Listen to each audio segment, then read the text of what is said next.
Chapter 75. Dalkeith. Awed, but not intimidated by the prophecy of the seer, Wallace next day drew up his army in order for the new battle near a convent of Cistercian monks on the narrow plain of Dalkeith. The two rivers Eske, flowing on each side of the little phalanx, formed a temporary barrier between it and the pressing legions of de Warenne. The Earl's troops seemed countless, while the Southron lords who led them on, being elated by the representations which the Countess of Stratton had given to them of the disunited state of the Scottish army, and the consequent dismay which had seized their hitherto all-conquering commander, bore down upon the Scots with an impetuosity which threatened their universal destruction. Deceived by the blandishing falsehoods of his bride, de Warenne had entirely changed his former opinion of his brave opponent. And by her sophistries having brought his mind to adopt stratagems of intimidation unworthy of his nobleness, so contagious is baseness, in too fond a contact with the unprincipled. He placed himself on an adjoining height, intending from that commanding post to dispense his orders and behold his victory. "Soldiers," cried he, "the rebel's hour is come. The sentence of heaven is gone forth against him. Charge resolutely, and he and his host are yours." The sky was obscured, an awful stillness reigned through the air, and the spirits of the mighty dead seemed leaning from the clouds, to witness this last struggle of their sons. Fate did indeed hover over the opposing armies. She descended on the head of Wallace, and dictated from amidst his waving plumes. She pointed his spear, she wielded his flaming sword, she charged with him in the dreadful shock of battle. De Warenne saw his foremost thousands fall. He heard the shouts of the Scots, the cries of his men, and the plains of Stirling rose to his remembrance. He hastily ordered the knights around him to bear his wife from the field. And descending the field to lead forward himself, was met and almost overwhelmed by his flying troops, horses without riders, men without shield or sword, but all in dismay, rushed past him. He called to them, he waved the royal standard, he urged, he reproached, he rallied, and led them back again. The fight recommenced. Long and bloody was the conflict. De Warenne fought for conquest and to recover a lost reputation. Wallace contended for his country, and to show himself always worthy of her latest blessing, before he should go hence and be no more seen. The issue declared for Scotland. But the ground was covered with the slain, and Wallace chased a wounded foe with troops which dropped as they pursued. At sight of the melancholy state of his intrepid soldiers, he tried to check their ardor, but in vain. "It is for Wallace that we conquer," cried they, "and we die, or prove him the only captain in this ungrateful country." Night compelled them to halt, and while they rested on their arms, Wallace was satisfied that he had destroyed the power of de Warenne. As he leaned on his sword, and stood with Edwin near the watch-fire, over which that youthful hero kept a guard, he contemplated with generous forbearance the terrified Southrons as they fled precipitately by the foot of the hill toward the Tweed. Wallace now told his friend the history of his adventure with the seer of the Craigs, and finding within himself how much the brightness of true religion excludes the glooms of superstition, he added, "The proof of the divine spirit in prophecy is its completion. Hence let the false seer I met last night warn you, my Edwin, by my example, how you give credit to any prediction that might slacken the sinews of duty. God can speak but one language. He is not a man, that he should repent. Neither a mortal, that he should change his purpose. This prophet of Baal beguiled me into a credence of his denunciation, but not to adopt the conduct his offered alternative would have persuaded me to pursue. I now see that he was a traitor in both, and henceforth shall read my fate in the oracles of God alone. Obeying them, my Edwin, we need not fear the curses of our enemy, nor the lying of suborned soothsayers." The splendor of this victory struck to the souls of the council at Stirling, but with no touch of remorse. Scotland being again rescued from the vengeance of her implacable foe, the disaffected lords in the citadel affected to spurn at her preservation. Declaring to the regent that they would rather bear the yoke of the veriest tyrant in the world than owe a moment of freedom to the man who, they pretended to believe, had conspired against their lives. And they had a weighty reason for this decision. Though de Warenne was beaten, his wife was a victor. She had made Edward triumphant in the venal hearts of her kinsmen. Gold and her persuasions, with promises of future honours from the King of England, had sealed them entirely his. All but the regent was ready to commit everything into the hands of Edward. The rising favour of these other lords with the court of England induced him to recollect that he might rule as the unrivalled friend of Bruce, should that prince live. Or, in case of his death, he might have it in his own power to assume the Scottish throne untrammelled. These thoughts made him fluctuate, and his country found him as undetermined in treason as unstable in fidelity. Immediately on the victory at Dalkeith, Kirkpatrick, eager to be the first communicator of such welcome news to Lennox, who had planted himself as a watch at Stirling, withdrew secretly from Wallace's camp, and, hoping to move the gratitude of the refractory lords, entered full of honest joy into the midst of their council. He proclaimed the success of his commander. His answer was accusations and insults. All that had been charged against the too fortunate Wallace, was re-urged with added acrimony. Treachery to the state, hypocrisy in morals, fanaticism in religion, no stigma was too extravagant, too contradictory, to be affixed to his name. They who had been hurt in the fray in the hall, pointed to their still smarting wounds, and called upon Lennox to say if they did not plead against so dangerous a man. "Dangerous to your crimes, and ruinous to your ambition," cried Kirkpatrick. "For so help me God, I believe that an honester man than William Wallace lives not in Scotland. And that ye know, and his virtues overtopping your littleness, ye would uproot the greatness which ye cannot equal." This speech, which a burst of indignation had wrested from him, brought down the wrath of the whole party upon himself. Lord Athol, yet stung with his old wound, furiously struck him. Kirkpatrick drew his sword, and the two chiefs commenced a furious combat, each determined on the extirpation of the other. Gasping with almost the last breathings of life, neither could be torn from their desperate revenge, till many were hurt in attempting to separate them, and then the two were carried off insensible, and covered with wounds. When this sad news was transmitted to Sir William Wallace, it found him on the banks of the Eske, just returned from the citadel of Berwick, where, once more master of that fortress, he had dictated the terms of a conqueror and a patriot.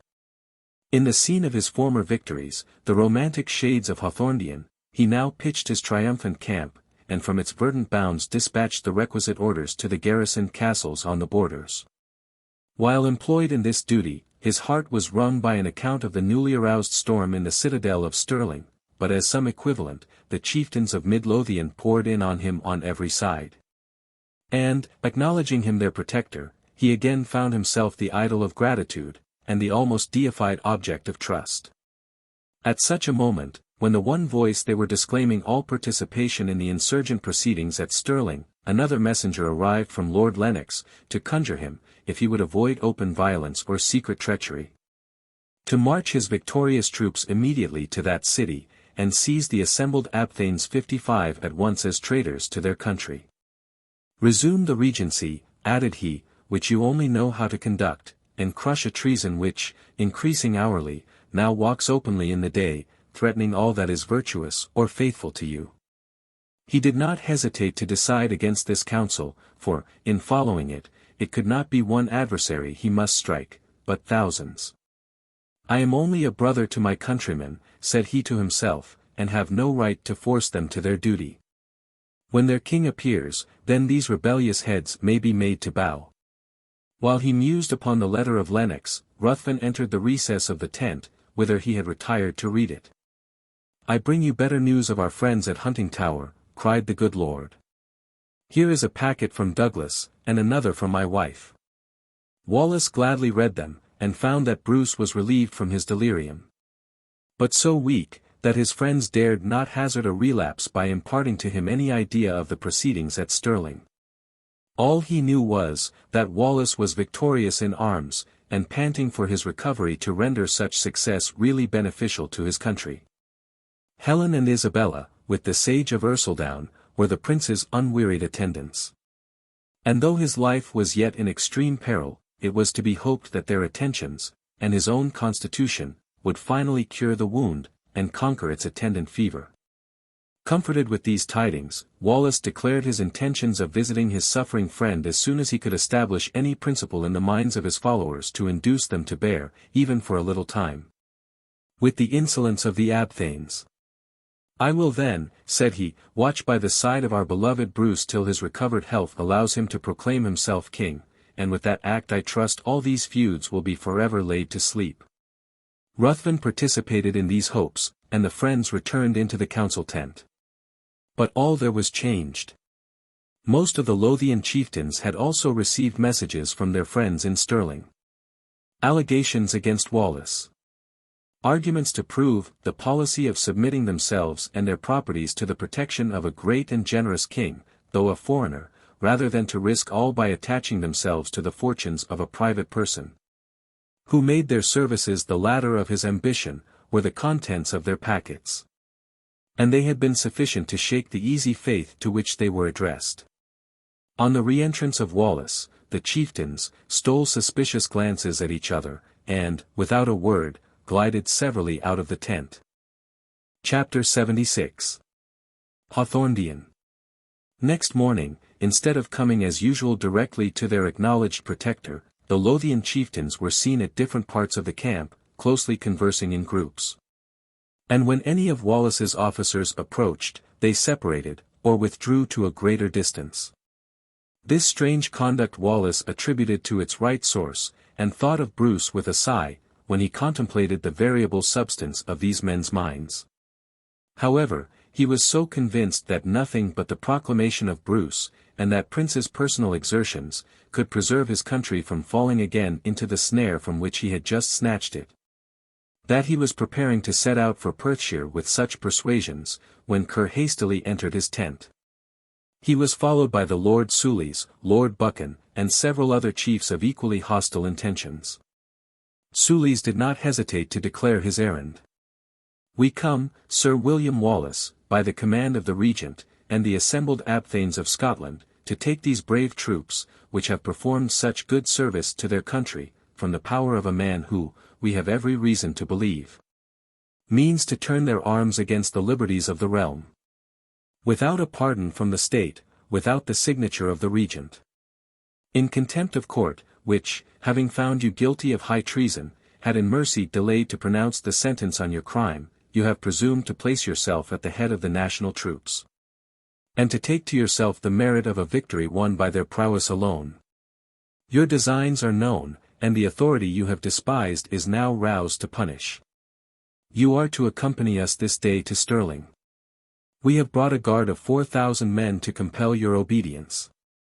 Before the indignant spirit of Wallace could utter the answer his wrongs dictated, Bothwell, who at sight of the Regent's troops had hastened to his general's tent, entered, followed by his chieftains. "Were your guard 40,000? Instead of 4, cried he, "they should not force our commander from us. They should not extinguish the glory of Scotland beneath the traitorous devices of hell-engendered envy and murderous cowardice." Soulis turned on him with eyes of fire, and laid his hand on his sword. "Aye, cowardice," reiterated Bothwell. "The midnight ravisher, the slanderer of virtue, the betrayer of his country, knows in his heart that he fears to draw aught but the assassin's steel. He dreads the sceptre of honour. Wallace must fall, that vice and her votaries may reign in Scotland. 1,000 brave Scots lie under these sods, and 1,000 yet survive who may share their graves. But they never will relinquish their invincible leader into the hands of traitors."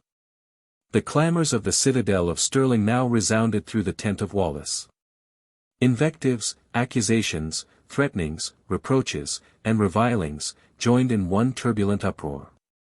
Again swords were drawn.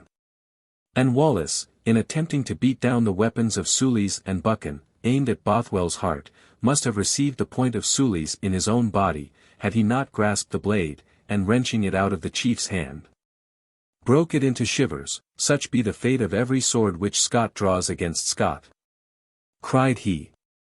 "Put up your weapons, my friends. The arm of Wallace is not shrunk, that he could not defend himself, did he think that violence were necessary. Hear my determination, once and forever," added he. "I acknowledge no authority in Scotland but the laws. The present regent and his abthanes outrage them in every ordinance, and I should indeed be a traitor to my country did I submit to such men's behests. I shall not obey their summons to Stirling. Neither will I permit a hostile arm to be raised in this camp against their delegates, unless the violence begins with them. This is my answer." Uttering these words he motioned Bothwell to follow him, and left the tent. Crossing a rude plank bridge, which then lay over the Eske, he met Lord Ruthven, accompanied by Edwin and Lord Sinclair. The latter came to inform Wallace that ambassadors from Edward awaited his presence at Roslin. "They came to offer peace to our distracted country," cried Sinclair.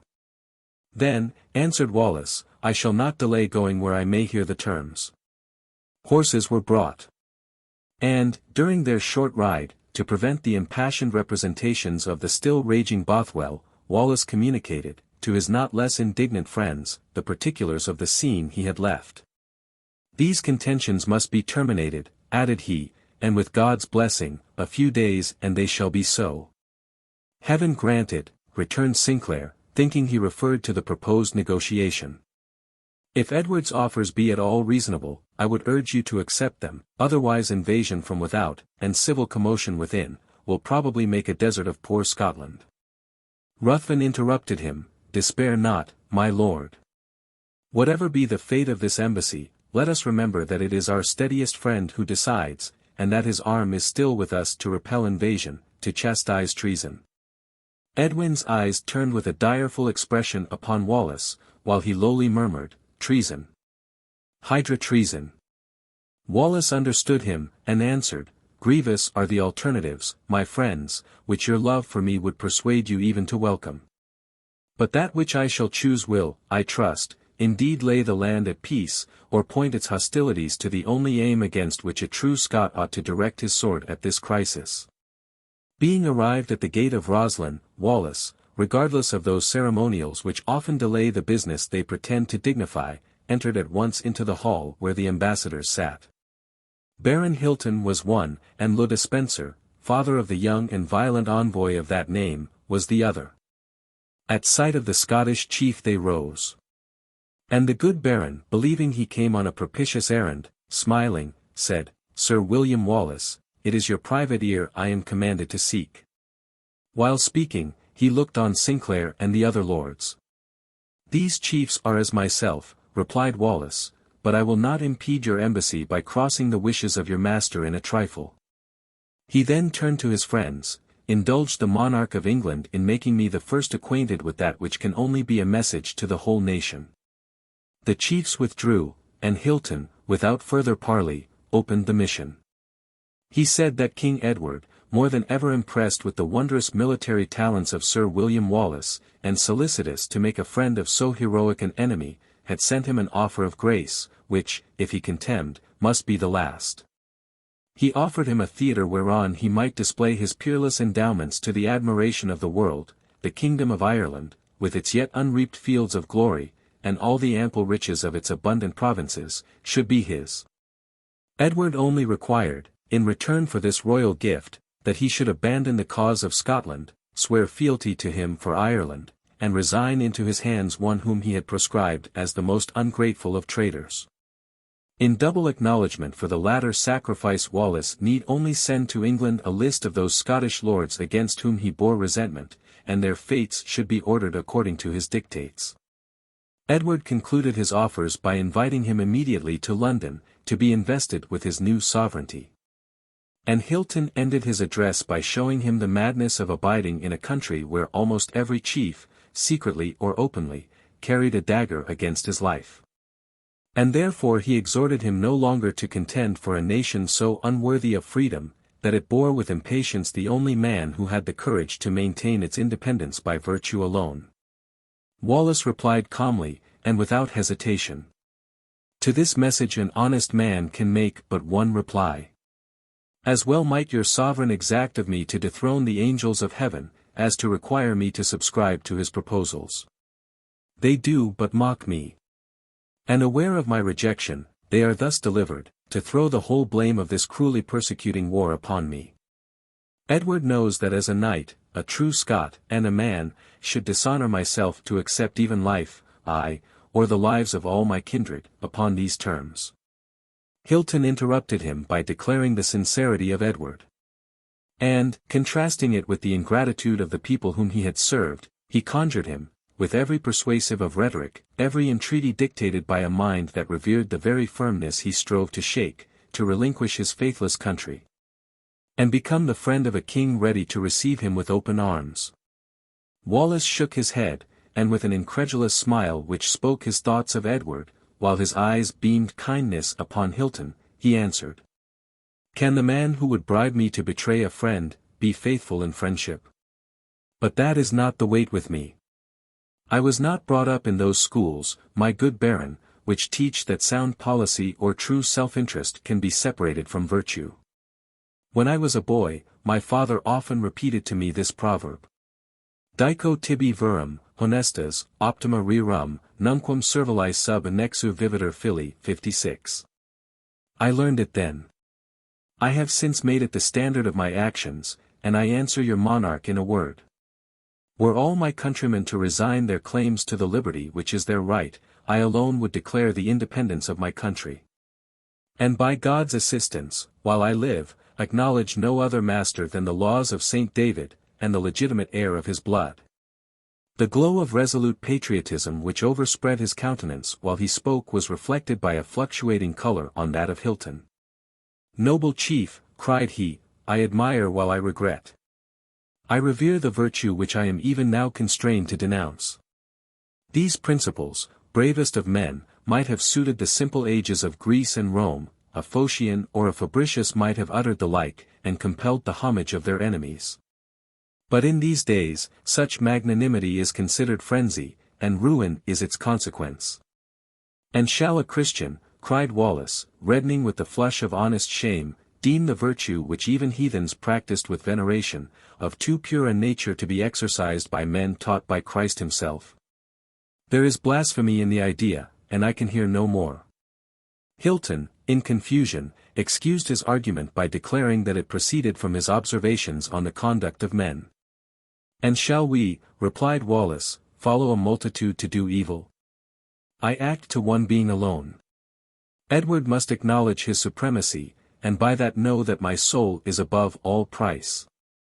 "Am I answered?" said Hilton, and then hastily interrupting himself, he added, in a voice even of supplication, "Your fate rests on your reply.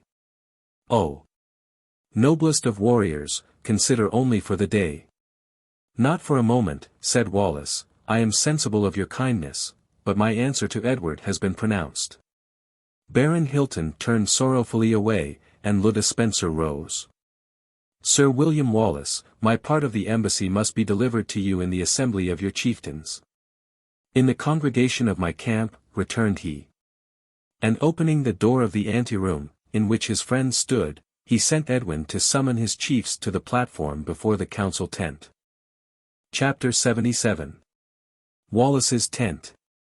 When Wallace approached his tent, he found not only the captains of his own army, but the followers of Soulis and the chieftains of Lothian. He looked on this range of his enemies with a fearless eye, and passing through the crowd, took his station beside the ambassadors, on the platform of the tent. The venerable Hilton turned away with tears on his veteran cheeks as the chief advanced, and Le Despencer came forward to speak. Wallace, with a dignified action, requested his leave for a few minutes, and then addressing the congregated warriors unfolded to them the offer of Edward to him, and his reply. "And now," added he, "the ambassador of England is at liberty to declare his master's alternative."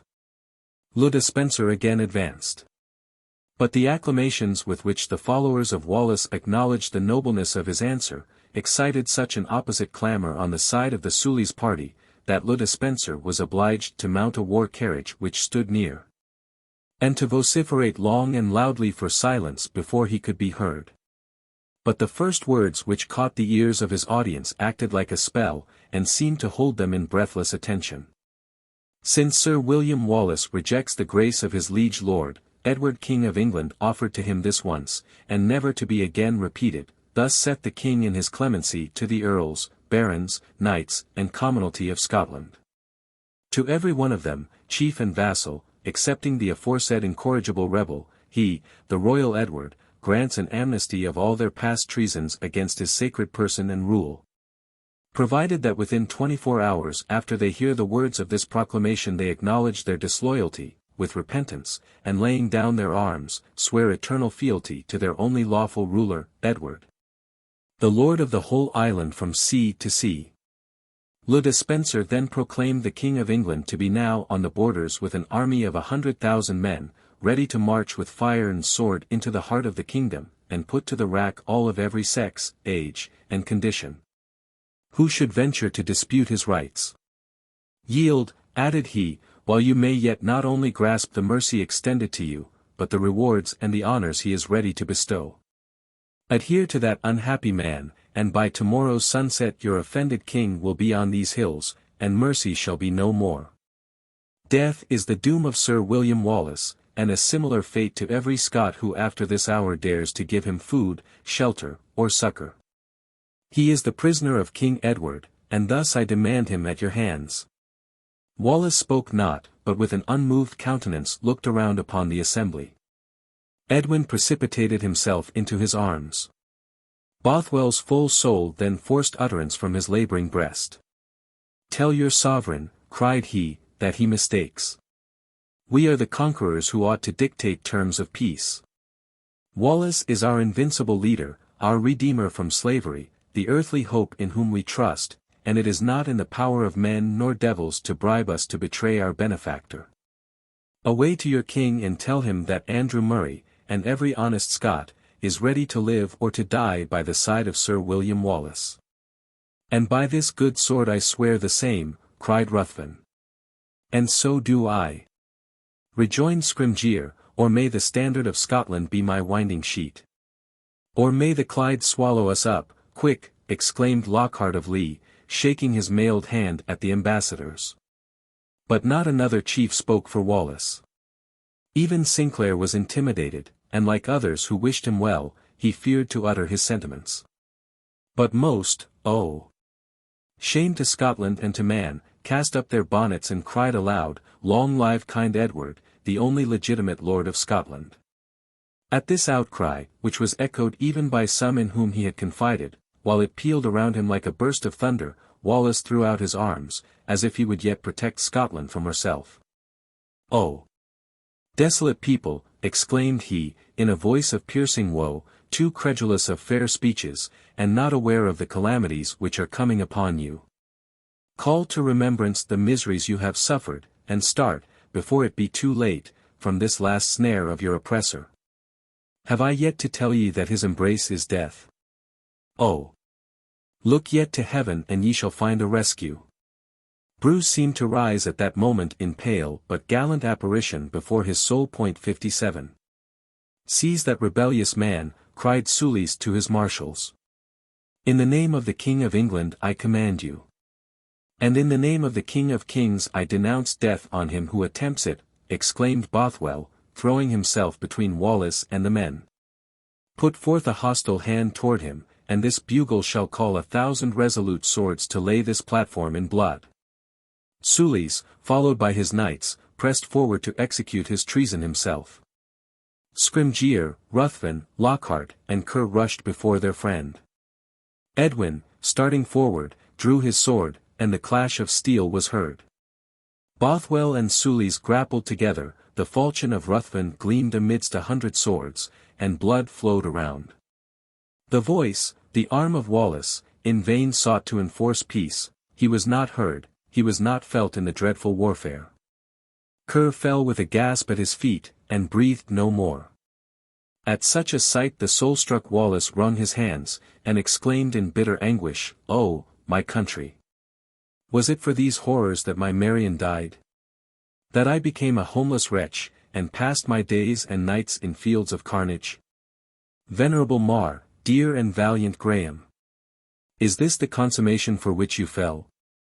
At that moment Bothwell, having disabled Soulis, would have blown his bugle to call up his men to a general conflict, but Wallace snatched the horn from his hand. And springing upon the very war-carriage which Le Despencer had proclaimed Edward's embassy, he drew forth his sword, and stretching the mighty arm that held it over the throng, with more than mortal energy he exclaimed, peace. Men of Scotland, and for the last time hear the voice of William Wallace. A dead silence immediately ensued, and he proceeded, If you have aught of nobleness within ye, if a delusion more fell than witchcraft have not blinded your senses, look beyond this field of horror, and behold your country free. Edward, in these apparent demands, sues for peace. Did we not drive his armies into the sea? And were we resolved, he never could cross our borders more. What is it then you do, when you again put your necks under his yoke? Did he not seek to bribe me to betray you? And yet, when I refuse to purchase life and the world's rewards in such baseness, you forget that you are free-born Scots, that you are the victors, and he the vanquished.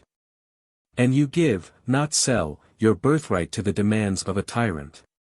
You yield yourselves to his extortions, his oppressions, his revenge. Think not he will spare the people he would have sold to purchase his bitterest enemy, or allow them to live unmanacled who possess the power of resistance. On the day in which you are in his hands you will feel that you have exchanged honor for disgrace, liberty for bondage, life for death. Me you abhor, and may God in your extremest hour forget that injustice, and pardon the faithful blood you have shed this day. I draw this sword for you no more. But there yet lives a prince, a descendant of the royal heroes of Scotland, whom Providence may conduct to be your preserver. Reject the proposals of Edward, dare to defend the freedom you now possess, and that prince will soon appear to crown your patriotism with glory and happiness. We acknowledge no prince but King Edward of England, cried Buchan. His countenance our glory, his presence our happiness. The exclamation was reiterated by a most disgraceful majority on the ground. Wallace was transfixed. Then, cried Le Despencer in the first pause of the tumult, to every man, woman, and child throughout the realm of Scotland, excepting Sir William Wallace, I proclaim, in the name of King Edward, pardon and peace. At these words several hundred Scottish chieftains dropped on their knees before Le Despencer, and murmured their vows of fealty. Indignant, grieved, Wallace took his helmet from his head, and throwing his sword into the hand of Bothwell, that weapon, cried he, which I wrested from this very King Edward, and with which I twice drove him from our borders, I give it to you. In your hands it may again serve Scotland, I relinquish a soldier's name, on the spot where I humbled England 3 times in one day, where I now see my victorious country deliver herself, bound, into the grasp of the vanquished. I go without sword or buckler from this dishonored field, and what Scot, my public or private enemy, will dare to strike the unguarded head of William Wallace? As he spoke, he threw his shield and helmet to the ground, and leaping from the war carriage, took his course, with a fearless and dignified step, through the parting ranks of his enemies, who, awestruck, or kept in check by a suspicion that others might not second the attack they would have made on him, durst not lift an arm or breathe a word as he passed. Wallace had adopted this manner of leaving the ground, in hopes, if it were possible, to awaken the least spark of honor in the breasts of his persecutors, to prevent the bloodshed which must ensue between his friends and them, should they attempt to seize him. Edwin and Bothwell immediately followed him, but Lockhart and Scrymgeour remained to take charge of the remains of the faithful Ker, and to observe the tendency of the tumult which began to murmur amongst the lower orders of the bystanders. Chapter 78. Banks of the Eske. A vague suspicion of the regent and his thanes, and yet a panic-struck pusillanimity, which shrunk from supporting that Wallace whom those thanes chose to abandon, carried the spirit of slavery from the platform before the council tent, to the chieftains who thronged the ranks of Ruthven, and even to the perversion of some few who had followed the golden-haired standard of Bothwell. The brave troops of Lanark, which the desperate battle of Dalkeith reduced to not more than 60 men, alone remained unmoved, so catching is the quailing spirit of doubt, abjectness, and fearful submission. In the moment when the indignant Ruthven saw his Perthshire legions rolling off toward the trumpet of Le Despencer, Scrymgeour placed himself at the head of the men of Lanark. Unfurling the banner of Scotland, he marched with a steady step to the tent of Bothwell, whither he did not doubt that Wallace had retired. He found him assuaging the impassioned grief of Edwin, and striving to moderate the vehement wrath of the faithful Murray. Pour not out the energy of your soul upon these worthless men, said he. Leave them to the fates they seek, the fates they have incurred by the innocent blood shed this day. The few brave hearts who yet remain loyal to this country, are insufficient to stem at this spot the torrent of corruption.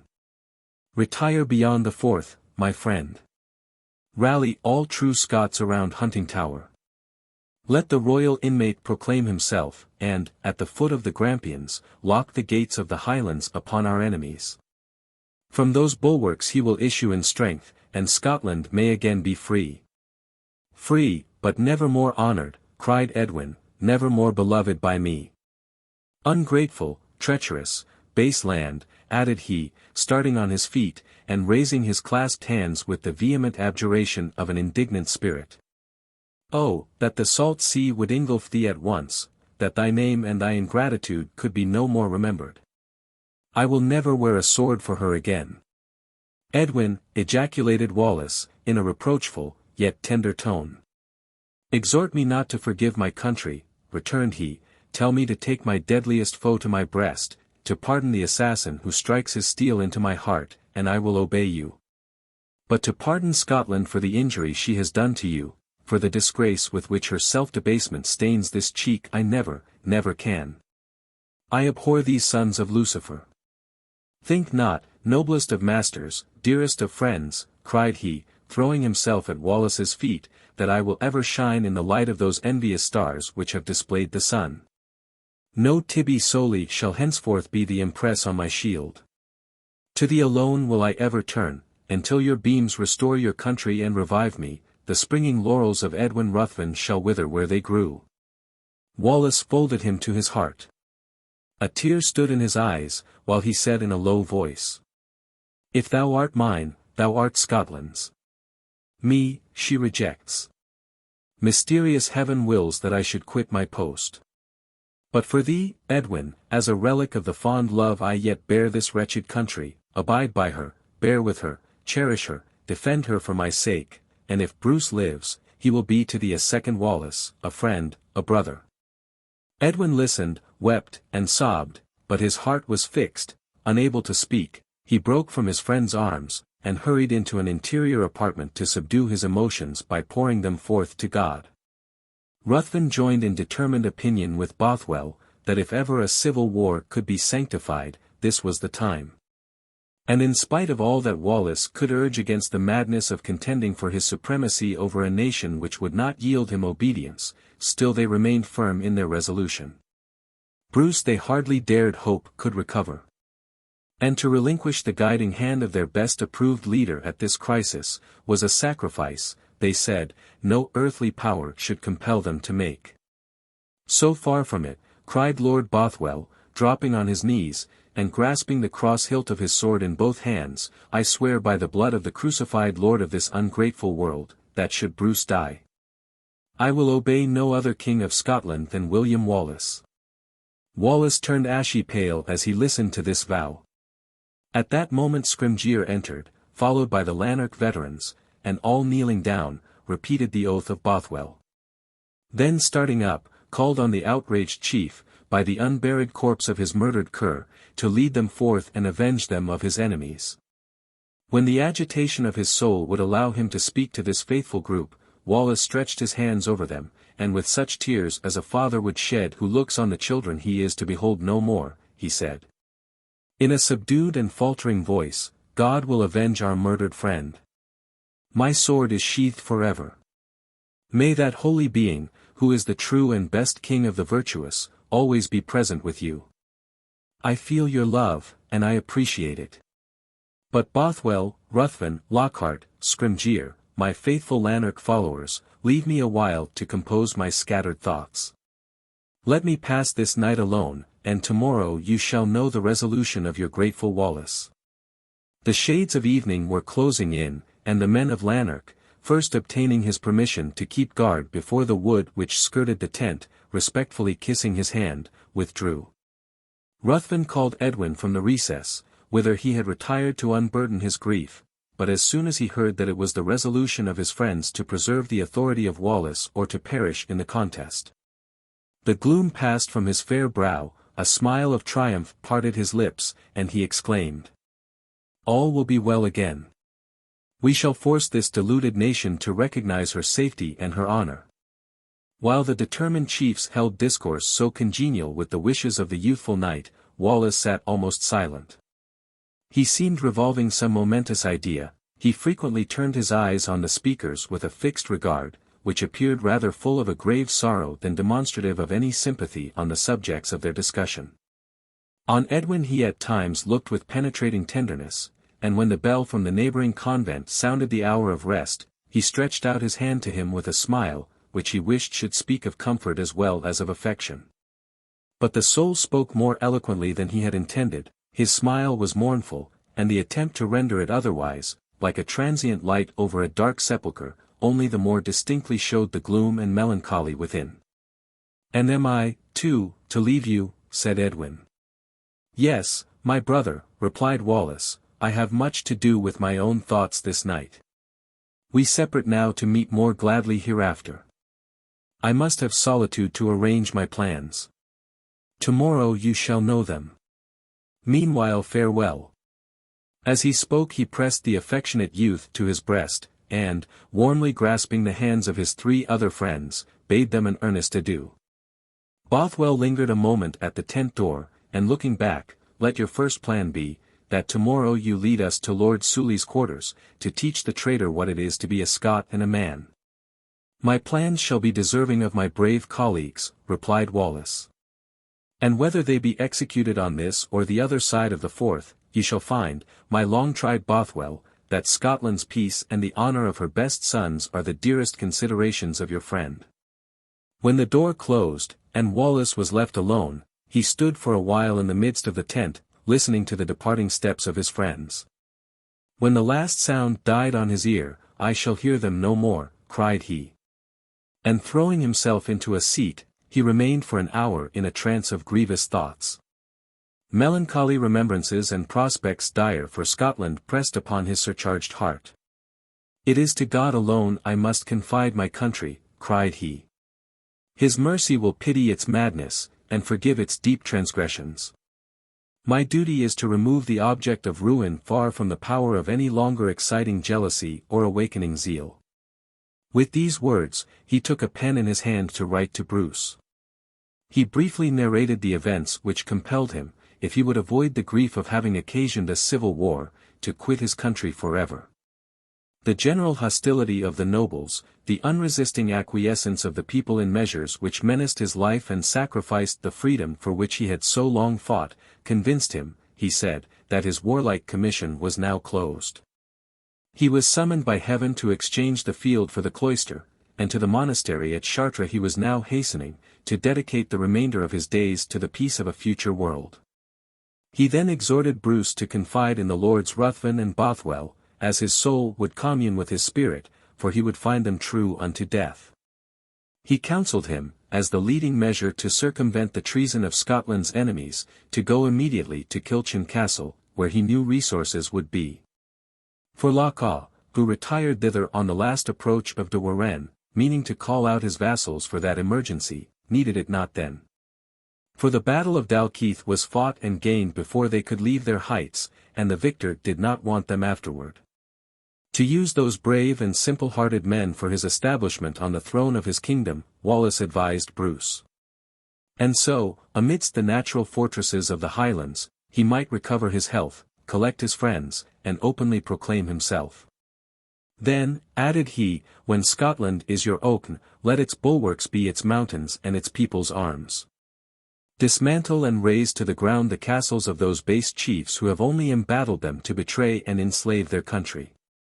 Though intent on these political suggestions, he ceased not to remember his own brave engines of war. And he earnestly conjured his prince that he would wear the valiant Kirkpatrick as a buckler on his heart, that he would play Scrymgeour with his Lanark veterans, and the faithful Grimsby next him as his bodyguard. And that he would love and cherish the brave and tender Edwin for his sake. When my prince and friend receives this, added he, Wallace shall have bidden an eternal farewell to Scotland, but his heart will be amidst its hills. My king, and the friends most dear to me will still be there. The earthly part of my beloved wife rests within its bosom. But I go to rejoin her soul. To meet it in the vigils of days consecrated wholly to the blessed being in whose presence she rejoices forever. This is no sad destiny, my dear Bruce. Our almighty captain recalls me from dividing with you the glory of maintaining the liberty of Scotland, but he brings me closer to himself. I leave the plains of Gilgal to tread with his angel the courts of my God. Mourn not, then, my absence. For my prayers will be with you till we are again united in the only place where you can fully know me as I am, thine and Scotland's never-dying friend. Start not at the bold epithet. My body may sink into the grave, but the affections of my immortal spirit are eternal as its essence, and, in earth or in heaven, I am ever yours.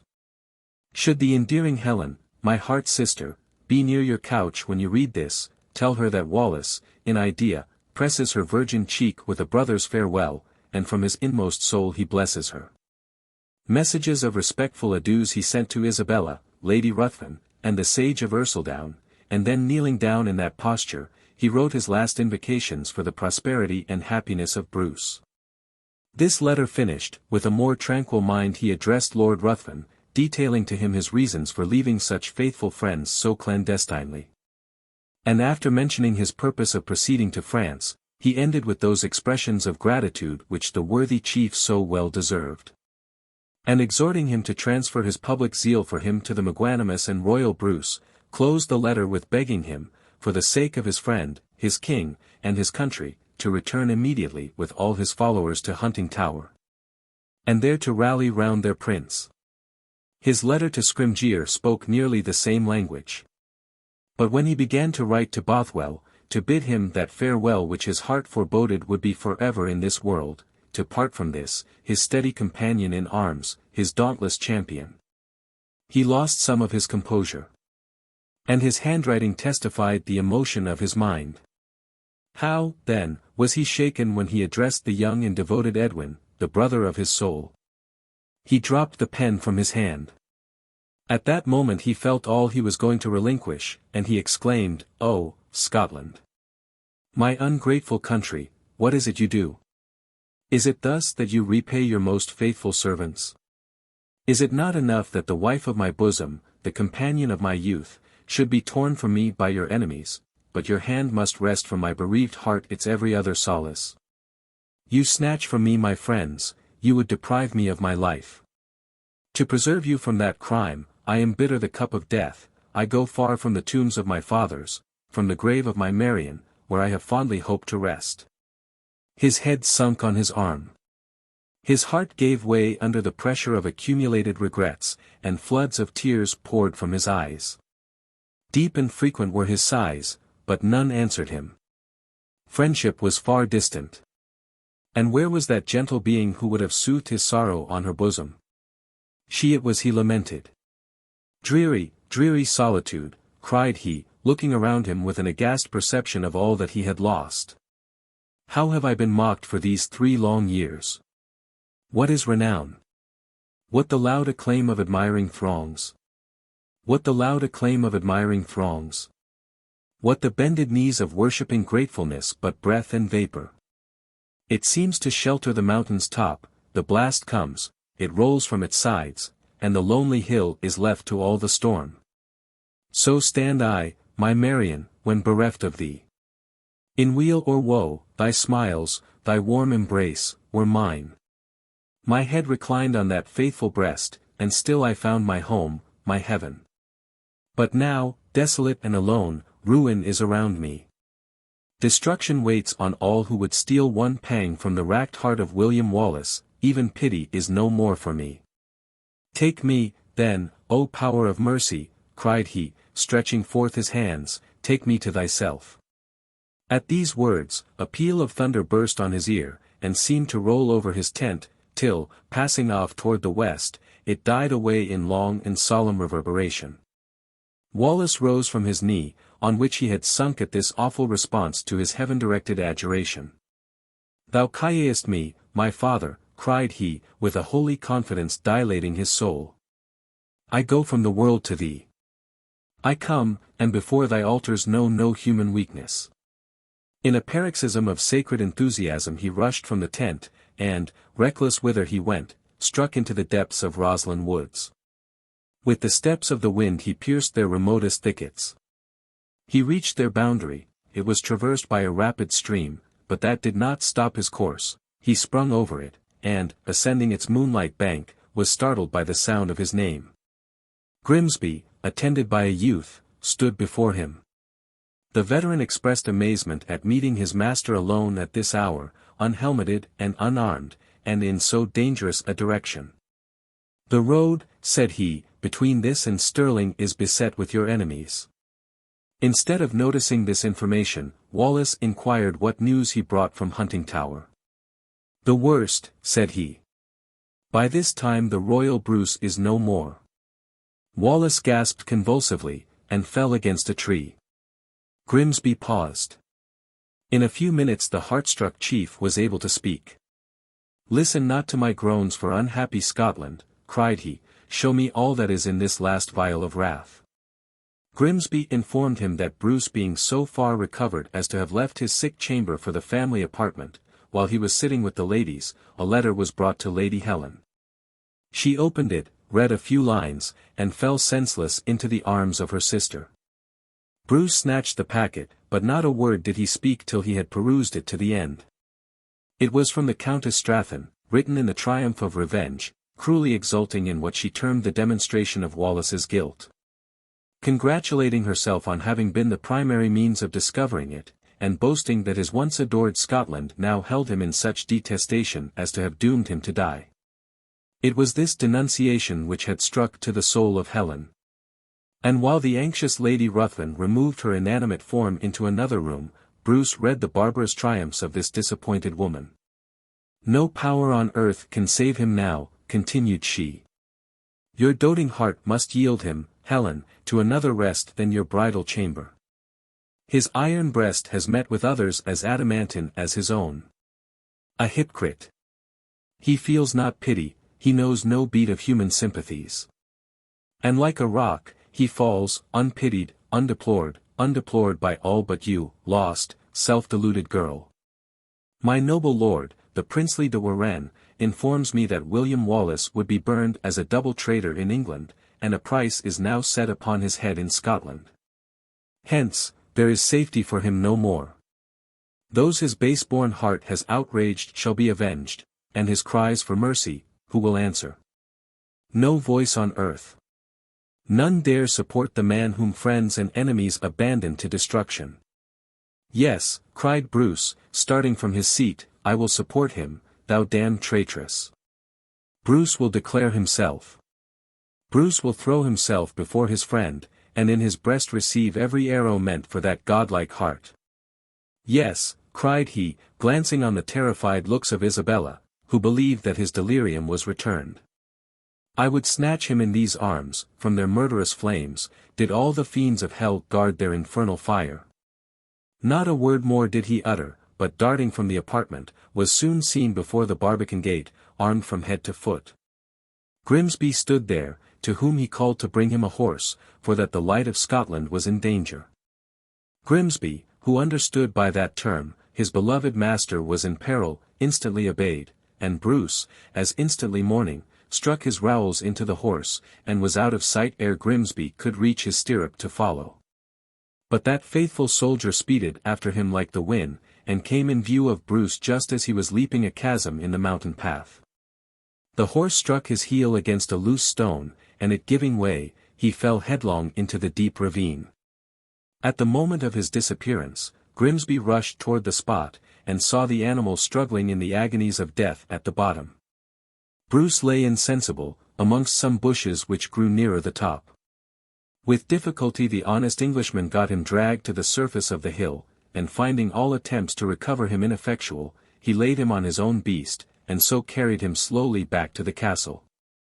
The assiduities of the sage of Ercildown restored him to life, but not to recollection. The fever returned on him, with a delirium, so hopeless of recovery, continued Grimsby, that the Lady Helen, who again seems like an inspired angel amongst us, has sent me with this youth to implore you to come to Huntingtower. And there embattle yourself against your own and your prince's enemies. Send me, cried Walter Hay, grasping Wallace's hand, send me back to Lady Helen, and let me tell her that our benefactor, the best guardian of our country, will not abandon us. Should you depart, Scotland's genius will go with you. Again she must sink, again she will be in ruins. De Valence will regain possession of my dear lady, and you will not be near to save her. Grimsby, Walter, my friends, cried Wallace, in an agitated voice, I do not abandon Scotland. She drives me from her. Would she have allowed me, I would have borne her in my arms until my latest gasp, but it must not be so. I resign her into the Almighty hands, to which I commit myself. They will also preserve the Lady Helen from violence.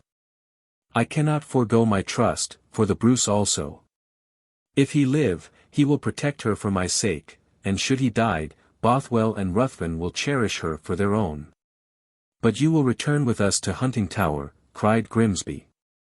Disguised in these peasants' garments, which we have brought for the purpose, you may pass through the legions of the Regent with perfect security.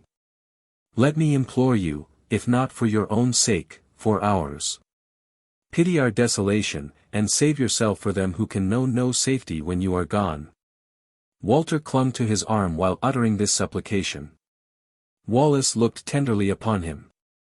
I would save myself, and I will, please God, said he. But by no means unworthy of myself. I go, but not under any disguise. Openly have I defended Scotland, and openly will I pass through her lands. The chalice of heaven consecrated me the champion of my country, and no Scot dare lift a hostile hand against this anointed head. The soul of Wallace swelled high, but devoutly, while uttering this. Whither you go, cried Grimsby, let me follow you, in joy or in sorrow. And me, too, my benefactor, rejoined Walter, and when you look on us, think not that Scotland is altogether ungrateful. My faithful friend, returned he, whither I go, I must go alone. And as a proof of your love, grant me your obedience this once. Rest amongst these thickets till morning. At sunrise, repair to our camp, there you will know my destination. But till Bruce proclaims himself at the head of the country's armies, for my sake never reveal to mortal man, that he who lies debilitated by sickness at Huntingtower, is other than Sir Thomas de Longueville. Rest we cannot, replied Grimsby. But still we will obey our master. You command me to adhere to Bruce, to serve him till the hour of his death. I will, but should he die, then I may seek you, and be again your faithful servant. You will find me before the cross of Christ, returned Wallace, with saints my fellow soldiers, and God my only king. Till then, Grimsby, farewell. Walter, carry my fidelity to your mistress. She will share my thoughts, with the blessed Virgin of Heaven, for in all my prayers shall her name be remembered. Grimsby and Walter, struck by the holy solemnity of his manner, fell on their knees before him.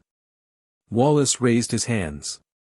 Bless, O Father of light, cried he, bless this unhappy land, when Wallace is no more, let his memory be lost in the virtues and prosperity of Robert Bruce.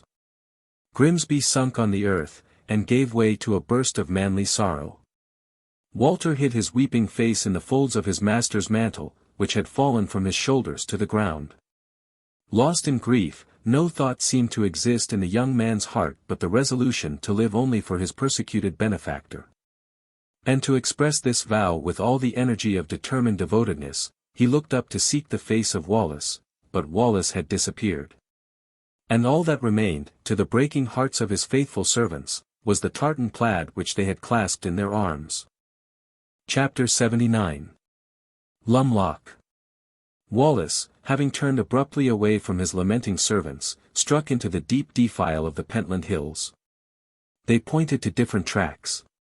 Aware that the determined affection of some of his friends might urge them to dare the perils attendant on his fellowship, he hesitated a moment which path to take. Certainly not toward Huntingtower, to bring immediate destruction on its royal inhabitant. Nor to any chieftain of the Highlands, to give rise to a spirit of civil warfare. Neither would he pursue the eastern track.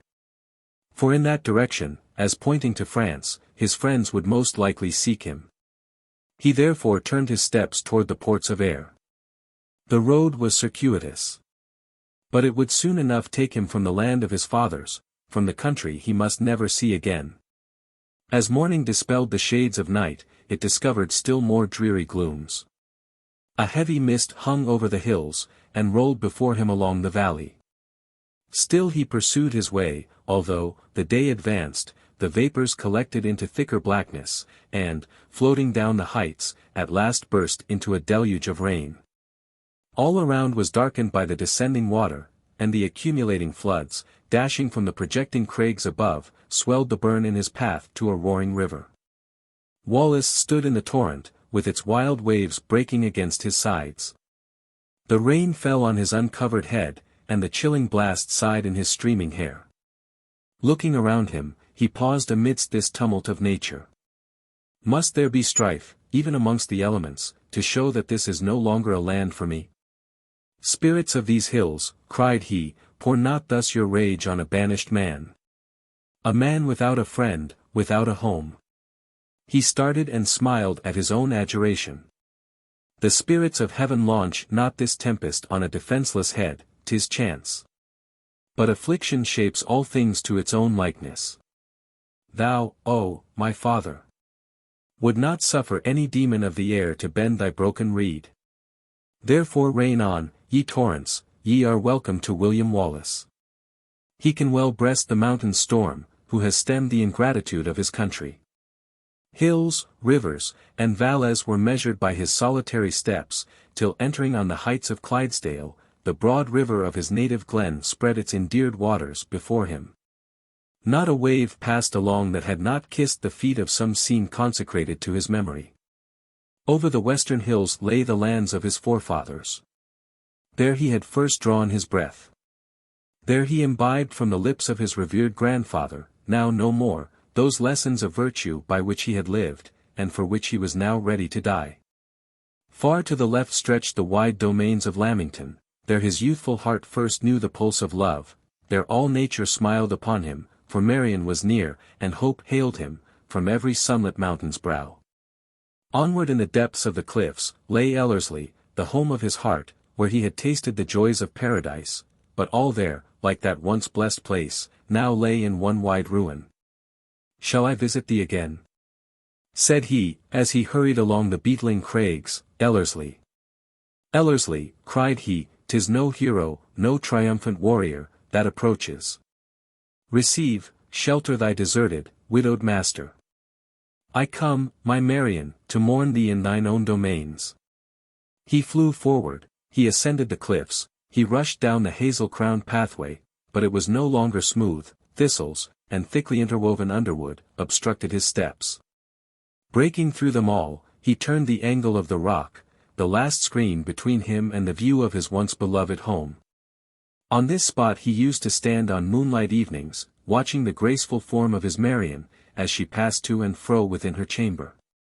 His eyes now turned instinctively to the point, but it gazed on vacancy.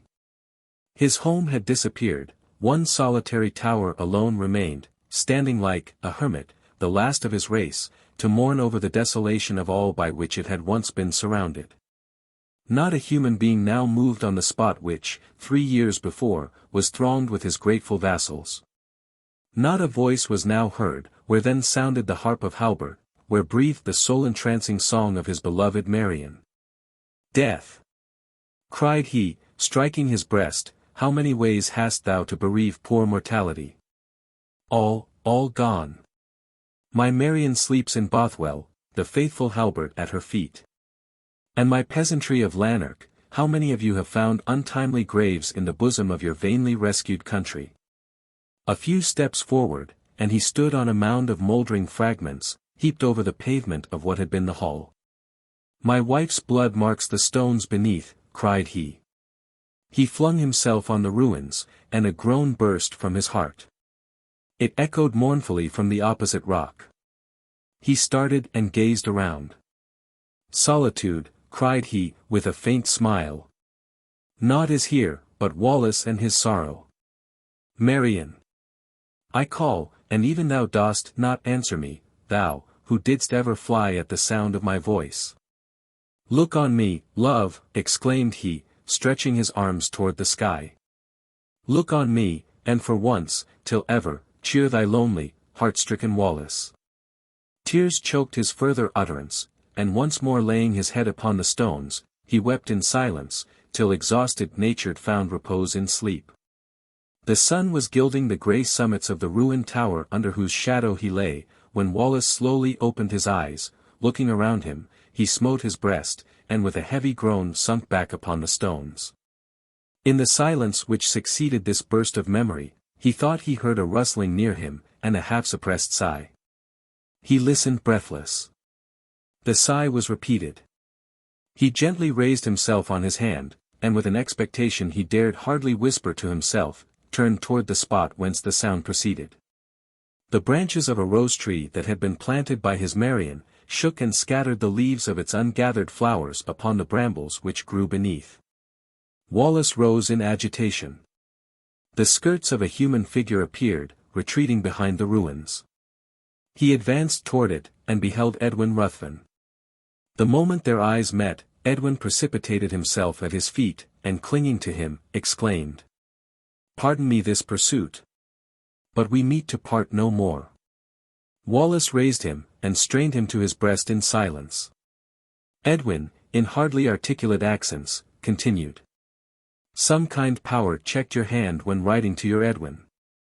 You could not command him not to follow you. You left the letter unfinished, and thus I come to bless you for not condemning me to die of a broken heart. I did not write farewell to thee," cried Wallace, looking mournfully on him, "but I meant it, for I must part from all I love in Scotland. It is my doom. The country needs me not, and I have need of heaven. I go into its outcourts at Chartres. Follow me there, dear boy, when thou hast accomplished thy noble career on earth, and then our grey hairs shall mingle together over the altar of the God of peace. But now receive the farewell of thy friend. Return to Bruce, and be to him the dearest representative of William Wallace." "Never," cried Edwin, "thou alone art my prince, my friend, my brother, my all in this world. My parents, dear as they are, would have buried my youth in a cloister, but your name called me to honor, and to you, in life or in death, I dedicate my being." "Then," returned Wallace, "that honor summons you to the side of the dying Bruce. He is now in the midst of his foes." "And where art thou?" interrupted Edwin. "Who drove thee hence but enemies? Who line these roads, but wretches sent to betray their benefactor? No, my friend, thy fate shall be my fate, thy woe my woe. We live, or we die together, the field, the cloister, or the tomb, all shall be welcomed by Edwin Ruthven, if they separate him not from thee." Seeing that Wallace was going to speak, and fearful that it was to repeat his commands to be left alone, he suddenly exclaimed with vehemence, "Father of men and angels! Grant me thy favour only as I am true to the vow I have sworn, never more to leave the side of Sir William Wallace." To urge the dangers in which such a resolution would expose this too faithful friend, Wallace knew would be in vain. He read an invincible determination in the eye and gesture of Edwin. And, therefore, yielding to the demands of friendship, he threw himself upon his neck. "For thy sake, Edwin, I will endure yet a while mankind at large. Thy bloom of honor shall not be cropped by my hand. We will go together to France. And while I seek a probationary quiet in some of its remote cities, thou mayest bear the standard of Scotland, in the land of our ally, against the proud enemies of Bruce." "Make of me what you will," returned Edwin, "only do not divide me from yourself." Wallace explained to his friend his design of crossing the hills to Ayrshire, in some port of which he did not doubt finding some vessel bound for France. Edwin overturned this plan by telling him that in the moment the Abthanes repledged their secret faith to England, they sent orders into Ayrshire to watch the movements of Wallace's relations, and to prevent their either hearing of or marching to the assistance of their wronged kinsman. And besides this, no sooner was it discovered by the insurgent lords at Roslin that he had disappeared from the camp, than, supposing he meant to appeal to Philip, they dispatched expresses all along the western and eastern coasts, from the Friths of Forth and Clyde to those of Solway and Berwick upon Tweed, to intercept him. On hearing this, and that all avenues from the southern parts of his country were closed upon him, Wallace determined to try the north. Some bay in the western highlands might open its yet not ungrateful arms to set its benefactor free. If not by a ship, continued Edwin, a fisher's boat will launch us from a country no longer worthy of you. Their course was then taken along the Cartlane Craigs, at a distance from villages and mountain cots, which, leaning from their verdant heights, seemed to invite the traveller to refreshment and repose.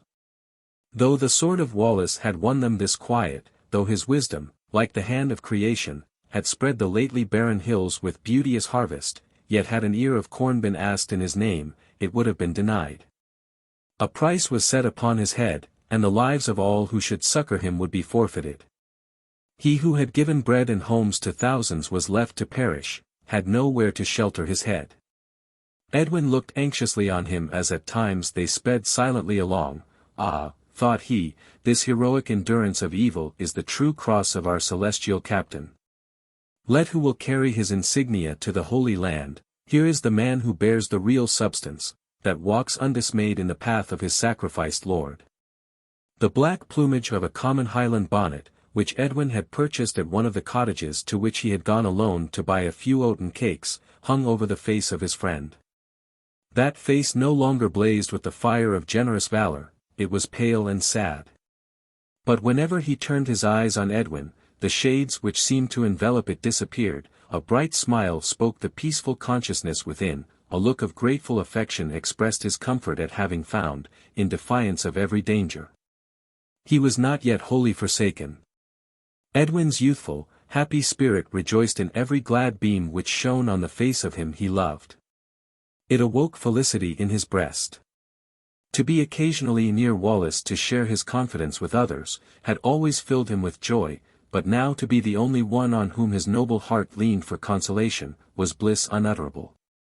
He trod on air, and even chid his beating heart for a delight which seemed to exult when his friend suffered, but not so, ejaculated he internally, to be with thee is the delight. In life or in death thy presence is the sunshine of my soul. When they arrived within sight of the high towers of Bothwell Castle, Wallace stopped. We must not go thither, said Edwin, replying to the sentiment which spoke from the eyes of his friend. The servants of my cousin Andrew may not be as faithful as their lord. I will not try them, returned Wallace, with a resigned smile. My presence in Bothwell Chapel shall not pluck danger on the head of my dauntless Murray. She wakes in heaven for me whose body sleeps there, and knowing where to find the jewel, my friend, shall I linger over the vacated casket?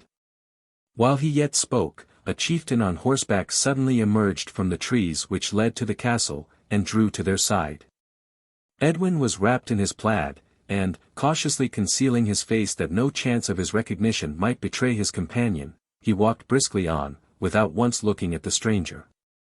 But Wallace, being without any shade over the noble contour of a form which for majesty and grace was unequalled in Scotland, could not be mistaken.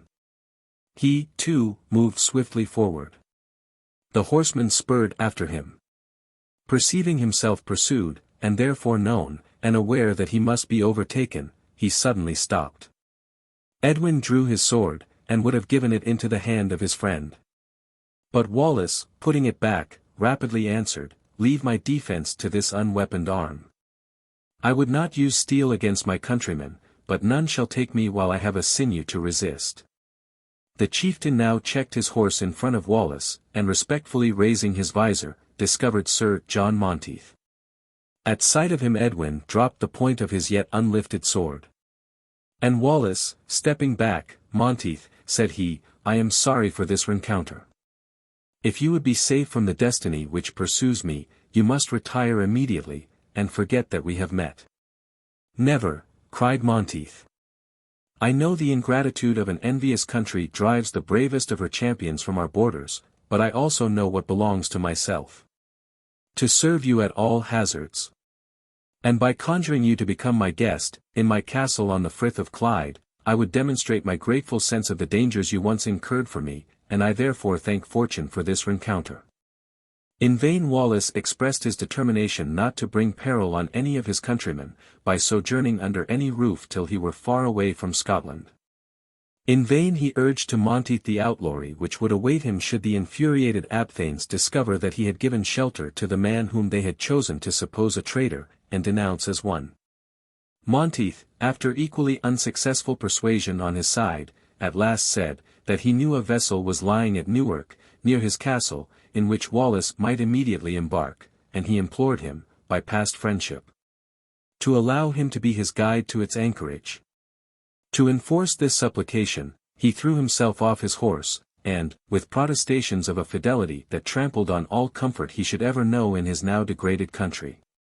Once I saw Scotland's steady champion, the brave Douglas, rifled from her shores. Do not then doom me to a second grief, bitterer than the first, do not you yourself drive me from the side of her last hero. Ah! Let me behold you, companion of my school days, friend, leader, benefactor.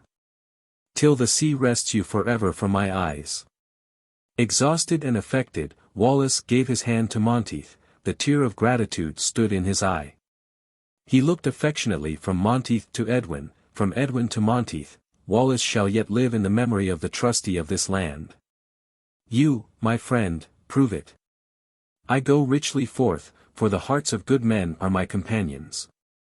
As they journeyed along the devious windings of the Clyde, and saw at a distance the aspiring turrets of Rutherglen, Edwin pointed to them, and said, from that church a few months ago did you dictate a conqueror's terms to England. And now that very England makes me a fugitive, returned Wallace. Oh! Not England, interrupted Edwin, you bow and not to her. It is blind, mad Scotland, who thus thrusts her benefactor from her. Ah! Then, my Edwin, rejoined he, read in me this history of thousands. So various is the fate of a people's idol, today he is worshipped as a god, tomorrow cast into the fire. Monteith turned pale at this conversation. And quickening his steps, hurried in silence past the opening of the valley which presented the view of Rutherglen. Night overtook the travellers near the little village of Lumloch, about 2 hours' journey from Glasgow. Here a storm coming on, Monteith advised his friends to take shelter and rest. As you object to implicate others, said he, you may sleep secure in an old barn which at present has no ostensible owner. I remarked it while passing this way from Newark. But I rather wish you would forget this too chary regard for others, and lodge with me in the neighbouring cottage. Wallace was insensible to the pelting of the elements. His unsubdued spirit wanted rest for neither mind nor body, but the broken voice and lingering step of the young Edwin, who had severely sprained his foot in the dark, penetrated his heart. And notwithstanding that the resolute boy, suddenly rallying himself, declared that he was neither weary nor in pain, Wallace seeing he was both, yielded a sad consent to be conducted from the storm. But not, said he, to the house. We will go into the barn, and there, on the dry earth, my Edwin, we may gratefully repose. Monteith did not oppose him further, and pushing open the door, Wallace and Edwin entered. Their conductor soon after followed with a light from the cottage, and pulling down some heaped straw, strewed it on the ground for a bed. Here I shall sleep like a prince, cried Edwin, throwing himself along the scattered truss. But not, returned Monteith, till I have disengaged you from your wet garments, and preserved your arms and brigandine from the rust of this night.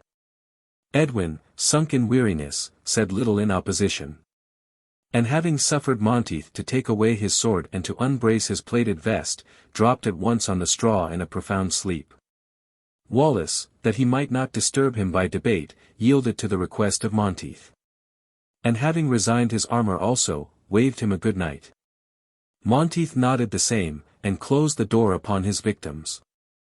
Well known to the generals of King Edward as one who estimated his honour as a mere counter of traffic, Sir John Monteith was considered by them all as a hireling fit for any purpose. Though de Warenne had been persuaded to use unworthy means to intimidate his great opponent, he would have shrunk from being a coadjutor of treachery. His removal from the Lord Wardenship of Scotland, in consequence of the wounds he had received at Dalkeith, opened a path to the elevation of Aymer de Valence. And when he was named viceroy in the stead of de Warenne, he told Edward that if he would authorize him to offer an earldom, with adequate estates, to Sir John Monteith, the old friend of Wallace. He was sure so rapacious a chieftain would traverse sea and land to put that formidable Scot in the hands of England. To incline Edward to the proffer of so large a bribe, de Valence instanced Monteith's having volunteered, while he commanded with Sir Eustace Maxwell on the borders, to betray the forces under him to the English general. The treachery was accepted. And for its execution he received a casket of uncounted gold. Some other proofs of his devotion to England were mentioned by de Valence. "You mean his devotion to money," replied the king, "and if that will make him ours at this crisis, give him overflowing coffers, but no earldom. Though I must have the head of Wallace, I would not have one of my peers show a title written in his blood. Ill deeds must sometimes be done, but we do not emblazon their perpetrators." De Valence, having received his credentials, sent Haliburton, a Scottish prisoner, who bought his liberty too dear by such an embassage, to impart to Sir John Monteith the King of England's approval. Monteith was then Castellan of Newark, where he had immured himself for many months, under a pretence of the reopening of old wounds. But the fact was his treasons were connected with so many accomplices that he feared some disgraceful disclosure, and therefore kept out of the way of exciting public attention. Avarice was his master passion. And the sudden idea that there might be treasure in the iron box, which, unwitting of such a thought at the time, he had consigned to Wallace, first bound him a sordid slave. His murmurs for having allowed the box to leave his possession, gave the alarm which caused the disasters at Ellerslie, and his own immediate arrest. He was then sent a prisoner to Cressingham at Stirling. But in his way thither he made his escape, though only to fall into the hands of Soulis. That inhuman chief threatened to return him to his dungeons. And to avoid such a misfortune, Monteith engaged in the conspiracy to bring Lady Helen from the priory to the arms of this monster. On her escape, Soulis would have wreaked his vengeance on his vile emissary. But Monteith, aware of his design, fled even into the danger he would have avoided. He fell in with a party of roaming Southrons, who conveyed him to Ayr.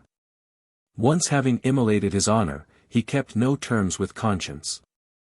Arnulf soon understood what manner of man was in his custody, and by sharing with him the pleasures of his table, soon drew from him every information respecting the strength and resources of his country. His after history was a series of secret treacheries to Scotland, and in return for them, an accumulation of wealth from England, the contemplation of which seemed to be his sole enjoyment. This new offer from de Valence was therefore greedily embraced. He happened to be at Rutherglen when Haliburton brought the proposal, and in the cloisters of its church 58 was its fell agreement signed. He transmitted an oath to de Valence that he would die or win his hire. And immediately dispatching spies to the camp at Roslin, as soon as he was informed of Wallace's disappearance, he judged, from the knowledge of that chief's retentive affections, that whithersoever he intended finally to go, he would first visit Ellerslie, and the tomb of his wife. According to this opinion, he planted his emissaries in favorable situations on the road, and then proceeded himself to intercept his victim at the most probable places. Not finding him at Bothwell, he was issuing forth to take the way to Ellerslie, when the object of his search presented himself at the opening of the wood.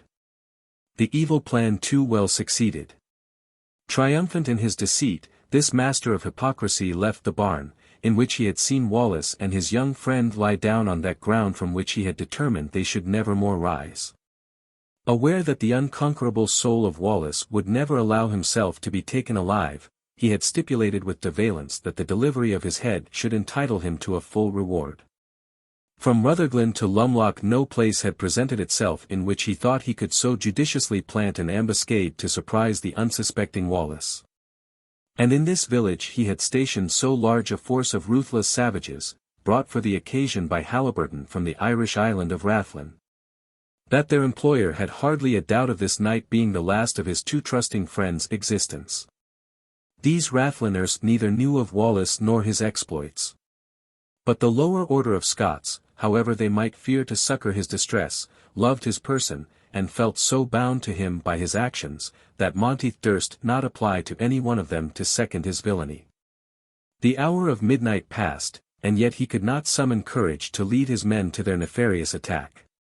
Twice they urged him, before he arose from his affected sleep, for sleep he could not, guilt had murdered sleep.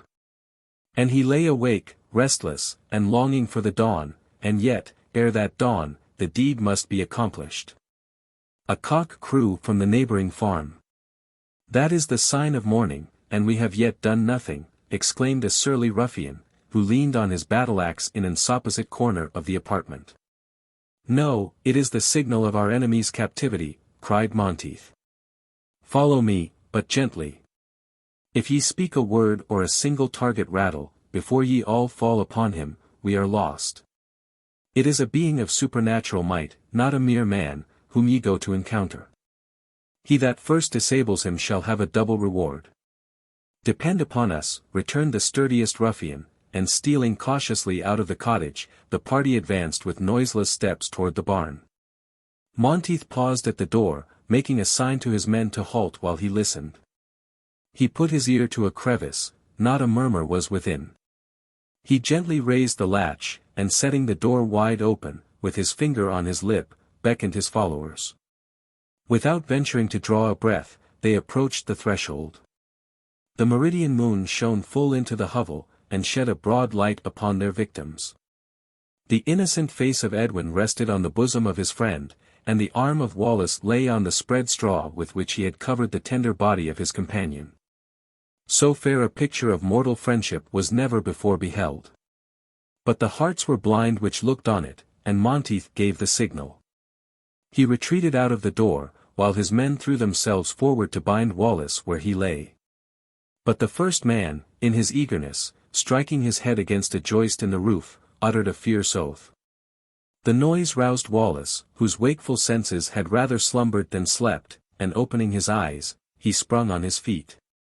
A moment told him enemies were around. Seeing him rise, they rushed on him with imprecations.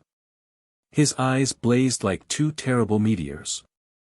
And, with a sudden motion of his arm, he seemed to hold the men at a distance, while his godlike figure stood, a tower in collected might.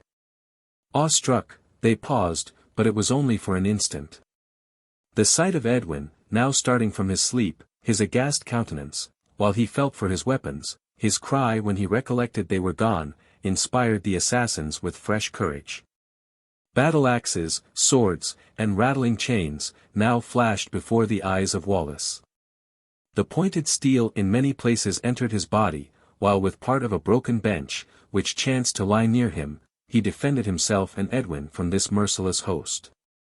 Edwin, seeing naught but the death of his friend before his sight, regardless of himself, made a spring from his side, and snatched a dagger from the belt of one of the murderers. The ruffian instantly caught the intrepid boy by the throat, and in that horrible clutch would certainly have deprived him of life had not the lion grasp of Wallace seized the man in his arms. And with a pressure that made his mouth and nostrils burst with blood, compelled him to forego his hold. Edwin released, Wallace dropped his assailant, who, staggering a few paces, fell senseless to the ground, and instantly expired. The conflict now became doubly desperate. Edwin's dagger twice defended the breast of his friend. Two of his assassins he stabbed to the heart. "Murder that urchin," cried Monteith, who, seeing from without the carnage of his men, feared that Wallace might yet make his escape. "Ha!" cried Wallace, at the sound of Monteith's voice giving such an order, "then we are betrayed, but not by heaven. Strike, one of you, that angel youth," cried he, "and you will incur damnation." He spoke to the winds. They poured toward Edwin. Wallace, with a giant's strength, dispersed them as they advanced. The beam of wood fell on the heads, the breasts of his assailants. Himself bleeding at every pore, he felt not a smart while yet he defended Edwin. But a shout was heard from the door, a faint cry was heard at his side. He looked around. Edwin lay extended on the ground, with an arrow quivering in his breast, his closing eyes still looking upward to his friend. The beam fell from the hands of Wallace. He threw himself on his knees beside him. The dying boy pressed his hand to his heart, and dropped his head upon his bosom. Wallace moved not, spoke not. His hand was bathed in the blood of his friend, but not a pulse beat beneath it, no breath warmed the paralyzed chill of his face as it hung over the motionless lips of Edwin. The men were more terrified at this unresisting stillness than at the invincible prowess of his arm, and stood gazing on him in mute wonder. But Monteith, in whom the fell appetite of avarice had destroyed every perception of humanity, sent in other ruffians with new orders to bind Wallace. They approached him with terror. Two of the strongest stealing behind him, and taking advantage of his face being bent upon that of his murdered Edwin, each in the same moment seized his hands. As they griped them fast, the others advanced eagerly to fasten the bands. He looked calmly up, but it was a dreadful calm, it spoke of despair, of the full completion of all woe. "Bring chains," cried one of the men, "he will burst these thongs."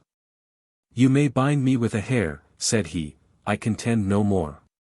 The bonds were fastened on his wrists, and then, turning toward the lifeless body of Edwin, he raised it gently in his arms. The rosy red of youth yet tinged his cold cheek. His parted lips still beamed with the same, but the breath that had so sweetly informed them, was flown. "Oh! My best brother that ever I had," cried Wallace in a sudden transport, and kissing his pale forehead. "My sincerest friend in my greatest need. In thee was truth, manhood, and nobleness, in thee was all man's fidelity with woman's tenderness. My friend, my brother, oh! Would to God I had died for thee." Chapter 80. Huntingtower. Lord Ruthven was yet musing, in fearful anxiety, on Wallace's solemn adieu, and the confirmation which the recitals of Grimsby and Hay had brought of his determined exile, when he was struck with a new consternation by the flight of his son. A billet, which Edwin had left with Scrymgeour, who guessed not its contents, told his father that he was gone to seek their friend, and to unite himself forever to his fortunes. Bothwell, not less eager to preserve Wallace to the world, with an intent to persuade him to at least abandon his monastic project, set off direct for France, hoping to arrive before his friend, and engage the French monarch to assist in preventing so grievous a sacrifice. Ruthven, meanwhile, fearful that the unarmed Wallace and the self-regardless Edwin might fall into the hands of the venal wretches now widely dispersed to seize the chief and his adherents, sent out the veterans, in divers disguises, to pursue the roads it was probable he might take, and finding him, guard him safely to the coast. Till Ruthven should receive accounts of their success, he forbore to forward the letter which Wallace had left for Bruce, or to increase the solicitude of the already anxious inhabitants of Huntingtower with any intimation of what had happened. But on the fourth day, Scrymgeour and his party returned with the horrible narrative of Lumloch. After the murder of his youthful friend, Wallace had been loaded with irons, and conveyed, so unresistingly that he seemed in a stupor, on board a vessel, to be carried without loss of time to the Tower of London. Sir John Monteith, though he never ventured into his sight, attended as the accuser, who, to put a visor on cruelty, was to swear away his victim's life. The horror and grief of Ruthven at these tidings were unutterable. And Scrymgeour, to turn the tide of the bereaved father's thoughts to the inspiring recollection of the early glory of his son, proceeded to narrate, that he found the beauteous remains in the hovel, but bedecked with flowers by the village girls. They were weeping over it, and lamenting the pitiless heart which could slay such youth and loveliness. To bury him in so obscure a spot, Scrymgeour would not allow, and he had sent Stephen Ireland with the sacred corpse to Dumbarton, with orders to see him entombed in the chapel of that fortress. "It is done," continued the worthy knight, "and those towers he so bravely scaled withstand for ever the monument of Edwin Ruthven." "Scrymgeour," said the stricken father, "the shafts fall thick upon us, but we must fulfill our duty."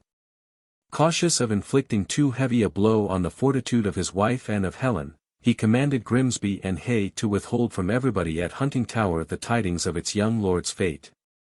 But he believed it his duty not to delay the letter of Wallace to Bruce, and the dreadful information to him of Monteith's treachery. Ruthven ended his short epistle to his wife by saying he should soon follow his messenger, but that at present he could not bring himself to entirely abandon the lowlands to even a temporary empire of the seditious chiefs. Ruthven ended his short epistle to his wife by saying he should soon follow his messenger, but that at present he could not bring himself to entirely abandon the lowlands to even a temporary empire of the seditious chiefs. On Grimsby's arrival at Huntingtower he was conducted immediately to Bruce. Some cheering symptoms having appeared that morning, he had just exchanged his bed for a couch when Grimsby entered the room. The countenance of the honest Southron was the harbinger of his news. Lady Helen started from her seat, and Bruce, stretching out his arms, eagerly caught the packets the soldier presented. Isabella inquired if all were well with Sir William Wallace. But ere he could make an answer, Lady Ruthven ran breathless into the room, holding out the open letter brought by Hay to her. Bruce had just read the first line of his, which announced the captivity of Wallace. And, with a groan that pierced through the souls of every one present, he made an attempt to spring from the couch, but in the act he reeled, and fell back in a fearful but mute mental agony. The apprehensive heart of Helen guessed some direful explanation. She looked with speechless inquiry upon her aunt and Grimsby. Isabella and Ercildown hastened to Bruce. And Lady Ruthven, being too much appalled in her own feelings to think for a moment on the aghast Helen, hurriedly read to her from Lord Ruthven's letter the brief but decisive account of Wallace's dangerous situation, his seizure and conveyance to the Tower of England. Helen listened without a word, her heart seemed locked within her, her brain was on fire, and gazing fixedly on the floor while she listened, all else that was transacted around her passed unnoticed.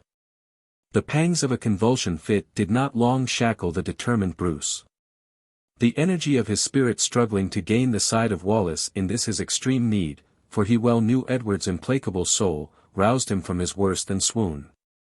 With his extended arms dashing away the restoratives with which both Isabella and Ercildown hung over him, he would have leaped on the floor had not the latter held him down.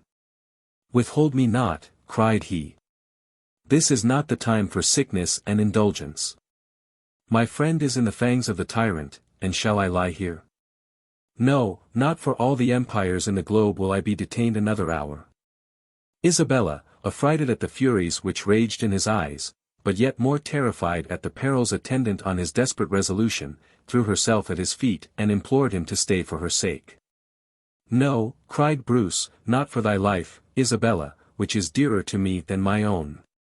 Not to save this ungrateful country from the doom it merits would I linger one moment from the side of him who has fought, bled, and suffered for me and mine, who is now treated with ignominy, and sentenced to die, for my delinquency. Had I consented to proclaim myself on my landing, secure with Bruce the king envy would have feared to strike, but I must first win a fame like his. And while I lay here, they tore him from the vain and impotent Bruce. But, Almighty pardoner of my sins," cried he, with vehemence, "grant me strength to wrest him from their grip, and I will go barefoot to Palestine, to utter all my gratitude." Isabella sunk weeping into the arms of her aunt. And the venerable Ercildown, wishing to curb an impetuosity which could only involve its generous agent in a ruin deeper than that it sought to revenge, with more zeal than judgment, urged to the prince the danger into which such boundless resentment would precipitate his own person. At this intimation the impassioned Bruce, stung to the soul that such an argument could be expected to have weight with him, solemnly bent his knees, and clasping his sword, vowed before heaven either to release Wallace or to share his fate. He would have added, but Isabella, watchful of his words, suddenly interrupted him, by throwing herself wildly on his neck, and exclaiming, "Oh, say not so. Rather swear to pluck the tyrant from his throne. That the sceptre of my Bruce may bless England, as it will yet do this unhappy land." "She says right," ejaculated Ercildown, in a prophetic transport. "And the sceptre of Bruce, in the hands of his offspring, shall bless the united countries to the latest generations. The walls of separation shall then be thrown down, and England and Scotland be one people." Bruce looked steadfastly on the sage. "Then if thy voice utter holy verity, it will not again deny my call to wield the power that heaven bestows. I follow my fate. Tomorrow's dawn sees me in the path to snatch my best treasure, my counselor, my guide, from the judgment of his enemies, or woe to England, woe to all Scotland born who have breathed one hostile word against his sacred life." "Helen, dost thou hear me?" cried he. "Wilt thou not assist me to persuade thy too timid sister that her Bruce's honor, his happiness, lives in the preservation of his friend? Speak to her, counsel her, sweet Helen, and, please the almighty arm of heaven, I will reward thy tenderness with the return of Wallace." Helen gazed intently on him while he spoke. She smiled when he ended, but she did not answer, and there was a wild vacancy in the smile that seemed to say she knew not what had been spoken, and that her thoughts were far away. Without further regarding him or any present, she arose and left the room. At this moment of fearful abstraction, her whole soul was bent with an intensity that touched on madness, on the execution of a project which had rushed into her mind in the moment she heard of Wallace's deathful captivity and destination. Helen gazed intently on him while he spoke. She smiled when he ended, but she did not answer, and there was a wild vacancy in the smile that seemed to say she knew not what had been spoken, and that her thoughts were far away. Without further regarding him or any present, she arose and left the room. At this moment of fearful abstraction, her whole soul was bent with an intensity that touched on madness, on the execution of a project which had rushed into her mind in the moment she heard of Wallace's deathful captivity and destination. The approach of night favored her design. Hurrying to her chamber, she dismissed her maids with the prompt excuse that she was ill, and desired not to be disturbed until morning. Then bolting the door, she quickly habited herself as the dear memorial of her happy days in France. And dropping from her window into the pleasance beneath, ran swiftly through its woody precincts toward Dundee. Before she arrived at the suburbs of Firth, her tender feet became so blistered, she found the necessity of stopping at the first cottage. But her perturbed spirits rendered it impossible for her to take rest, and she answered the hospitable offer of its humble owner, with a request that he would go into the town and immediately purchase a horse, to carry her that night to Dundee. She put her purse into the man's hand, who without further discussion obeyed. When the animal was brought and the honest Scot returned her the purse with its remaining contents, she divided them with him, and turning from his thanks, mounted the horse, and rode away. About an hour before dawn, she arrived within view of the ships lying in the harbour at Dundee. At this sight she threw herself off the panting animal, and leaving it to rest and liberty, hastened to the beach. A gentle breeze blew freshly from the northwest, and several vessels were heaving their anchors to get under way. "Are any," demanded she, "bound for the Tower of London?" "None," were the replies. Despair was now in her heart and gesture. But suddenly recollecting that in dressing herself for flight she had not taken off the jewels she usually wore, she exclaimed with renovated hope, "Will not gold tempt some one to carry me thither?" A rough Norwegian sailor jumped from the side of the nearest vessel, and readily answered in the affirmative. "My life," rejoined she, "or a necklace of pearls shall be yours, in the moment you land me at the Tower of London." The man, seeing the youth and agitation of the seeming boy, doubted his power to perform so magnificent a promise, and was half inclined to retract his assent. But Helen, pointing to a jewel on her finger as a proof that she did not speak of things beyond her reed, he no longer hesitated. And pledging his word that wind and tide in his favour, he would land her at the tower stairs, she, as if all happiness must meet her at that point, sprung into his vessel. The sails were unfurled, the voices of the men chanted forth their cheering responses on clearing the harbour, and Helen, throwing herself along the floor of her little cabin, in that prostration of body and soul, silently breathed her thanks to God for being indeed launched on the ocean, whose waves she trusted would soon convey her to Wallace. To soothe, to serve, to die, or to compass the release of him who had sacrificed more than his life for her father's preservation, for him who had saved herself from worse than death. Chapter 81. The Thames. On the evening of the 14th day from the one in which Helen had embarked, the little ship of Dundee entered on the bright bosom of the Nore.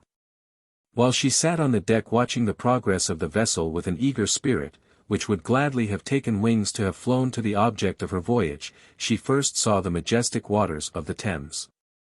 But it was a tyrannous flood to her, and she marked not the diverging shores crowned with palaces. Her eyes looked over every stately dome to seek the black summits of the tower. At a certain point the captain of the vessel spoke through his trumpet to summon a pilot from the land. In a few minutes he was obeyed. The Englishman took the helm. Helen was reclined on a coil of ropes near him. He entered into conversation with the Norwegian, and she listened in speechless attention to a recital which bound up her every sense in that hearing.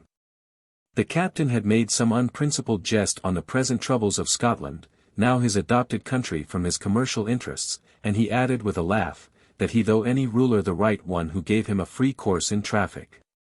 In answer to this remark, and with an observation not very flattering to the Norwegian's estimation of right and wrong, the Englishman mentioned the capture of the once renowned champion of Scotland. Even the enemy who recounted the particulars, showed a truth in the recital which shamed the man who had benefited by the patriotism he affected to despise, and for which Sir William Wallace was now likely to shed his blood. I was present, continued the pilot, when the brave Scot was put on the raft, which carried him through the Traitor's Gate into the Tower. His hands and feet were bound with iron. But his head, owing to faintness from the wounds he had received at Lumloch, was so bent down on his breast as he reclined on the float, that I could not then see his face. There was a great pause, for none of us, when he did appear in sight, could shout over the downfall of so merciful a conqueror. Many were spectators of this scene whose lives he had spared on the fields of Scotland, and my brother was amongst them. However, that I might have a distinct view of the man who has so long held our warlike monarch in dread, I went to Westminster Hall on the day appointed for his trial. The great judges of the land, and almost all the lords besides were there, and a very grand spectacle they made. But when the hall door was opened, and the dauntless prisoner appeared, then it was that I saw true majesty. King Edward on his throne never looked with such a royal air. His very chains seemed given to be graced by him as he moved through the parting crowd with the step of one who had been used to have all his accusers at his feet. Though pale with loss of blood, and his countenance bore traces of the suffering occasioned by the state of his yet unhealed wounds, his head was now erect, and he looked with undisturbed dignity on all around. The Earl of Gloucester, whose life and liberty he had granted at Berwick, sat on the right of the Lord Chancellor. Bishop Beck, the Lords de Valence and Soulis, with one Monteith, who it seems was the man that betrayed him into our hands, charged him with high treason against the life of King Edward and the peace of his Majesty's realms of England and Scotland. Grievous were the accusations brought against him, and bitter the revilings with which he was denounced as a traitor too mischievous to deserve any show of mercy. The Earl of Gloucester at last rose indignantly, and in energetic and respectful terms, called on Sir William Wallace, by the reverence in which he held the tribunal of future ages, to answer for himself. On this adjuration, brave Earl, replied he, I will speak. Oh! Men of Scotland, what a voice was that! In it was all honesty and nobleness. And a murmur arose from some who feared its power, which Gloucester was obliged to check by exclaiming aloud with a stern voice. Silence, while Sir William Wallace answers. He who disobeys, Sergeant-at-Arms, take into custody. A pause succeeded, and the chieftain, with godlike majesty of truth, denied the possibility of being a traitor where he never had owed allegiance. But with a matchless fearlessness, he avowed the facts alleged against him, which told the havoc he had made of the English on the Scottish plains, and the devastations he had afterward wrought in the lands of England. It was a son, cried he, defending the orphans of his father from the steel and rapine of a treacherous friend. It was the sword of restitution gathering on that false friend's fields the harvests he had ravaged from theirs. He spoke more and nobly, too nobly for them who heard him. They rose to a man to silence what they could not confute, and the sentence of death was pronounced on him, the cruel death of a traitor. The Earl of Gloucester turned pale on his seat, but the countenance of Wallace was unmoved. As he was led forth, I followed, and of Wallace was unmoved. As he was led forth, I followed, and saw the young Le Despencer, with several other reprobate gallants of our court, ready to receive him. With shameful mockery they flew laurels on his head, and with torrents of derision, told him, it was meet they should so salute the champion of Scotland. Wallace glanced on them a look which spoke pity rather than contempt, and, with a serene countenance, he followed the Warden toward the Tower. The hirelings of his accusers loaded him with invectives as he passed along. But the populace who beheld his noble mien, with those individuals who had heard of, while many had felt, his generous virtues, deplored and wept his sentence. Tomorrow at sunrise he dies. Helen's face being overshadowed by the low brim of her hat, the agony of her mind could not have been read in her countenance had the good Southron been sufficiently uninterested in his story to regard the sympathy of others. But as soon as he had uttered the last dreadful words, "Tomorrow at sunrise he dies," she started from her seat. Her horror-struck senses apprehended nothing further, and turning to the Norwegian, "Captain," cried she, "I must reach the Tower this night." "Impossible," was the reply, "the tide will not take us up till tomorrow at noon." "Then the waves shall," cried she, and frantically rushing toward the ship's side, she would have thrown herself into the water, had not the pilot caught her arm. "Boy," said he, "are you mad? Your action, your looks—" "No," interrupted she, wringing her hands, "but in the Tower I must be this night, or, oh, God of mercy, end my misery." The unutterable anguish of her voice, countenance, and gesture excited a suspicion in the Englishman, that this youth was connected with the Scottish chief. And not choosing to hint his surmise to the unfeeling Norwegian, in a different tone he exhorted Helen to composure, and offered her his own boat, which was then towed at the side of the vessel, to take her to the Tower. Helen grasped the pilot's rough hand, and in a paroxysm of gratitude pressed it to her lips, then forgetful of her engagements with the insensible man who stood unmoved by his side, sprung into the boat. The Norwegian followed her, and in a threatening tone demanded his hire. She now recollected it, and putting her hand into her vest, gave him the string of pearls which had been her necklace. He was satisfied, and the boat pushed off. The cross, the cherished memorial of her hallowed meeting with Wallace in the chapel of Snawdown, and which always hung suspended on her bosom, was now in her hand and pressed close to her heart. The rowers plied their oars, and her eyes, with a gaze as if they would pierce the horizon, looked intently onward, while the men labored through the tide. Even to see the walls which contained Wallace, seemed to promise her a degree of comfort she dared hardly hope herself to enjoy. At last the awful battlements of England's state prison rose before her. She could not mistake them. "That is the Tower," said one of the rowers. A shriek escaped her, and instantly covering her face with her hands, she tried to shut from her sight those very walls she had so long sought amongst the clouds. They imprisoned Wallace. He groaned within their confines. And their presence paralyzed her heart. "Shall I die before I reach thee, Wallace?" was the question her almost flitting soul uttered, as she, trembling, yet with swift steps, ascended the stone stairs which led from the water's edge to the entrance to the Tower. She flew through the different courts to the one in which stood the prison of Wallace. One of the boatmen, being bargeman to the governor of the Tower, as a privileged person, conducted her unmolested through every ward till she reached the place of her destination. There she dismissed him with a ring from her finger as his reward. And passing a body of soldiers, who kept guard before a large porch that led to the dungeons, she entered, and found herself in an immense paved room. A single sentinel stood at the end near to an iron grating or small portcullis. There, then, was Wallace.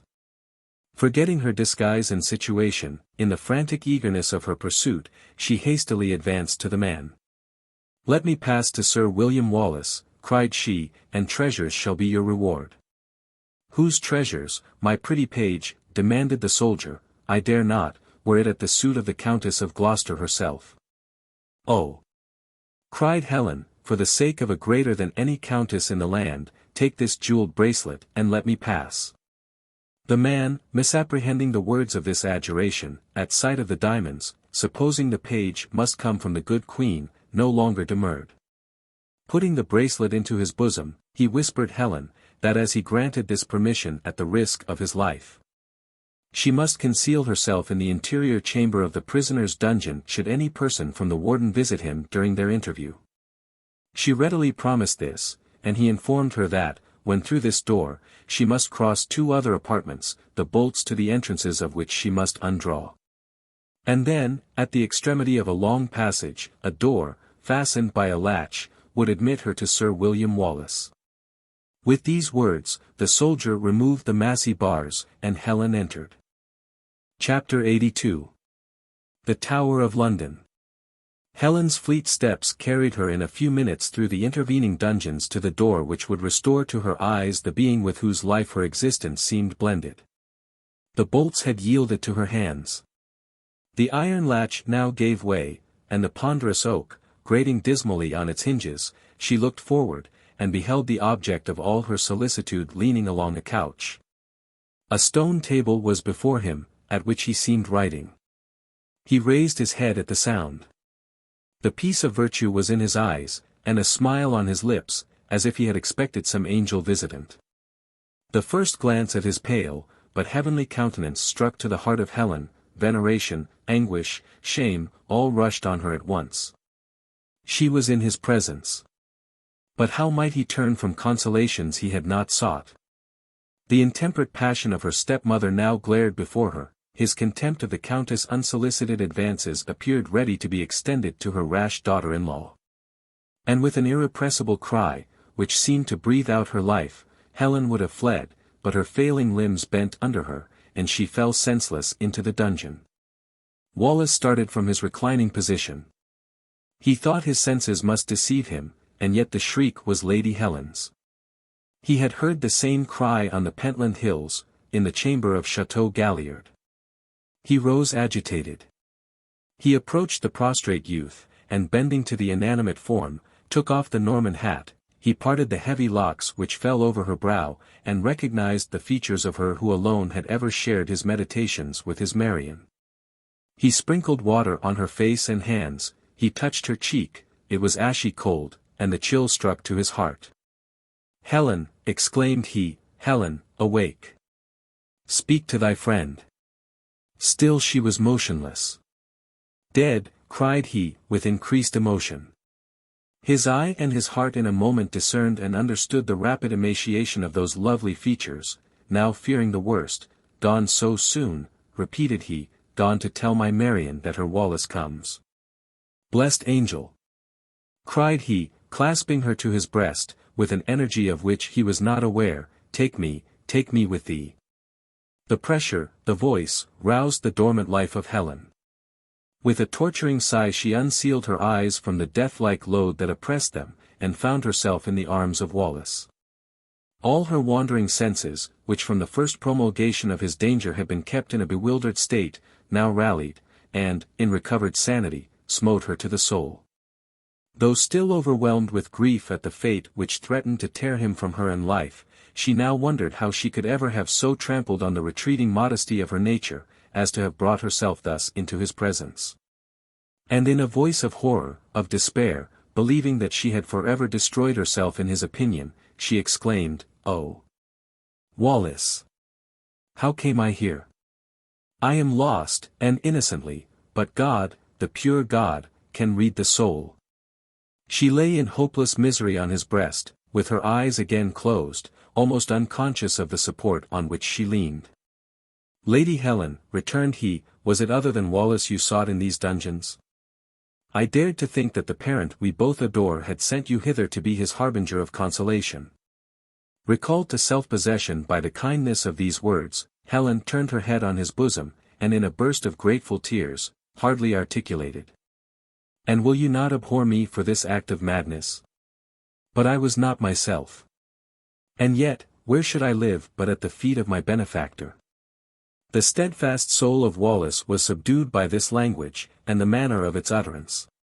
It was the disinterested dictates of a pure though agitated spirit, which he now was convinced did most exclusively love him, but with the passion of an angel. And the tears of a sympathy which spoke their kindred natures stole from his eyes as he bent his cheek on her head. She felt them. And rejoicing in such an assurance that she yet possessed his esteem, a blessed calm diffused itself over her mind, and raising herself, with a look of virtuous confidence, she exclaimed, "Then you do understand me, Wallace? You pardon me this apparent forgetfulness of my sex, and you recognize a true sister in Helen Mar? I may administer to that noble heart, till," she paused, turning deathly pale, and then clasping his hand in both hers, in bitter agony added, "till we meet in heaven. And blissful, dearest saint, will be our union there," replied he, where soul meets soul, unencumbered of these earthly fetters, and mingles with each other, even as thy tender teardrops now glide into mine. But there, my Helen, we shall never weep. No heart will be left unsatisfied. No spirit will mourn in unrequited love, for that happy region is the abode of love without the defilements or the disquietudes of mortality, for there it is an everlasting, pure enjoyment. It is a full, diffusive tenderness, which, penetrating all hearts, unites the whole in one spirit of boundless love in the bosom of our God. Who, the source of all love, as John the beloved disciple saith, so loved a lost world, that he sent his only Son to redeem it from its sins, and to bring it to eternal blessedness. Ah! Cried Helen, throwing herself on her knees in holy enthusiasm, join then your prayers with mine, most revered of friends, that I may be admitted into such blessedness. Petition our God to forgive me, and do you forgive me, that I have sometimes envied the love you bear your Marian. But now I love her so entirely, that to be her and your ministering spirit in paradise would amply satisfy my soul. Oh! Helen, cried Wallace, grasping her uplifted hands in his, and clasping them to his heart, thy soul and Marian's are indeed one, and as one I love ye. This unlooked-for declaration almost overpowered Helen in its flood of happiness. And, with a smile, which seemed to picture the very heavens opening before her, she turned her eyes from him to a crucifix which stood on a table, and bowing her head on its pedestal, was lost in the devotion of rapturous gratitude. At this juncture, when, perhaps, the purest bliss that ever descended on woman's heart now glowed in that of Helen, the Earl of Gloucester entered. His were not visits of consolation, for he knew that his friend, who had built his heroism on the rock of Christianity, did not require the comfortings of any mortal hand. At sight of him Wallace, pointing to the kneeling Helen, beckoned him into the inner cell, where his straw pallet lay. And there, in a low voice, declared who she was, and requested the Earl to use his authority to allow her to remain with him to the last. After that, said he, I rely on you, generous Gloucester, to convey safely back to her country a being who seems to have nothing of earth about her but the terrestrial body which enshrines her angelic soul. The sound of a voice speaking with Wallace roused Helen from her happy trance. Alarmed that it might be the fatal emissaries of the tyrant, come prematurely to summon him to his last hour, she started on her feet. Where are you, Wallace? Cried she, looking distractedly around her, I must be with you even in death. Hearing her fearful cry, he hastened into the dungeon, and relieved her immediate terror by naming the Earl of Gloucester, who followed him. The conviction that Wallace was under mortal sentence, which the heaven-sent impression of his eternal bliss had just almost obliterated, now glared upon her with redoubled horrors. This world again rose before her in the person of Gloucester. It reminded her that she and Wallace were not yet passed into the hereafter, whose anticipated reunion had wrapped her in such sweet Elysium. He had yet the bitter cup of death to drink to the dregs. And all of human weakness again writhed within her bosom. And is there no hope, faltered she, looking earnestly on the disturbed face of Gloucester, who had bowed with a pitying respect to her as he approached her. And then, while he seemed hesitating for an answer, she more firmly, but imploringly resumed, Oh, let me seek your king. Once he was a crusade prince. The cross was then on his breast, and the love of him who came to redeem lost man, nay, even his direst enemies, from death unto life, must have been then in your king's heart. Oh, if once there, it cannot be wholly extinguished now. Let me, gracious Earl, but recall to him that he was then beloved by a queen who to this day is the glory of her sex. On that spot of holy contest she preserved his life from an assassin's poison, by daring the sacrifice of her own. But she lived to bless him, and to be blessed herself. While Sir William Wallace, also a Christian knight, anointed by virtue in his cause, hath only done for his own country and its trampled land what King Edward then did for Christendom in Palestine. And he was roused to the defense, by a deed worse than ever infidel inflicted. The wife of his bosom, who had all of angel about her, but that of her mortal body, was stabbed by a murderous Southron governor in Scotland, because she would not betray her husband to his desolating brand. I would relate this on my knees, to your royal Edward, and call on the spirit of his sainted queen to enforce my suit, by the memory of her love and her devotedness. Helen, who had risen in her energy of speech and supplication, suddenly paused, clasped her hands, and stood with upward eyes, looking as if she beheld the beatified object of her invocation. "Dearest sister of my soul!" cried Wallace, who had forborne to interrupt her, taking her clasped hands in his, "thy knees shall never bend to any less than to the blessed Lord of all mankind, for me. Did he will my longer pilgrimage on this earth, of which my spirit is already weary, it would not be in the power of any human tyrant to hold me in these bonds. And, for Edward, believe, that not all thy tender eloquence could make one impression, where a long obdurate ambition hath set so deep a seal. I am content to go, my sister, and angels whisper me," and his voice became subdued, though still calm, while he added, in a lowered tone, like that angel whisper, "that thy bridal bed will be in William Wallace's grave." She spoke not, but at this assurance turned her tearful eyes upon him, with a beam of delight. With such delight, the Vestal consigns herself to the cloister, with such delight, the widowed mourner lays her head to rest on the tomb of him she loved. But with such delight none are acquainted who know not what it is to be wedded to the soul of a beloved being, when the body which was once its vestment lies mouldering in the earth. Gloucester contemplated this chaste union of two spotless hearts, with an admiration almost amounting to devotion. "Noble lady," said he, "the message that I came to impart to Sir William Wallace bears with it a show of hope. And, I trust that your gentle spirit will yet be as persuasive as consolatory. A deputation has just arrived from our border counties, headed by the good Barons de Hilton and de Blenkinsop, praying the royal mercy for their gallant foe, who had been most generous to them. They set forth, in their extremity.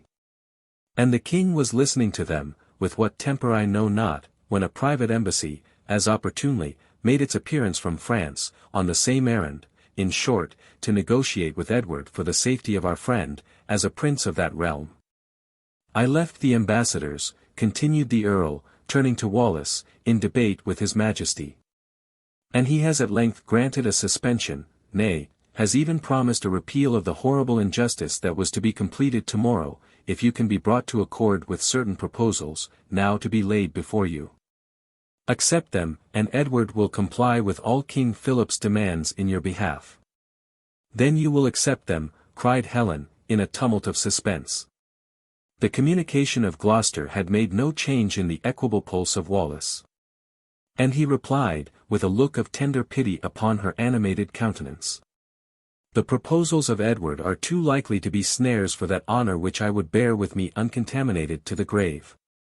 Therefore, dearest consoler of my last hours, do not give way to hopes which a greater king than Edward may command me to disappoint." Helen bowed her head in silence. The color again faded from her cheek, and despair once more seized on her heart. Gloucester resumed, and, after narrating some particulars concerning the conference between the king and the ambassadors, he suggested the impracticality of secretly retaining Lady Helen, for any length of time, in the state dungeon. "I dare not," continued he, "be privy to her presence here, and yet conceal it from the king. I know not what messengers he may send to impart his conditions to you, and should she be discovered, Edward, doubly incensed, would tear her from you. And, as an accessory, so involve me in his displeasure, that I should be disabled from serving either of you further. Were I so to honor his feelings as a man as to mention it to him, I do not believe that he would oppose her wishes. But how to reveal such a circumstance with any regard to her fair fame, I know not, for all are not sufficiently virtuous to believe her spotless innocence." Helen hastily interrupted Gloucester, and with firmness said, "When I entered these walls, the world and I parted forever. The good or the evil opinion of the impure in heart can never affect me, they shall never see me more. The innocent will judge me by themselves, and by the end of my race. I came to minister with a sister's duty to my own and my father's preserver, and while he abides here, I will never consent to leave his feet. When he goes hence, if it be to bless mankind again, I shall find the longest life too short to pour forth all my gratitude, and for that purpose I will dedicate myself in some nunnery of my native land. But should he be taken from a world so unworthy of him, soon, very soon, I shall cease to feel its aspersions in the grave. No aspersions which I can avert, dearest Helen, cried Wallace, shall ever tarnish the fame of one whose purity can only be transcended by her who is now made perfect in heaven. Consent, noblest of women, to wear, for the few days I may yet linger here, a name which thy sister angel has sanctified to me. Give me a legal right to call you mine, and Edward himself will not then dare to divide what God has joined together. Helen paused, even her heart seemed to cease its pulsation in the awful moment. Did she hear aright? And was she indeed going to invade the rights of the wife she had so often vowed to regard as the sole object of Wallace's dearest wishes? Oh, no. It was not the lover that shone in his luminous eyes, it was not the mistress that glowed in her bosom. Words might be breathed, but no change would be wrought in the souls of them who were already separated from the earth. With these thoughts Helen turned toward Wallace. She attempted to answer, but the words died on the seraphic smile which beamed upon her lips, and she dropped her head upon his breast. Gloucester, who saw no other means of ensuring to his friend the comfort of her society, was rejoiced at this mutual resolution. He had longed to propose it. But considering the peculiarities of their situation, knew not how to do so without seeming to mock their sensibility and fate. It was now near midnight. And having read the consent of Helen in the tender emotion which denied her speech, without further delay he quitted the apartment to summon the confessor of the Warden to unite their hands. On his re-entrance, he found Helen sitting, dissolved in tears, with her hand clasped in his friend's. The sacred rite was soon performed which endowed her with all the claims upon Wallace which her devoted heart had so long contemplated with resigned hopelessness, to be his helpmate on earth, his partner in the tomb, his dear companion in heaven. With the last benediction she threw herself on her knees before him, and put his hand to her lips in eloquent silence. Gloucester, with a look of kind farewell, withdrew with the priest. "Thou noble daughter of the noblest Scot," said Wallace, raising her from the ground, "this bosom is thy place, and not my feet. Long it will not be given me to hold thee here. But even in the hours of years of our separation my spirit will hover near thee, to bear thine to our everlasting home." The heart of Helen alternatively beat violently, and stopped, as if the vital current were suddenly impeded. Hope and fear agitated her by turns, but clinging to the flattering ideas which the arrival of the ambassadors had excited, she timidly breathed a hope that, by the present interferences of King Philip, Edward might not be found inexorable. "Disturb not the holy composure of your soul by such an expectation," returned Wallace. "I know my adversary too well to anticipate his relinquishing the object of his vengeance but at a price more infamous than the most ignoble death.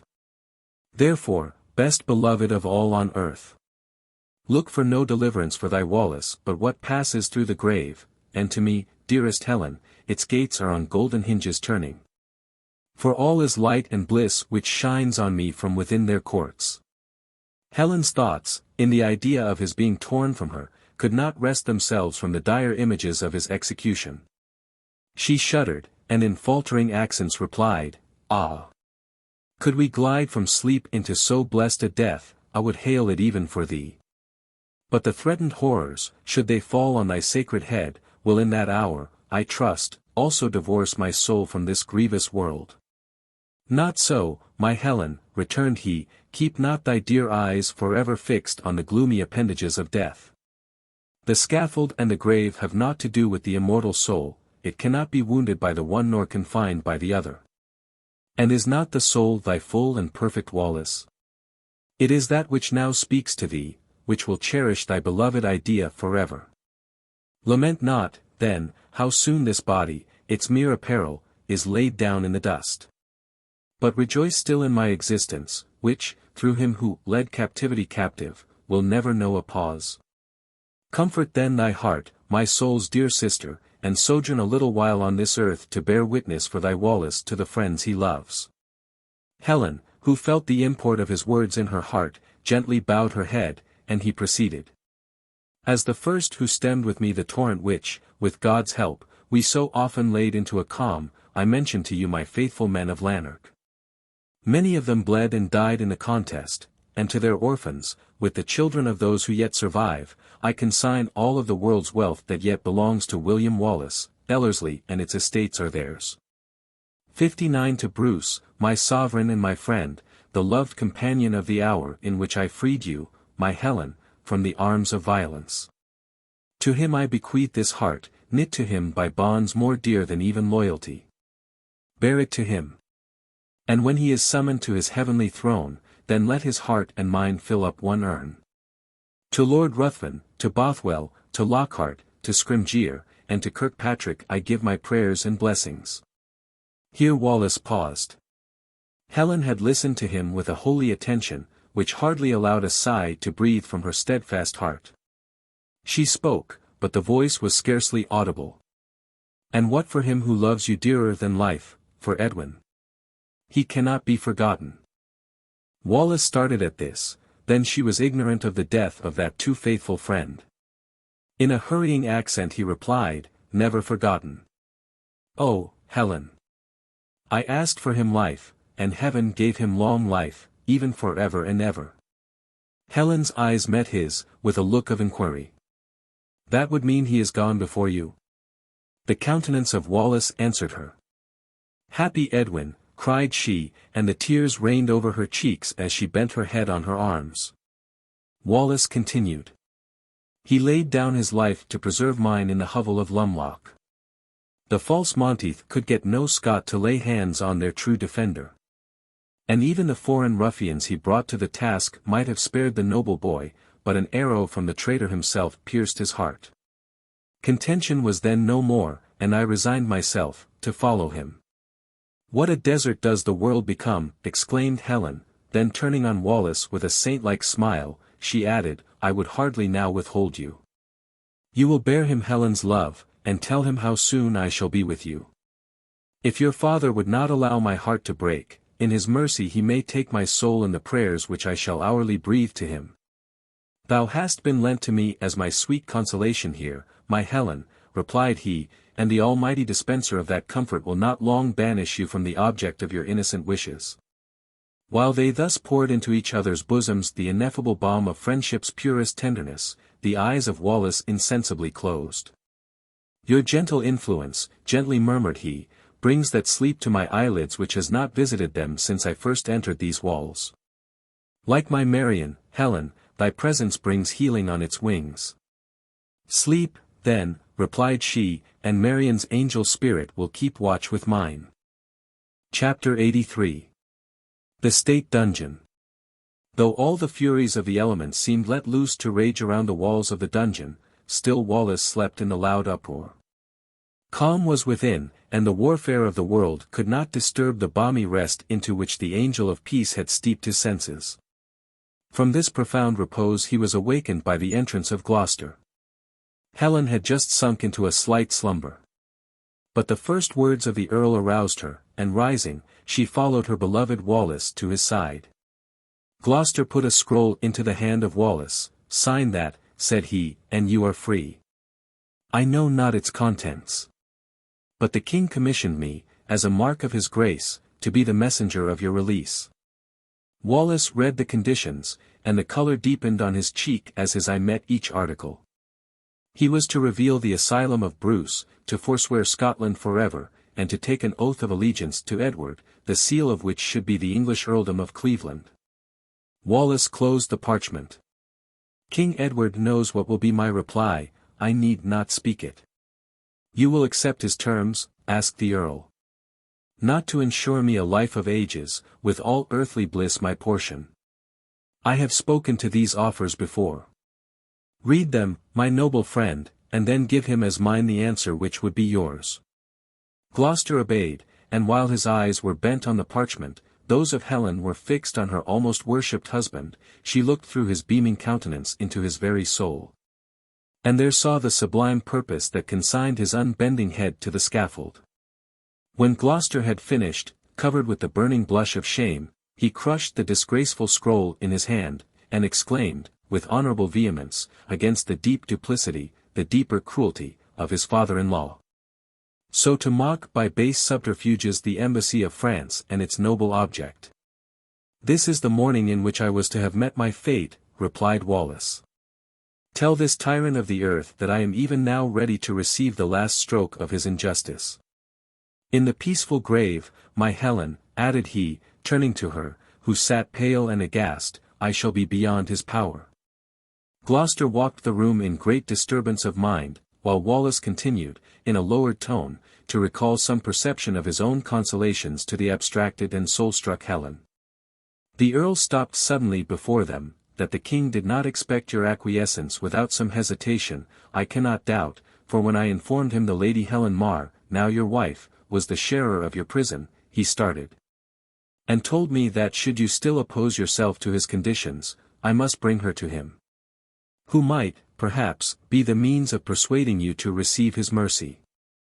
"Never," replied Wallace, "I reject what he calls mercy. He has no rights of judgment over me, and his pretended mercy is an assumption which, as a true Scot, I despise. He may rifle me of my life, but he shall never beguile me into any acknowledgment of an authority that is false. No wife, nor aught of mine, shall ever stand before him as a suppliant for William Wallace. I will die as I have lived, the equal of Edward in all things but a crown, and his superior in being true to the glory of prince or peasant, unblemished honour." Finding the Scottish chief not to be shaken in this determination, Gloucester, humbled to the soul by the base tyranny of his royal father-in-law, soon after withdrew, to acquaint that haughty monarch with the ill success of his embassy. But ere noon had turned, he reappeared, with a countenance declarative of some distressing errand. He found Helen awakened to the full perception of all her pending evils, that she was on the eve of losing forever the object dearest to her in this world. And though she wept not, though she listened to the lord of all her wishes with smiles of holy approval, her heart bled within, and, with a welcome which enforced his consolatory arguments, she hailed her own inwardly foreboding mortal pains. "I come," said Gloucester, "not to urge you to send Lady Helen as a suitor to King Edward, but to spare her the misery of being separated from you while life is yours."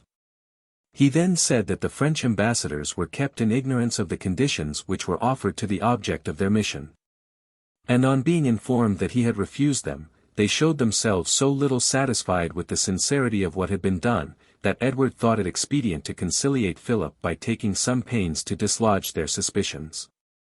To this effect he proposed to the French lords sending his final propositions to Sir William Wallace by that chieftain's wife, who he found was then his companion in the Tower. "On my intimating," continued the Earl, "that I feared she would be unable to appear before him, his answer was, 'Let her see to that, such a refusal shall be answered by an immediate separation from her husband.'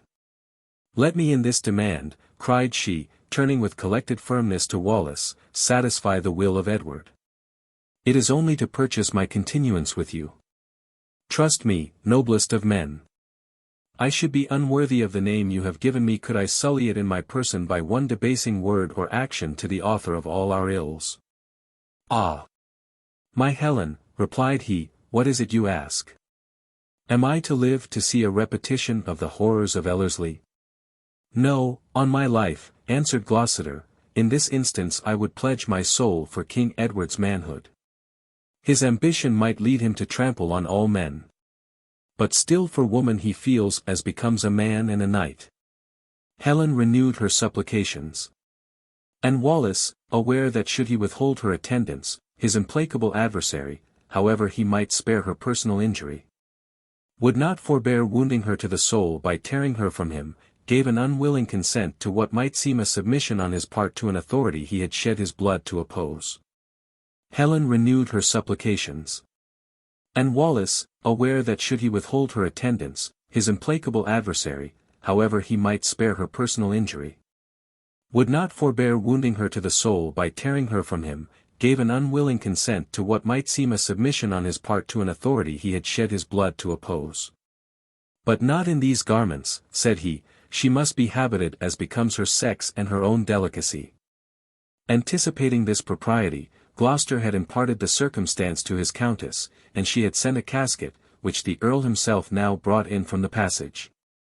Helen retired to the inner cell, and hastily arranging herself in the first suit that presented itself, reappeared in female apparel, and wrapped in a long veil. As Gloucester took her hand to lead her forth, Wallace clasped the other in his. "Remember, my Helen," cried he, "that on no terms but untrammeled freedom of soul, will your Wallace accept of life. This will not be granted by the man to whom you go, then speak and act in his presence as if I were already beyond the skies." Had this faithful friend, now his almost adoring wife, left his side with more sanguine hopes, how grievously would they have been blasted. After an absence of 2 hours, she returned to the dungeon of Wallace, and as her trembling form was clasped in his arms, she exclaimed, in a passion of tears, "Here will I live, here will I die. They may sever my soul from my body, but never again part me from this dear bosom." "Never, never, my Helen," said he, reading her conference with the king in the wild terror of its effects. Her senses seemed fearfully disordered. While she clung to him, and muttered sentences of an incoherency that shook him to the soul, he cast a look of such expressive inquiry upon Gloucester, that the Earl could only answer by hastily putting his hand on his face to hide his emotion. At last the tears she shed appeared to relieve the excess of her agonies, and she gradually sunk into an awful calm. Then rising from her husband's arms, she seated herself on his stony couch, and said in a firm voice, "Earl, I can now bear to hear you repeat the last decision of the King of England." Though not absolutely present at the interview between his sovereign and Lady Helen, from the anteroom Gloucester had heard all that passed, and now he briefly confessed to Wallace that he had too truly appreciated the pretended conciliation of the king. Edward's proposals to Helen were as artfully couched as deceptive in their design. Their issue was to make Wallace his slave, or to hold him his victim. In his conference with her, he addressed the vanity of an ambitious woman. Then, all the affections of a devoted heart, he enforced his arguments with persuasions to allure, and threats to compel obedience. In the last he called up every image to appall the soul of Helen. But, steadfast in the principles of her lord, while ready to sink under the menaced horrors of his fate, she summoned all her strength to give utterance to her last reply. "Mortal distinctions, King of England," cried she, "cannot bribe the wife of Sir William Wallace to betray his virtues. His life is dear to me, but his immaculate faith to his God and his lawful prince are dearer. I can see him die and live, for I shall join him triumphant in heaven. But to behold him dishonor himself, to counsel him so to do, is beyond my power. I should expire with grief in the shameful moment." The indignation of the king at this answer was too oppressive of the tender nature of Lady Wallace for Gloucester to venture repeating it to her husband. And, while she turned deathly pale at the recollection, Wallace, exulting in her conduct, pressed her hand silently but fervently to his lips. The Earl resumed, but, observing the reawakened agonies of her mind in her too expressive countenance, he strove to soften the blow he must inflict in the remainder of his narrative. "Dearest lady," said he, rather addressing her than Wallace, "to convince your suffering spirit that no earthly means have been left unassayed to change the unjust purpose of the king. Know that when he quitted you I left in his presence the Queen and my wife, both weeping tears of disappointment. On the moment when I found that arguments could no longer avail, I implored him, by every consideration of God and man, to redeem his honor, sacrificed by the unjust decree pronounced on Sir William Wallace. My entreaties were repulsed with anger, for the sudden entrance of Lord Athol with fresh fuel to his flame, so confirmed his direful resolution that, desperate for my friend, I threw myself on my knees. The Queen, and then my wife, both prostrate at his feet, enforced my suit, but all in vain. His heart seemed hardened by our earnestness, and his answer, while it put us to silence, granted Wallace a triumph even in his dungeon." "Cease!" cried the king. "Wallace and I have now come to that issue where one must fall. I shall use my advantage, though I should walk over the necks of half my kindred to accomplish his fate. I can find no security on my throne, no peace in my bed, until I know that he, my direst enemy, is no more." "Sorry am I, generous Gloucester," interrupted Wallace, "that for my life, you have stooped your knee to one so unworthy of your nobleness. Let, then, his tyranny take its course. But its shaft will not reach the soul his unkingly spirit hopes to wound. The bitterness of death was past when I quitted Scotland. And for this body, he may dishonor it, mangle its limbs, but William Wallace may then be far beyond his reach. Gloucester gazed on him, doubting the expression of his countenance. It was calm, but pale even to a marble hue. "Surely," said he, "my unconquered friend will not now be forced to self-violence." "God forbid," returned Wallace, "suspect me not of such base vassalage to this poor tabernacle of clay. Did I believe it my father's will that I should die at every pore I would submit, for so his immaculate son laid down his life for a rebellious world. And is a servant greater than his master, that I should say, exempt me from this trial? No. I await his summons, but he so strengthens my soul on his breast, that the court of Edward shall never make my free-born Scottish neck feel its degrading touch." His pale cheek was now luminous with a bright smile as he pressed his swelling heart. With reawakened horror Helen listened to the words of Wallace, which referred to the last outrage to be committed on his sacred remains. She recalled the corresponding threats of the king, and again losing self-possession, starting wildly up, exclaimed, "And is there no humanity in that ruthless man? Oh!" cried she, tearing her eyes from the beloved form on which it had been such bliss to gaze, "let the sacrifice of my life be offered to this cruel king to save from indignity." She could add no more, but dropped half lifeless on the arm of Wallace. Gloucester understood the object of such anguished solicitude, and while Wallace again seated her, he revived her by a protestation, that the clause she so fearfully deprecated, had been repealed by Edward. But the good Earl blushed as he spoke, for in this instance he said what was not the truth. Far different had been the issue of all his attempts at mitigation. The arrival of Athol from Scotland with advices from the Countess of Strathern, that Lady Helen Mar had fled southward to raise an insurrection in favour of Wallace, and that Lord Bothwell had gone to France to move Philip to embrace the same cause, gave Edward so apt an excuse for giving full way to his hatred against the Scottish chief, that he pronounced an order for the immediate and unrestricted execution of his sentence. Artifice to mislead the French ambassadors with an idea that he was desirous to accord with their royal master's wish, had been the sole foundation of his proposals to Wallace. And his interview with Lady Helen, though so intemperately conducted, was dictated by the same subtle policy. When Gloucester found the impossibility of obtaining any further respite from the murderous decree, he attempted to prevail for the remission of the last clause, which ordered that his friend's noble body should be dismembered, and his limbs sent as terrors to rebellion, to the 4 capital fortresses of Scotland. Edward spurned at this petition with even more acrimony than he had done the prayer for his victim's life, and Gloucester then starting from his knee, in a burst of honest indignation exclaimed, "O King, remember what is done by thee this day. Refusing to give righteous judgment in favour of one who prefers virtue to a crown and life. As insincere, as secret, have been your last conditions with him, but they will be revealed when the great Judge that searcheth all men's hearts shall cause thee to answer for this matter at the dreadful day of universal doom. Thou hast now given sentence on a patriot and a prince, and then shall judgment be given on thee." "Dangerous indeed is his rebellious spirit," cried Edward, in almost speechless wrath, "since it affects even the duty of my own house. Gloucester, leave my presence, and on pain of your own death, dare not approach me till I send for you, to see this rebel's head on London Bridge."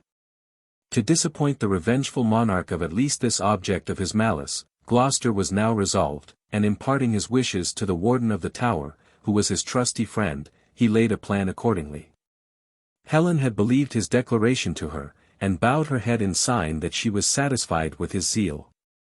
The Earl, addressing Wallace, continued, "Could I have purchased thy life, thou preserver of mine, with the forfeiture of all I possess I should have rejoiced in the exchange. But as that may not be, is there aught in the world which I can do to administer to thy wishes?" "Generous Gloucester," exclaimed Wallace, "how unwearied has been your friendship! But I shall not tax it much further. I was writing my last wishes when this angel entered my apartment. She will now be the voice of William Wallace to his friends. But still I must make one request to you, one which I trust will not be out of your power. Let this heart, ever faithful to Scotland, be at least buried in its native country. When I cease to breathe, give it to Helen, and she will mingle it with the sacred dust of those I love. For herself, dear Gloucester. Ah! Guard the vestal purity and life of my best beloved. For there are those who, when I am gone, may threaten both. Gloucester, who knew that in this apprehension Wallace meant the Lord Soulis and de Valence, pledged himself for the performance of his first request, and for the second, he assured him he would protect Helen as a sister. But she, regardless of all other evils than that of being severed from her dearest and best friend, exclaimed in bitter sorrow. Wherever I am, still and forever shall all of Wallace that remains on earth be with me. He gave himself to me, and no mortal power shall divide us. Gloucester could not reply before the voice of the warden, calling to him that the hour of shutting the gates was arrived, compelled him to bid his friend farewell. He grasped the hand of Wallace with a strong emotion, for he knew that the next time he should meet him would be on the scaffold.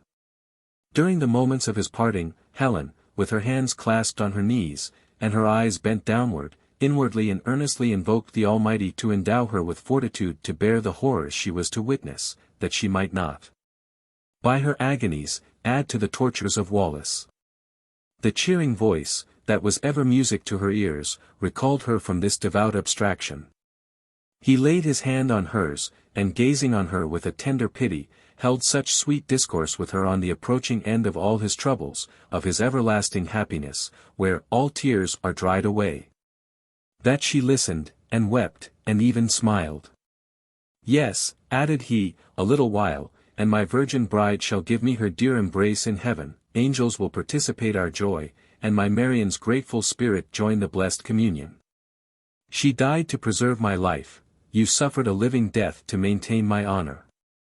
Can I then divide ye, noblest of created beings, in my soul? Take, then, my heart's kiss, dear Helen, thy Wallace's last earthly kiss. She bent toward him, and fixed her lips to his. It was the first time they had met, his parting words still hung on them, and an icy cold ran through all her veins. She felt his heart beat heavily against hers, as he said, I have not many hours to be with thee, and yet a strange lethargy overpowers my senses, but I shall speak to thee again. He looked on her as he spoke, with such a glance of holy love, that not doubting he was now bidding her, indeed, his last farewell, that he was to pass from this sleep out of the power of man, she pressed his hand without a word. And as he dropped his head back upon his straw pillow, with an awed spirit she saw him sink to profound repose. Chapter 84. Tower Hill. Long and silently had she watched his rest. So gentle was his breath, that he scarcely seemed to breathe. And often, during her sad vigils, did she stoop her cheek to feel the respiration which might still bear witness that his outraged spirit was yet fettered to earth. She tremblingly placed her hand on his heart, and still its warm beats spake comfort to hers. The soul of Wallace, as well as his beloved body, was yet clasped in her arms. The arms of a sister enfold thee, murmured she to herself. They would gladly bear thee up, to lay thee on the bosom of thy martyred wife, and there, how wouldst thou smile upon and bless me? And shall we not meet so before the throne of him whose name is truth? The first rays of the dawn shone upon his peaceful face just as the door opened, and a priest appeared.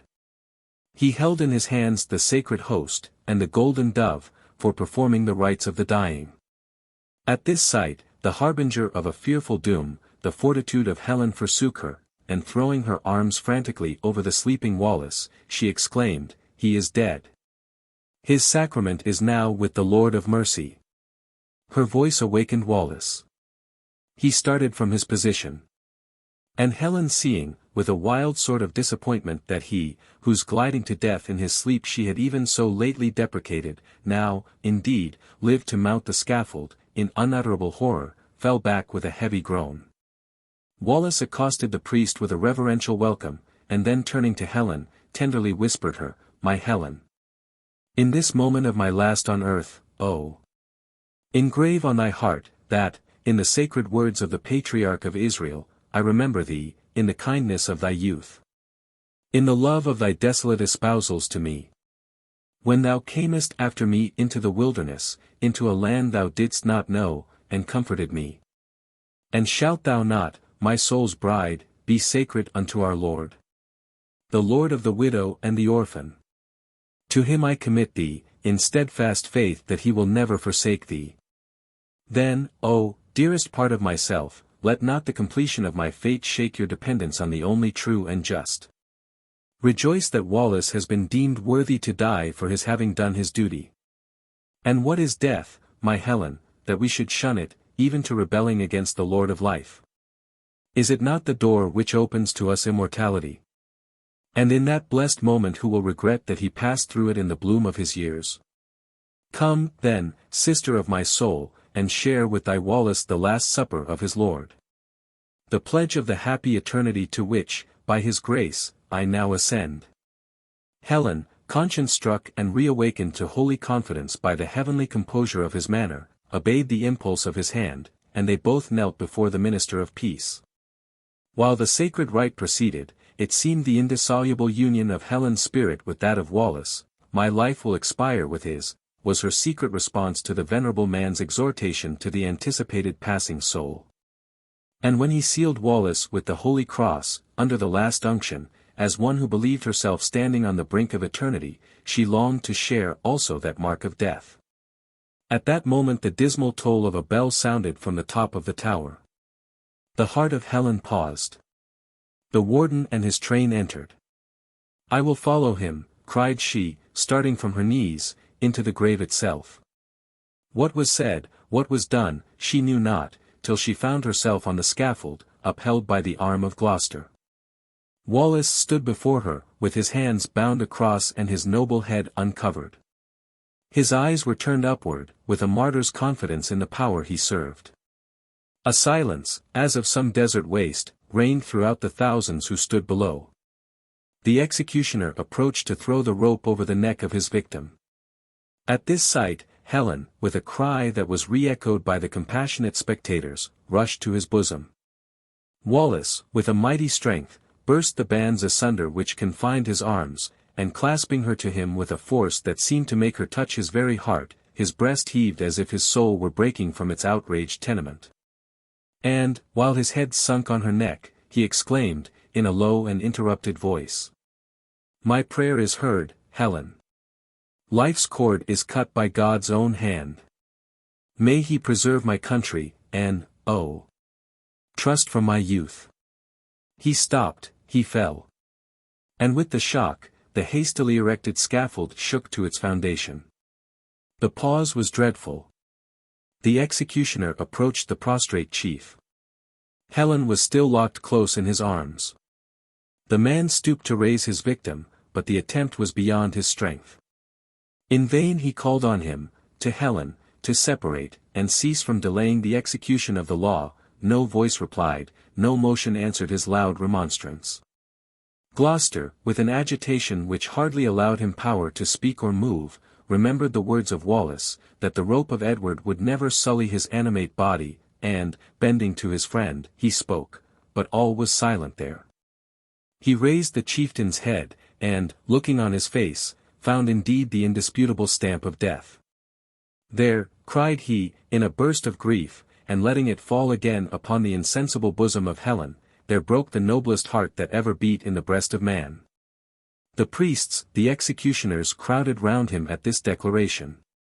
But, while giving a command in a low tone to the warden, he took the motionless Helen in his arms, and leaving the astonished group round the noble dead, carried her from the scaffold back into the Tower. 60.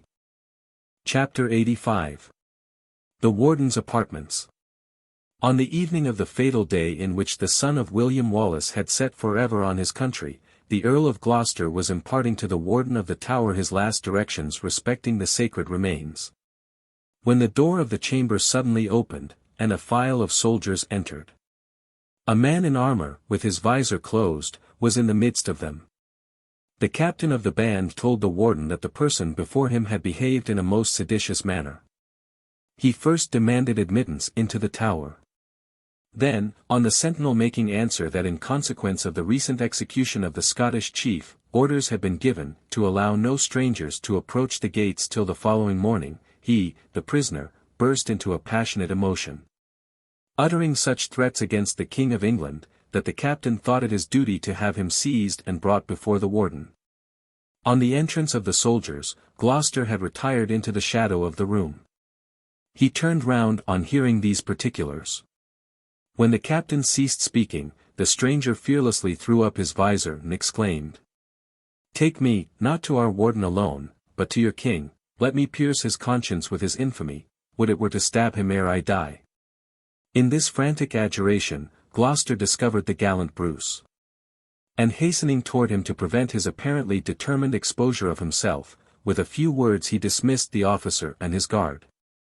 And then, turning to the warden, "Sir Edward," said he, "this stranger is not less my friend than he that was Sir William Wallace. Then far be it from me, Earl, to denounce him to our enraged monarch. I have seen enough of noble blood shed already. And though we, the subjects of King Edward, may not call your late friend a martyr, yet we must think his country honoured in so steady a patriot, and may surely wish we had many the like in our own." With these words the worthy old knight bowed and withdrew. Bruce, who had hardly heard the observation of the warden, on his departure turned upon the Earl, and, with a bursting heart, exclaimed, "Tell me, is it true? Am I so lost a wretch as to be deprived of my best, my dearest friend? And is it true, as I am told, that every infernal rigour of the sentence has been executed on that brave and breathless body? Answer me to the fact, that I may speedily take my course." Alarmed at the direful expression of his countenance, with a quivering lip, but in silence, Gloucester laid his hand upon his arm. Bruce too well understood what he durst not speak, and, shaking it off, frantically, "I have no friend," cried he. "Wallace! My dauntless, my only Wallace, thou art rifled from me. And shall I have fellowship with these? No, all mankind are my enemies, and soon will I leave their detested sojourn." Gloucester attempted to interrupt him. But he broke out afresh and with redoubled violence. "And you, Earl," cried he, "lived in this realm, and suffered such a sacrilege on God's most perfect work. Ungrateful, worthless man! Fill up the measure of your baseness. Deliver me to Edward, and let me brave him to his face. Oh! Let me die, covered with the blood of thy enemies, my murdered Wallace. My more than brother, that shall be the royal robe thy Bruce will bring to thee." Gloucester stood in dignified forbearance under the invectives and stormy grief of the Scottish prince, but when exhausted nature seemed to take rest in momentary silence, he approached him. Bruce cast on him a lurid glance of suspicion. "Leave me," cried he, "I hate the whole world, and you the worst in it, for you might have saved him, and you did not, you might have preserved his sacred limbs from being made the gazing-stock of traitors, and you did not. Away from me, apt son of a tyrant, lest I tear you in piecemeal. By the heroic spirit of him whom this outrage on me dishonours, hear my answer, Bruce. And, if not on this spot, let me then exculpate myself by the side of his body, yet uninvaded by a sacrilegious touch." "How?" interrupted Bruce. Gloucester continued. "All that was mortal in our friend now lies in a distant chamber of this quadrangle. When I could not prevail on Edward, either by entreaty or reproaches, to remit the last gloomy vengeance of tyrants, I determined to wrest its object from his hands. A notorious murderer died yesterday under the torture. After the inanimate corpse of our friend was brought into this house, to be conveyed to the scene of its last horrors, by the assistance of the warden the malefactor's body was conveyed here also, and placed on the traitor's sledge. In the stead of his who was no traitor, and on that murderer most justly fell the rigour of so dreadful a sentence." The whole aspect of Bruce changed during this explanation, which was followed by a brief account from Gloucester of their friend's heroic suffering and death. "Can you pardon my reproaches to you?" cried the prince, stretching out his hand. "Forgive, generous Gloucester, the distraction of a severely wounded spirit." This pardon was immediately accorded, and Bruce impetuously added, "Lead me to these dear remains, that with redoubled certainty I may strike his murderer's heart. I came to succour him. I now stay to die, but not unrevenged." "I will lead you," returned the Earl, "where you shall learn a different lesson." His soul will speak to you by the lips of his bride, now watching by those sacred relics. Feeble is now her lamp of life, but a saint's vigilance keeps it burning, till it may expire in the grave with him she so chastely loved. A few words gave Bruce to understand that he meant Lady Helen Mar. And with a deepened grief when he heard in what an awful hour their hands were plighted, he followed his conductor through the quadrangle. When Gloucester gently opened the door, which contained the remains of the bravest and the best, Bruce stood for a moment on the threshold. At the further end of the apartment, lighted by a solitary taper, lay the body of Wallace on a bier, covered with a soldier's cloak. Kneeling by its side, with her head on its bosom, was Helen. Her hair hung disordered over her shoulders, and shrouded with its dark locks the marble features of her beloved. Bruce scarcely breathed. He attempted to advance, but he staggered and fell against the wall. She looked up at the noise. But her momentary alarm ceased when she saw Gloucester. He spoke in a tender voice. "Be not agitated, lady, but here is the Earl of Carrick." "Nothing can agitate me more," replied she, turning mournfully toward the prince. Who, raised from his momentary dizziness, beheld her regarding him with the look of one already an inhabitant of the grave. "Helen," faintly articulated Bruce, "I come to share your sorrows, and to avenge them." "Avenge them?" repeated she, after a pause. "Is there aught in vengeance that can awaken life in these cold veins again? Let the murderers live in the world they have made a desert by the destruction of its brightest glory, and then our home will be his tomb." Again she bent her head upon Wallace's cold breast, and seemed to forget that she had been spoken to, that Bruce was present. "May I not look upon him?" cried he, grasping her hand. "Oh! Helen, show me that heroic face from whose beams my heart first caught the fire of virtue." She moved, and the clay-hued features of all that was ever perfect in manly beauty met his sight. But the bright eyes were shut. The radiance of his smile was dimmed in death, yet still that smile was there. Bruce precipitated his lips to his, and sinking on his knees, remained in a silence only broken by his sighs. It was an awful and heartbreaking pause, for the voice which in all scenes of weal or woe had ever mingled sweetly with theirs, was silent. Helen, who had not wept since the tremendous hour of the morning, now burst into an agony of tears. And the vehemence of her feelings tearing so delicate a frame, now rendered weak unto death by a consuming sickness, which her late exertions and present griefs had made seize on her very vitals, seemed to threaten the immediate extinction of her being. Bruce, aroused by her smothered cries, as she lay almost expiring, upheld by Gloucester, hurried to her side. By degrees she recovered to life and observance, but finding herself removed from the bier, she sprang wildly toward it. Bruce caught her arm to support her tottering steps. She looked steadfastly at him, and then at the motionless body. "He is there," cried she, "and yet he speaks not. He soothes not my grief, I weep, and he does not comfort me. And there he lies. Oh! Bruce, can this be possible?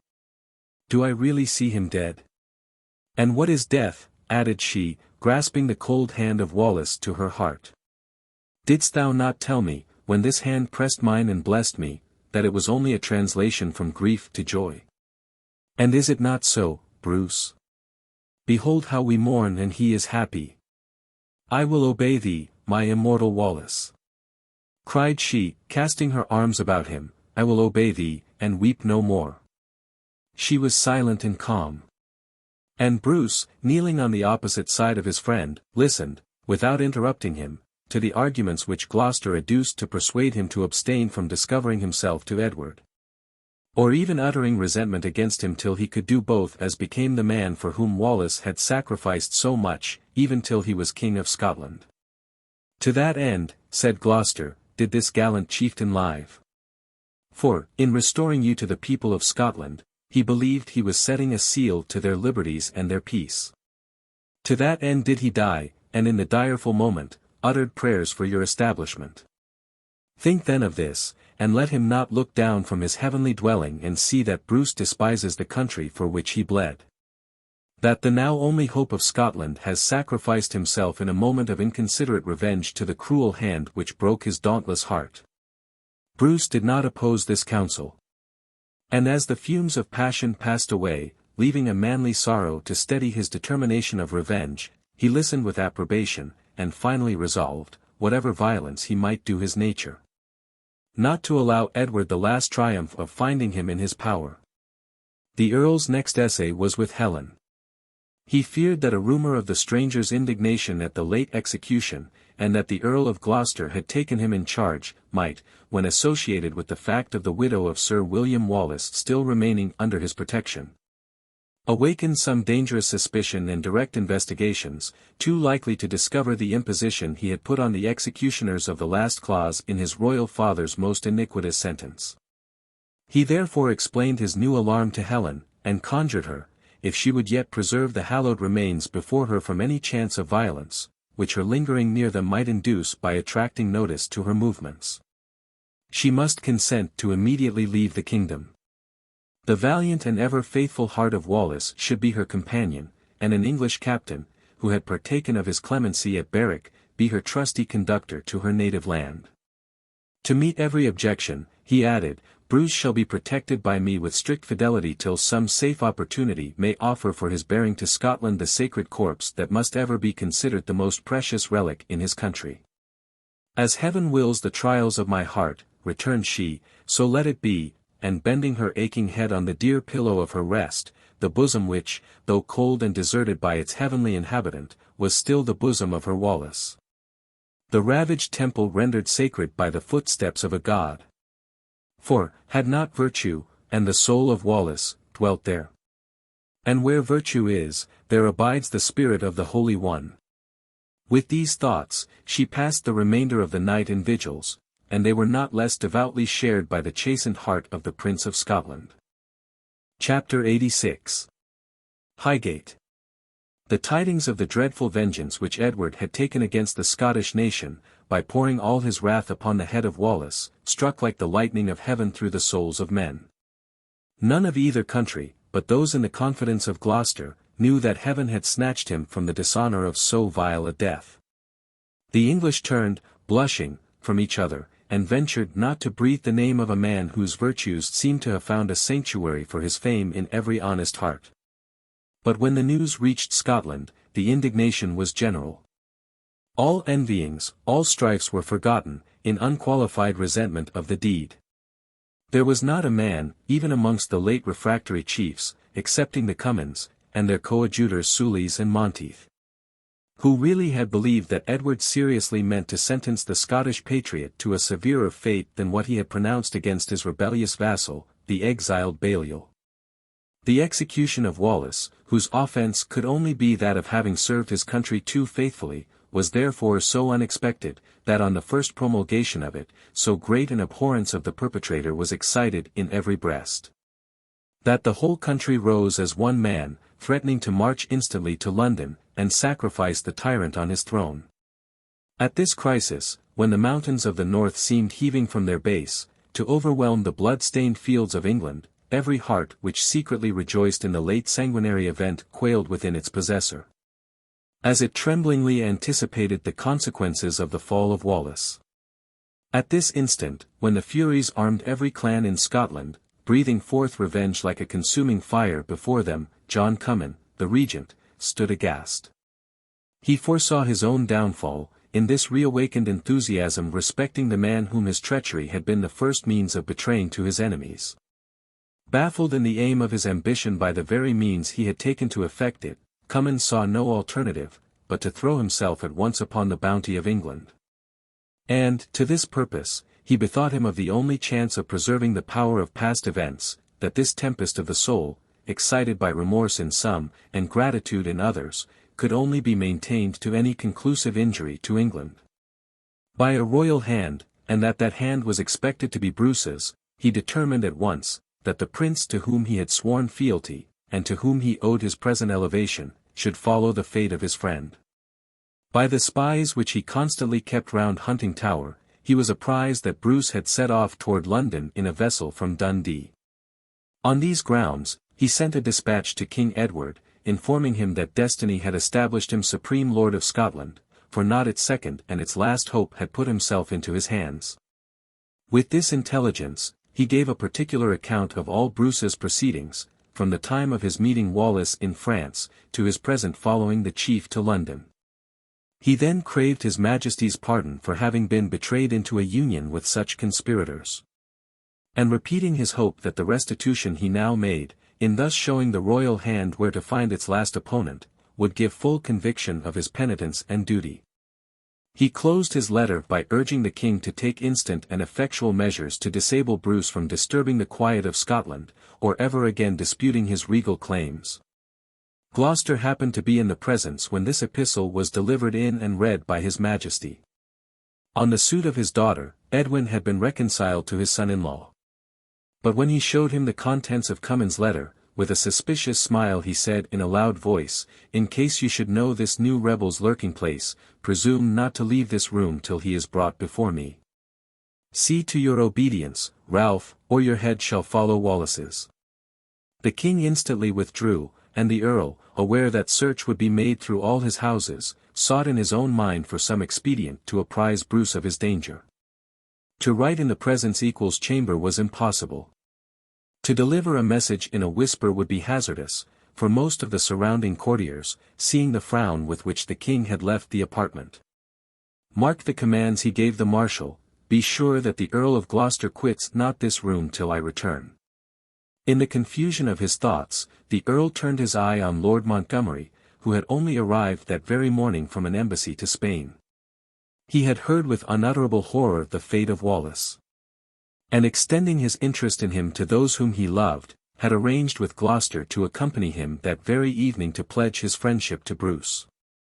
To Montgomery, then, as to the only man acquainted with his secret, he turned.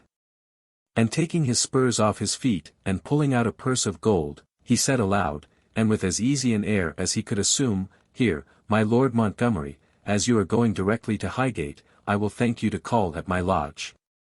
Put these spurs and this purse into the hands of the groom we spoke of, tell him they do not fit me, and he will know what use to make of them." He then turned negligently on his heel, and Montgomery quitted the apartment.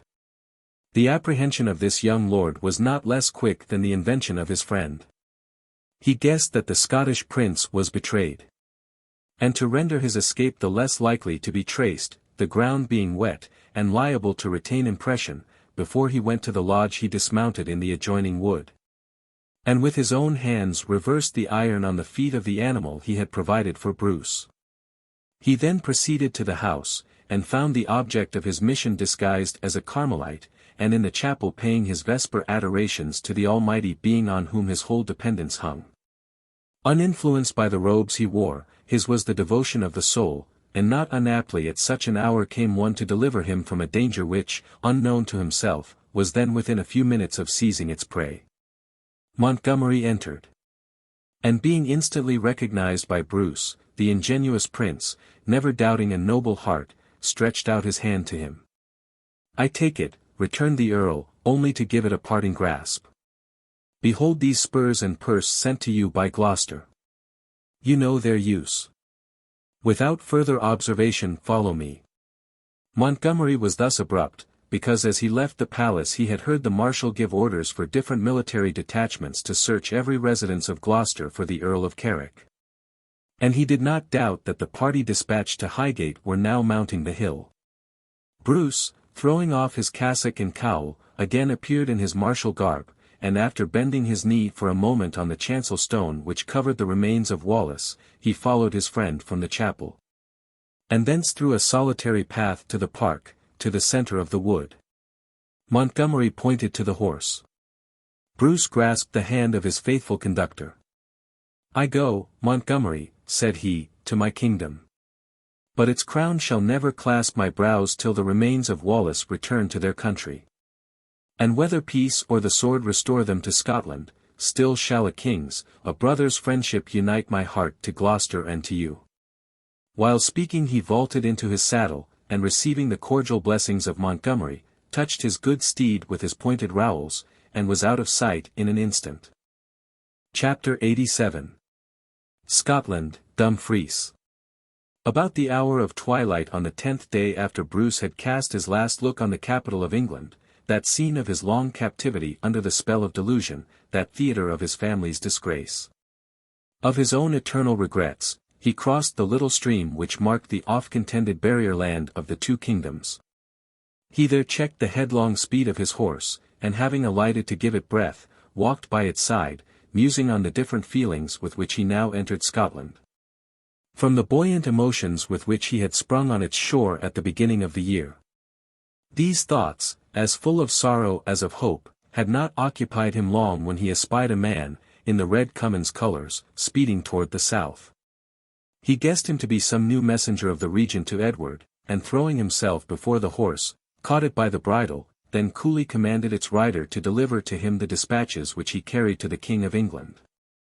The man refused, and, striking his spurs into his beast, tried to trample down his assailant. But Bruce was not to be put from his aim.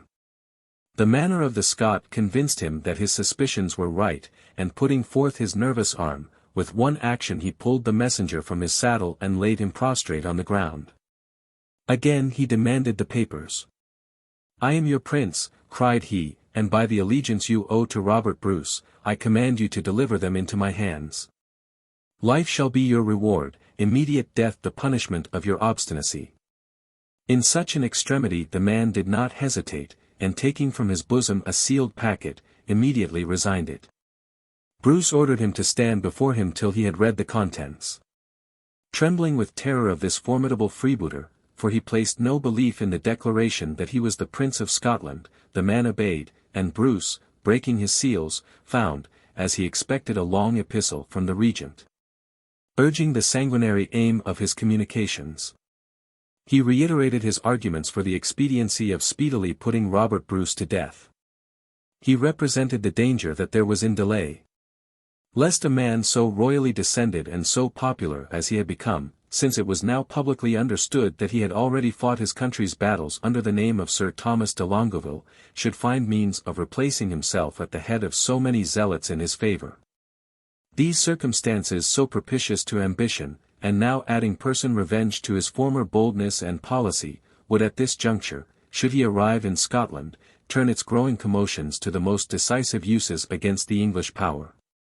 The regent concluded with saying, that the Lords Lochawe, Douglas, and Ruthven were come down from the Highlands with a multitudinous army, to drive out the South Ron garrisons, and to repossess themselves of the fortresses of Stirling and Edinburgh. That Lord Bothwell had returned from France with the real Sir Thomas de Longueville, a knight of great valiancy. And that Sir Roger Kirkpatrick, after having massacred half the English castellans in the border counties, was now lying at Torthwold ready to commence his murderous reprisals through the coasts of Galloway. For himself, Cummin told the kind he had secretly removed to the Franciscan monastery at Dumfries, where he should most anxiously await his Majesty's pardon and commands. Bruce closed the packet. To prevent his discovery being betrayed ere he was ready to act, he laid his sword upon the shoulder of the man. "You are my prisoner," said he, "but fear not. I only mean to hold you in safety till your master has answered for his treason." The messenger thought, whoever this imperious stranger might be, that he saw a truth in his eyes which ratified this assurance, and without opposition, he walked before him till they stopped at Torthwold. Night had closed in when Bruce sounded his bugle under the walls. Kirkpatrick answered from the embrasure over the Barbican gate with a demand of who desired admittance. "'Tis the avenger of Sir William Wallace," was the reply. The gates flew open at the words, and Kirkpatrick, standing in the archway amid a blaze of torches, received his guest with a brave welcome. Bruce spoke no more till he entered the banqueting hall.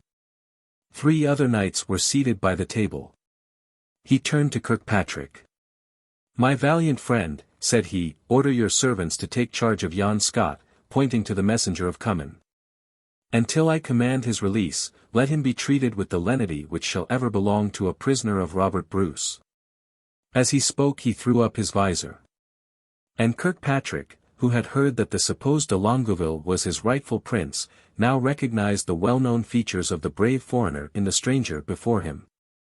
Not doubting the verity of his words, he bent his knee with the homage due to his king, and in the action was immediately followed by Sir Eustace Maxwell, Sir James Lindsay, and Adam Fleming, who were the other knights present. "I come," cried the prince, "in the spirit of my heart's sovereign and friend, the now immortal Wallace, to live or to die with you in the defence of my country's liberties. With such assistance as yours, his invincible coadjutors, and with the blessing of heaven on our arms, I hope to redeem Scotland from the disgrace which her late horrible submission to the tyrant has fastened on her name. The transgressions of my house have been grievous, but that last deadly sin of my people called for an expiation awful indeed. And it came in the moment of guilt. In their crime they receive punishment. They broke from their side the arms which alone had rescued them from their enemies. I now come to save them from themselves. Their having permitted the sacrifice of the rights of my family was the first injury committed on the Constitution, and it prepared a path for the ensuing tyranny which seized upon the kingdom. But, by resuming these rights, which is now my firm purpose, I open to you a way to recover our hereditary independence. The direful scene just acted on the Tower Hill of London, that horrible climax of Scottish treason, must convince every reasonable mind that all the late misfortunes of our country have proceeded from the base jealousies of its nobles. There, then, let them die, and may the grave of Wallace be the tomb of dissension. Seeing where their own true interests point, surely the brave chieftains of this land will rally round their lawful prince, who here declares he knows no medium between death and victory. The spirit with which this address was pronounced, the magnanimity it conveyed, assisted by the graces of his youth, and noble deportment, struck the hearts of its auditors, and aroused in double vigor the principles of resentment to which the first tidings of their heroic countryman's fate had given birth. Kirkpatrick needed no other stimulus than his almost idolatrous memory of Wallace, and he listened with an answering ardor to Bruce's exhortation. The prince next disclosed to his now zealously pledged friends the particulars of the Red Cummin's treachery. "He now lies at Dumfries," cried Kirkpatrick. "Thither, then, let us go, and confront him with his treason. When falsehood is to be confounded, it is best to grapple with the sorceress in the moment of detection. Should we hesitate, she may elude our grasp." Dumfries was only a few miles distant, and they might reach its convent before the first matins. Fatigue was not felt by Bruce when in pursuit of a great object, and, after a slight refreshment, he and his 4 determined friends took horse. As they had anticipated, the midnight bell was ringing for prayers when the troop stopped at the Franciscan gate. Lindsay, having been in the Holy Land during the late public struggles, alleged business with the abbot, and desired to see him. On the father's bidding the party welcome, Bruce stepped forward and addressed him, "Reverend Sir, I come from London. I have an affair to settle with Lord Badenoch. And I know by his letters to King Edward, that he is secretly lodged in this convent. I therefore command to be conducted to him." This peremptory requisition, with the superior air of the person who made it, did not leave the abbot room to doubt that he was some illustrious messenger from the King of England, and with hardly a demur. He left the other knights in the cloisters of the church while he led the noble Southron, as he thought, to his kinsman. The treacherous regent had just retired from the refectory to his own apartment, as the abbot conducted the stranger into his presence.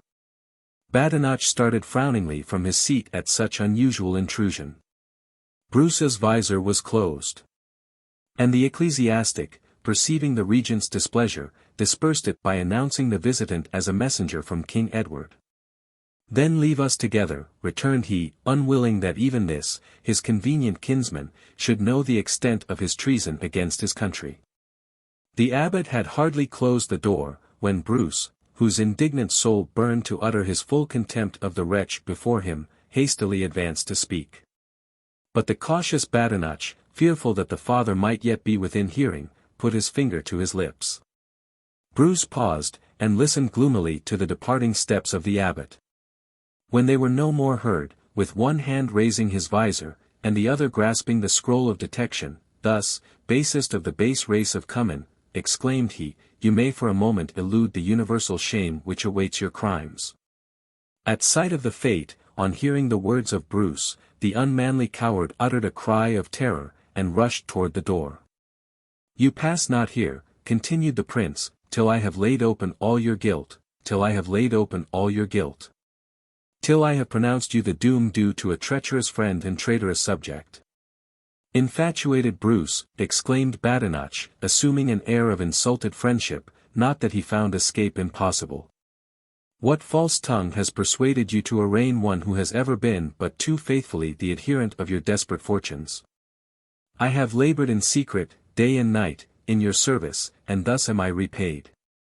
Bruce smiled disdainfully at this poor attempt to deceive him, and, as he stood with his back against the door, he opened the murderous packet, and read from it all its contents. Cummin turned pale and red at each sentence. And at last, Bruce closing it. Now, then, faithful adherent of Robert Bruce, cried he, say what the man deserves who, in these blood-red lines, petitions the death of his lawful prince. Oh! Thou arch-regicide! Doth not my very look kill thee? Badenoch, his complexion turning of a livid hue, and his voice faltering, attempted to deny the letter having been his handwriting, or that he had any concern in the former embassy to Edward. Then, finding that these falsehoods only irritated Bruce to higher indignation, and fearful of being immediately sacrificed to his just resentment, he threw himself on his knees, and confessing each transaction, implored his life in pity to the natural desire of self-preservation which, alone, had precipitated him to so ungrateful a proceeding. Oh, added he, even this danger I have incurred upon your account. For your ultimate advantage did I bring on my head the perils which now fill me with dismay. Love alone for you made me hasten the execution of William Wallace, that insidious friend, who would have crept from your bosom into your throne. And then, fear of your mistaking the motives of so good a service, betrayed me to throw myself into the arms of Edward. Bury thyself in crimes, thou foulest traitor, deep in the depths of hell, cried the prince, starting away with a tremendous gesture. Out of my sight forever, that I may not pollute these hands with thy monstrous blood. Till this moment Bruce was ignorant that Badenoch had been the instigator in the murder of Wallace. And forgetting all his own person wrongs in this more mighty injury, with tumultuous horror, he turned from the coward to avoid the self-blame of stabbing an unarmed wretch at his feet. But at that moment Cummin, who believed his doom only suspended, rose from his knee, and drawing his dirk from under his plaid, struck it into the back of the prince. Bruce turned on him with the quickness of thought. Ha! Exclaimed he, seizing him by the throat, then take thy fate. This accursed deed hath removed the only barrier between vengeance and thee, thus remember William Wallace. As the prince spoke he plunged his dagger into the breast of the traitor. Cummin uttered a fearful cry, and rolled down at his feet murmuring imprecations. Bruce fled from the spot. It was the first time his arm had drawn blood except in the field of battle, and he felt as if the base tide had contaminated his hand. In the cloisters he was encountered by his friends. A few words informed them of what had happened. "Is he dead?" inquired Kirkpatrick. "I can hardly doubt it," answered Bruce. "Such a matter," returned the veteran, "must not be left to conjecture. I will secure him." 61 And running forward, he found the wounded regent crawling from the door of the cell. Throwing himself upon him without noise, he stabbed him to the heart.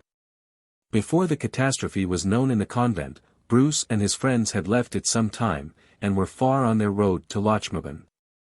They arrived before sunrise, and once more an inmate of his paternal castle, he thence dispatched Fleming to Lord Ruthven, with a transcript of his designs. In the same pact he enclosed a letter for the Lady Isabella. It contained this brave resolution, that, in his present return to Scotland, he did not consider himself merely as Robert Bruce, come to reclaim the throne of his ancestors, but as the executor of the last dying will of Sir William Wallace. Which was, that Bruce should confirm the independence of Scotland, or fall, as Wallace had done, invincible at his post. Till that freedom is accomplished, continued the virtuous prince, I will never shake the steadfast purpose of my soul by even once glance at thy life-endearing beauties. I am Wallace's soldier, Isabella, as he was heaven's. And, while my captain looks on me from above, shall I not approve myself worthy his example? I wooed you as a knight, I will win you as a king. And on the day when no hostile Southron breathes in Scotland I will demand my sweetest reward, my beloved bride, of her noble uncle. You shall come to me as the angel of peace, and in 1 hour we will receive the nuptial benediction and the vows of our people. The purport of the prince's letter to Ruthven was well adapted to the strain of the foregoing. He then announced his intention of proceeding immediately to the plain of Stirling. And there, putting himself at the head of his loyal Scots, declare himself their lawful sovereign, and proclaim to the world that he acknowledged no legal superior but the great being whose vicegerent he was. From that centre of his kingdom he would make excursions to its furthest extremities, and, with God's will, either drive his enemies from the country, or perish with the sword in his hand, as became the descendant of William the Lion. As became the friend of William Wallace. Ruthven lay encamped on the Carse of Gowrie when this letter was delivered to him. He read it aloud to his assembled chieftains, and, with waving bonnets, they hailed the approach of their valiant prince. Bothwell alone, whose sole devoted attachment to Wallace could not be superseded by any other affection, allowed his bonnet to remain inactive in his hand. But with the fervour of true loyalty he thanked God for thus bringing the sovereign whom his friend loved to bind in one the contending interests of his country, to wrest from the hand of that friend's assassin the sceptre for which he had dyed them so deep in blood. Chapter 88. Stirling. The word of Bruce was as irreversible as his spirit was determined. No temptation of indulgence could seduce him from the one, no mischance of adversity could subdue the other. The standard of liberty had been raised by him on the Carse of Gowrie, and he carried it in his victorious arm from east to west, from the most northern point of Sutherland to the walls of Stirling. But there, the garrison which the treason of the late regent had admitted into the citadel gave a momentary check to his career. The English governor hesitated to surrender on the terms proposed, and while his first flag of truce was yet in the tent of the Scottish monarch, a second arrived to break off the negotiation. Whatever were the reasons for this abrupt determination, Bruce paid him not the compliment of asking a wherefore, but advancing his troops to the Southron outposts, drove them in with great loss. And, approaching the lower works of the town by the road of Balloch, so alarmed the governor as to induce him to send forth several squadrons of horse to stop his progress. Vain was the attempt. They shrunk before the resolute prince and his enthusiastic followers. The governor dispatched others, and at last marched himself out to their support. No force seemed able to withstand the pressing valour of the Scots. The Southron saw himself in the midst of his slain, and deserted by half of his surviving troops. A surrender, both of himself and his fainting companions, was now his only recourse. His herald sounded a parley. The generous victor, in the midst of triumph, listened to the offered capitulation. It was not to include the citadel of Stirling. Bruce stopped the herald at this clause, and at once demanded the unconditional surrender of both the town and citadel. The governor, being aware that in his present state there was no alternative, and knowing the noble nature of the prince who made the requisition, yielded to necessity, and resigned the whole into his hands. Next morning Bruce entered Stirling as a conqueror, with the whole of his kingdom at his feet, for, from the Solway Frith to the Northern Ocean, no Scottish town or castle owned a foreign master. The acclamations of a rescued people rent the skies. And, while prayers and blessings poured on him from above, below, and around, he did indeed feel himself a king, and that he had returned to the land of his forefathers. While he sat on his proud war-horse, in front of the great gates of the citadel, now thrown wide asunder to admit its rightful sovereign, his noble prisoners came forward. They bent their knees before him. And delivering their swords, received in return, his gracious assurance of mercy. At this moment all Scottish hearts and wishes seemed riveted on their youthful monarch. Dismounting from his steed, he raised his helmet from his head, as the souls of his enemies, he raised his helmet from his head, as the Bishop of Dunkeld, followed by all the ecclesiastics in the town, came forward to wait upon the triumph of their king.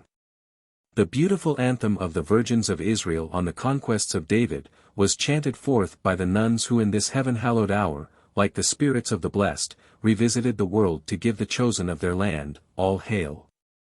The words, the scene, smote the heart of Bothwell, he turned aside and wept. Where were now the buoyant feelings with which he had followed the similar triumph of Wallace into these gates? Buried, thou martyred hero, in thy bloody grave. New men and new services seemed to have worn out remembrance of the past, but in the memories of even this joyous crowd, Wallace lived, though like a bright light which had passed through their path, and was gone never more to return. On entering the citadel, Bruce was informed by Mowbray, the English governor, that he would find a lady there in a frightful state of mental derangement, and who might need his protection. A question or two from the victorious monarch told him that this was the Countess of Strathern. On the revolted Apthanes having betrayed Wallace and his country to England, the joy and ambition of the Countess knew no bounds. And hoping to eventually persuade Edward to adjudge to her the crown, she made it apparent to the English king how useful would be her services to Scotland. While with a plenary though secret mission, she took her course through her native land, to discover who were inimical to the foreign interest, and who, likely to promote her own. After this circuit, she fixed her mimic court at Stirling, and living there in real magnificence, exercised the functions of a vice-queen. At this period intelligence arrived, which the governor thought would fill her with exultation. And hastening to declare it, he proclaimed to her, that the King of England's authority was now firmly established in Scotland, for that on the 23rd of August Sir William Wallace had been executed in London, according to all the forms of law, upon the Tower Hill. On the full declaration of this event, she fell senseless on the floor. It was not until the next morning that she recovered to perfect animation, and then her ravings were horrible and violent. She accused herself of the murder of Sir William Wallace. She seemed to hear him upbraid her with his fate, and her shrieks and tremendous ejaculations so fearfully presented the scene of his death before the eyes of her attendants, that her women fled and none others of that sex would afterward venture to approach her. In these fearful moments the dreadful confession of all her premeditated guilt, of her infuriate and disappointed passion for Wallace, and her vowed revenge, were revealed, under circumstances so shocking, that the English governor declared to the King of Scots, while he conducted him toward her apartment, that he would rather wear out his life in a rayless dungeon, than endure 1 hour of her agonies. There was a dead silence in her chamber as they approached the door. Mowbray cautiously opened it, and discovered the object of their visit. She was seated at the further end of the room on the floor, enveloped in a mass of scarlet velvet she had drawn off her bed, her hands clasped her knees, and she bent forward, with her eyes fixed on the door at which they entered. Her once dazzling beauty was now transformed to a haggard glare, the terrible lightning which gleamed on the face of Satan, when he sat brooding on the burning marl of Tartarus. She remained motionless as they advanced. But when Bruce stopped directly before her, contemplating with horror the woman whom he regarded as one of the murderers of his most beloved friend, she sprung at once upon him, and clinging to him, with shrieks buried her head in his bosom. "Save me! Save me!" cried she. "Mar drags me down to hell, I burn there, and yet I die not." Then bursting from Bruce, with an imprecation that froze his blood, she flew to the other side of the chamber, crying aloud, "Thou hast torn out my heart. Fiend, I took thee for Wallace, but I murdered him." Her agonies, her yells, her attempts at self-violence, were now so dreadful, that Bruce, raising her bleeding from the hearth on which she had furiously dashed her head, put her into the arms of the men who attended her, and then, with an awful sense of divine retribution, left the apartment. Chapter 89. Bannockburn. The generality of his prisoners Bruce directed should be kept safe in the citadel. But to Mowbray he gave his liberty, and ordered every means to facilitate the commodious journey of that brave knight whom he had requested to convey the insane Lady Strathern to the protection of her husband. Mowbray accepted his freedom with gratitude, and gladly set forth with his unhappy charge to meet his sovereign. Expectation of Edward's approach had been the reason of his withdrawing his herald from the camp of Bruce, and though the king did not arrive time enough to save Stirling, Mowbray yet hoped he might still be continuing his promised march. This anticipation the sovereign's loyalty would not allow him to impart to Bruce, and he bade that generous prince adieu, with the full belief of soon returning to find him the vanquished of Edward. At the decline of day Bruce returned to his camp, to pass the night in the field with his soldiers, intending next morning to give his last orders to the detachments which he meant to send out under the command of Lennox and Douglas, to disperse themselves over the border counties, and there keep station till that peace should be signed by England which he was determined, by unabated hostilities, to compel. Having taken these measures for the security of his kingdom and the establishment of his own happiness, he had just returned to his tent on the banks of the Bannockburn when Grimsby, his now faithful attendant, conducted an armed knight into his presence. The light of the lamp which stood on the table, streaming full on the face of the stranger, discovered to the king his English friend, the intrepid Montgomery. With an exclamation of glad surprise Bruce would have clasped him in his arms. But Montgomery, dropping on his knee, exclaimed, "Receive a subject as well as a friend, victorious and virtuous prince. I have forsworn the vassalage of the Plantagenets. And thus, without title or land, with only a faithful heart, Gilbert Hambledon comes to vow himself yours and Scotland's forever."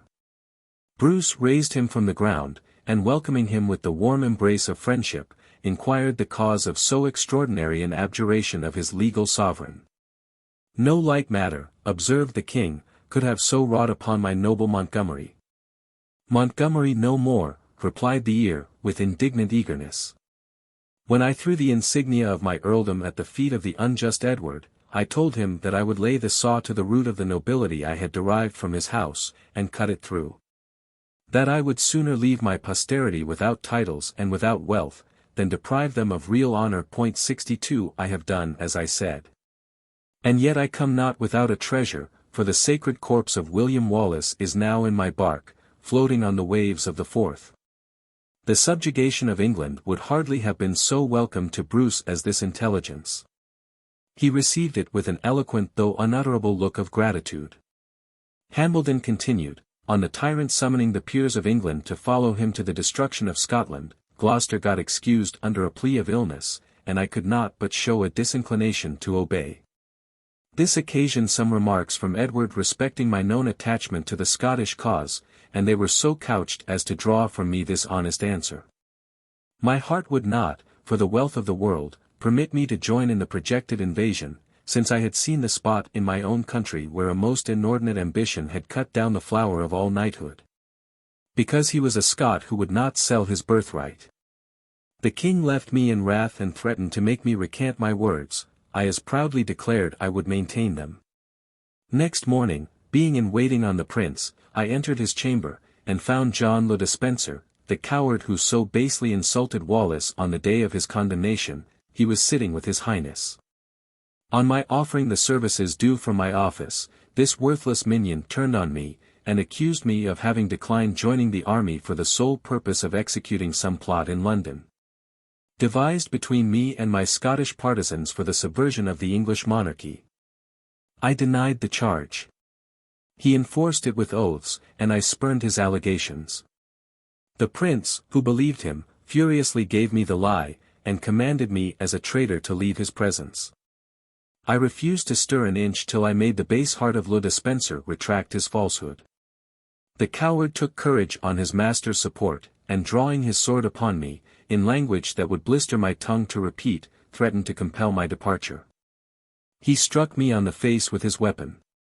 The arms of his prince could not then save him. I thrust him through the body, and he fell. Edward ran on me with his dagger, but I wrested it from him.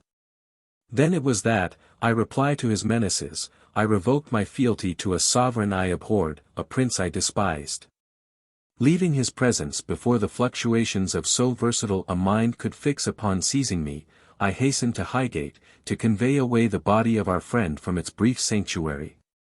The same night I embarked it and myself on board a ship of my own, and am now at your feet, brave and just king, no longer Montgomery, but a true Scot in heart and loyalty. And as a kinsman, generous Hambledon. Returned Bruce, I receive and will portion thee. My paternal lands of Cadzow, on the Clyde, shall be thine forever, and may thy posterity be as worthy of the inheritance as their ancestor is of all my love and confidence. Hambledon, having received his new sovereign's directions concerning the disembarkation of those sacred remains, which the young king declared he should welcome as the pledge of heaven to bless his victories with peace, returned to the haven, where Wallace rested in that sleep which even the voice of friendship could not disturb. At the hour of the midnight watch, the trumpets of approaching heralds resounded without the camp. Bruce hastened to the council tent to receive the now anticipated tidings.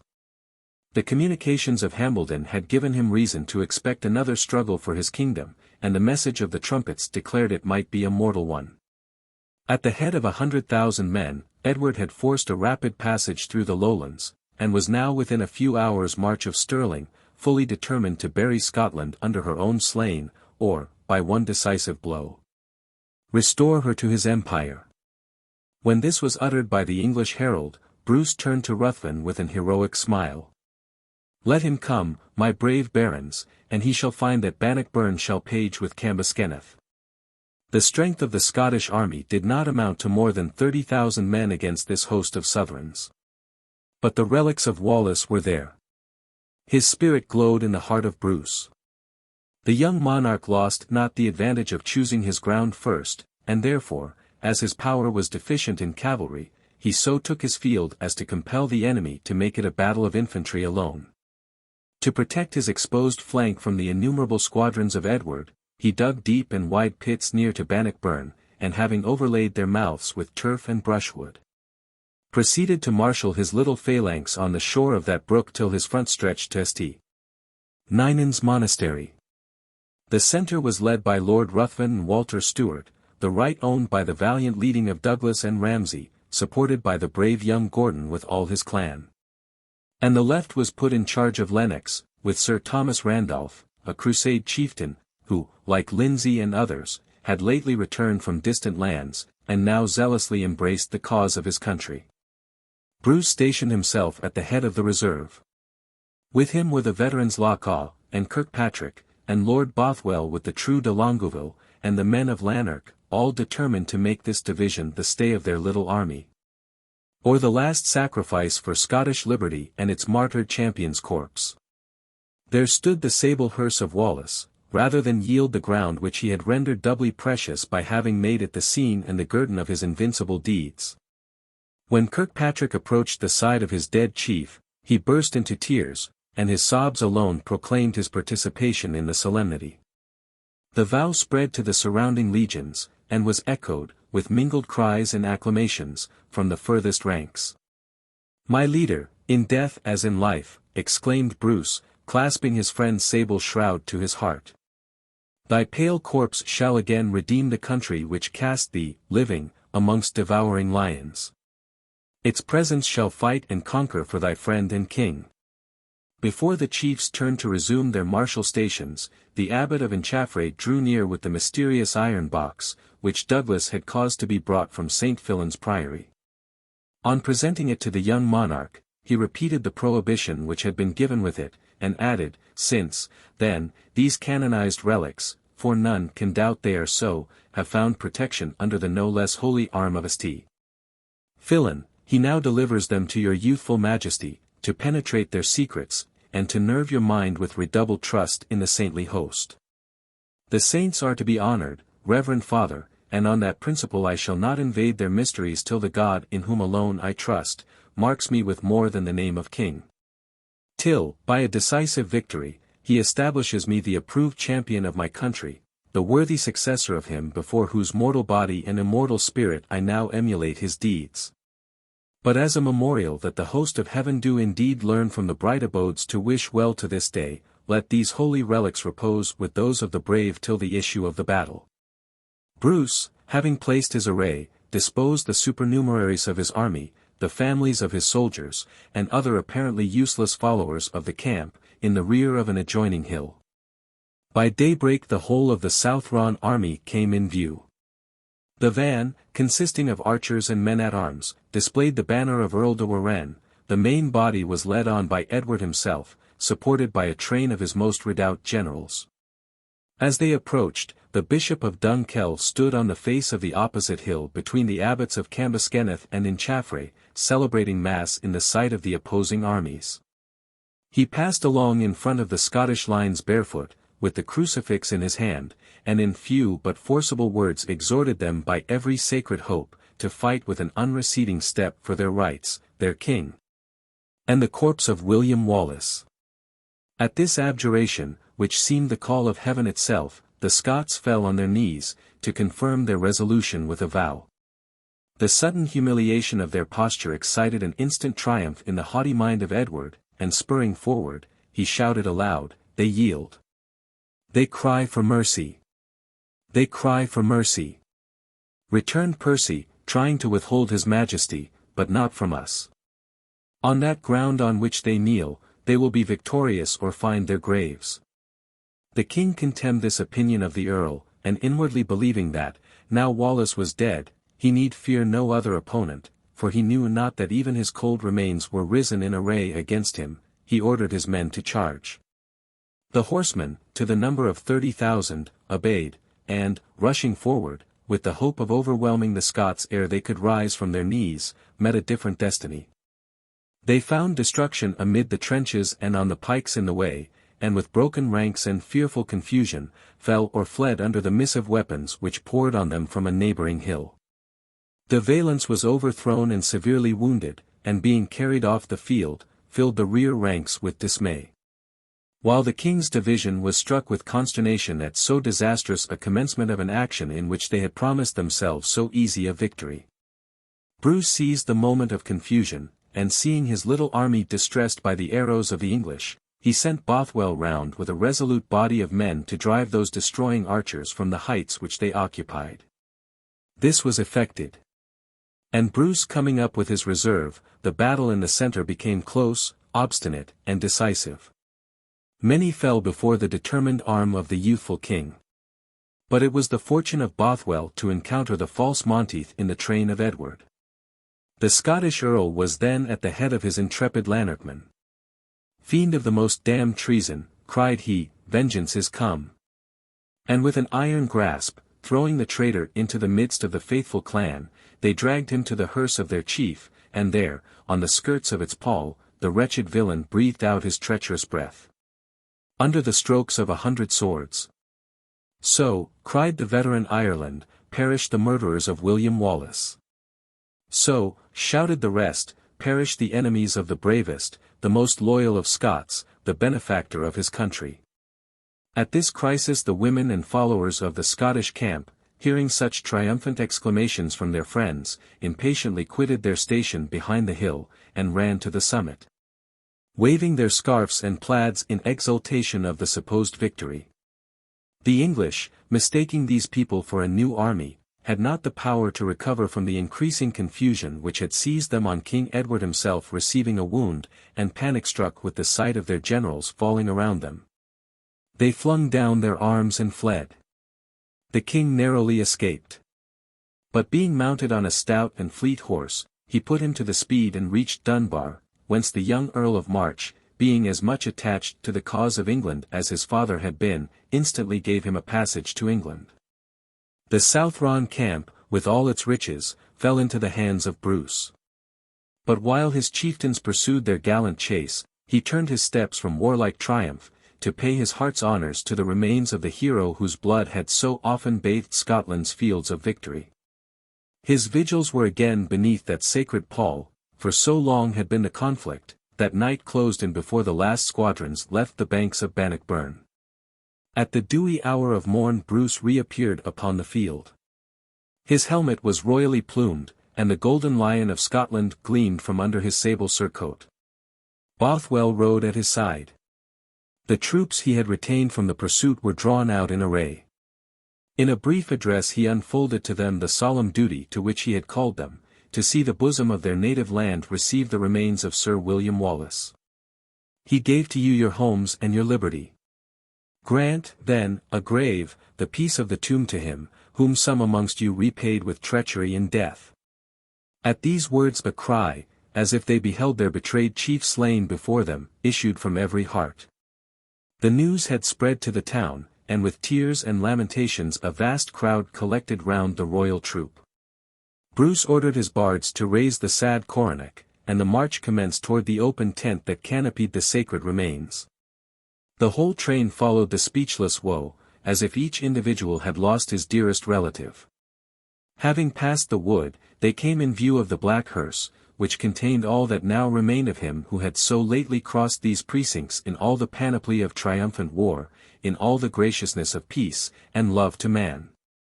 The soldiers, the people rushed forward, and precipitating themselves before the bier, implored a pardon for their ungrateful country. They adjured him, by every tender name of father, benefactor, and friend, and in such a sacred presence, forgetting that their king was by, gave way to a grief which, most eloquently, told the young monarch that he who would be respected after William Wallace must not only possess his power and valor, but imitate his virtues. Scrymgeour, who had well remembered his promise to Wallace on the battlements of Dumbarton, with a holy reference to that vow now laid the standard of Scotland upon the pall. Hambledon placed on it the sword and helmet of the sacrificed hero. Bruce observed all in silence. The sacred burden was raised. Uncovering his royal head, with his kingly purple sweeping in the dust, he walked before the bier, shedding tears, more precious in the eyes of his subjects than the oil which was soon to pour upon his brow. As he thus moved on, he heard acclamations mingle with the voice of sorrow. "This is our king, worthy to have been the friend of Wallace. Worthy to succeed him in the kingdom of our hearts." At the gates of Cambuskenneth, the venerable abbot appeared at the head of his religious brethren. But without uttering the grief that shook his aged frame, he raised the golden crucifix over the head of the bier, and after leaning his face for a few minutes on it, preceded the procession into the church. None but the soldiers entered. The people remained without, and as the doors closed they fell on the pavement, weeping as if the living Wallace had again been torn from them. On the steps of the altar the bier rested. The Bishop of Dunkeld, in his pontifical robes, received the sacred deposit with a cloud of incense, and the pealing organ, answered by the voices of the choristers, breathed the solemn requiem of the dead. The wreathing frankincense parted its vapor, and a wan but beautiful form, clasping an urn to her breast, appeared stretched on a litter, and was borne toward the spot. It was Helen, brought from the adjoining nunnery, where since her return to these once dear shores, now made a desert to her, she had languished in the gradual decay of the fragile bonds which alone fettered her mourning spirit, eager for release. All night had Isabella watched by her couch, expecting that each succeeding breath would be the last her beloved sister would draw in this calamitous world. But as her tears fell in silence from her cheek upon the cold forehead of Helen, the gentle saint understood their expression, and looking up, "My Isabella," said she, "fear not. My Wallace is returned. God will grant me life to clasp his blessed remains." Full of this hope, she was borne, almost a passing spirit, into the chancel of Cambuskenneth. Her veil was open, and discovered her face like one just awakened from the dead. It was ashy pale, but it bore a celestial brightness, which, like the silver luster of the moon, declared its approach to the fountain of its glory. Her eye fell on the bier, and, with a momentary strength, she sprung from the couch on which she had leaned in dying feebleness, and threw herself upon the coffin. There was an awful pause while Helen seemed to weep. But so was not her sorrow to be shed. It was locked within the floodgates of her heart. In that suspension of the soul, when Bothwell knelt on one side of the bier and Ruthven bent his knee on the other, Bruce stretched out his hand to the weeping Isabella. "Come hither, my youthful bride, and let thy first duty be paid to the shrine of thy benefactor and mine. So may we live, sweet excellence, and so may we die, if the like may be our meed of heavenly glory." Isabella threw herself into his arms and wept aloud. Helen, slowly raising her head at these words, regarded her sister with a look of awful tenderness, then turning her eyes back upon the coffin, gazed on it as if they would have pierced its confines, and clasping the urn earnestly to her heart, she exclaimed, "'Tis come. The promise, thy bridal bed shall be William Wallace's grave." Bruce and Isabella, not aware that she repeated words which Wallace had said to her, turned to her with portentous emotion. She understood the terrified glance of her sister, and with a smile which bespoke her kindred to the soul she was panting to rejoin, she answered, "I speak of my own espousals. But ere that moment is, and I feel it near, let my Wallace's hallowed presence bless your nuptials. Thou wilt breathe thy benediction through my lips, added she, laying her hand on the coffin, and looking down on it as if she were conversing with its inhabitant. Oh, no, no, returned Isabella, throwing herself on her knees before the almost unembodied aspect of her sister, let me ever be the sharer of your cell, or take me with you to the kingdom of heaven. It is thy sister's spirit that speaks, cried Dunkell, observing the awe which not only shook the tender frame of Isabella, but had communicated itself to Bruce, who stood in heart-struck veneration before the yet unascended angel. Holy inspiration, continued the bishop, beams from her eyes, and as ye hope for further blessings, obey its dictates. Isabella bowed her head in acquiescence. As Bruce approached to take his part in the sacred rite, he raised the hand which lay on the pall to his lips. The ceremony began, was finished.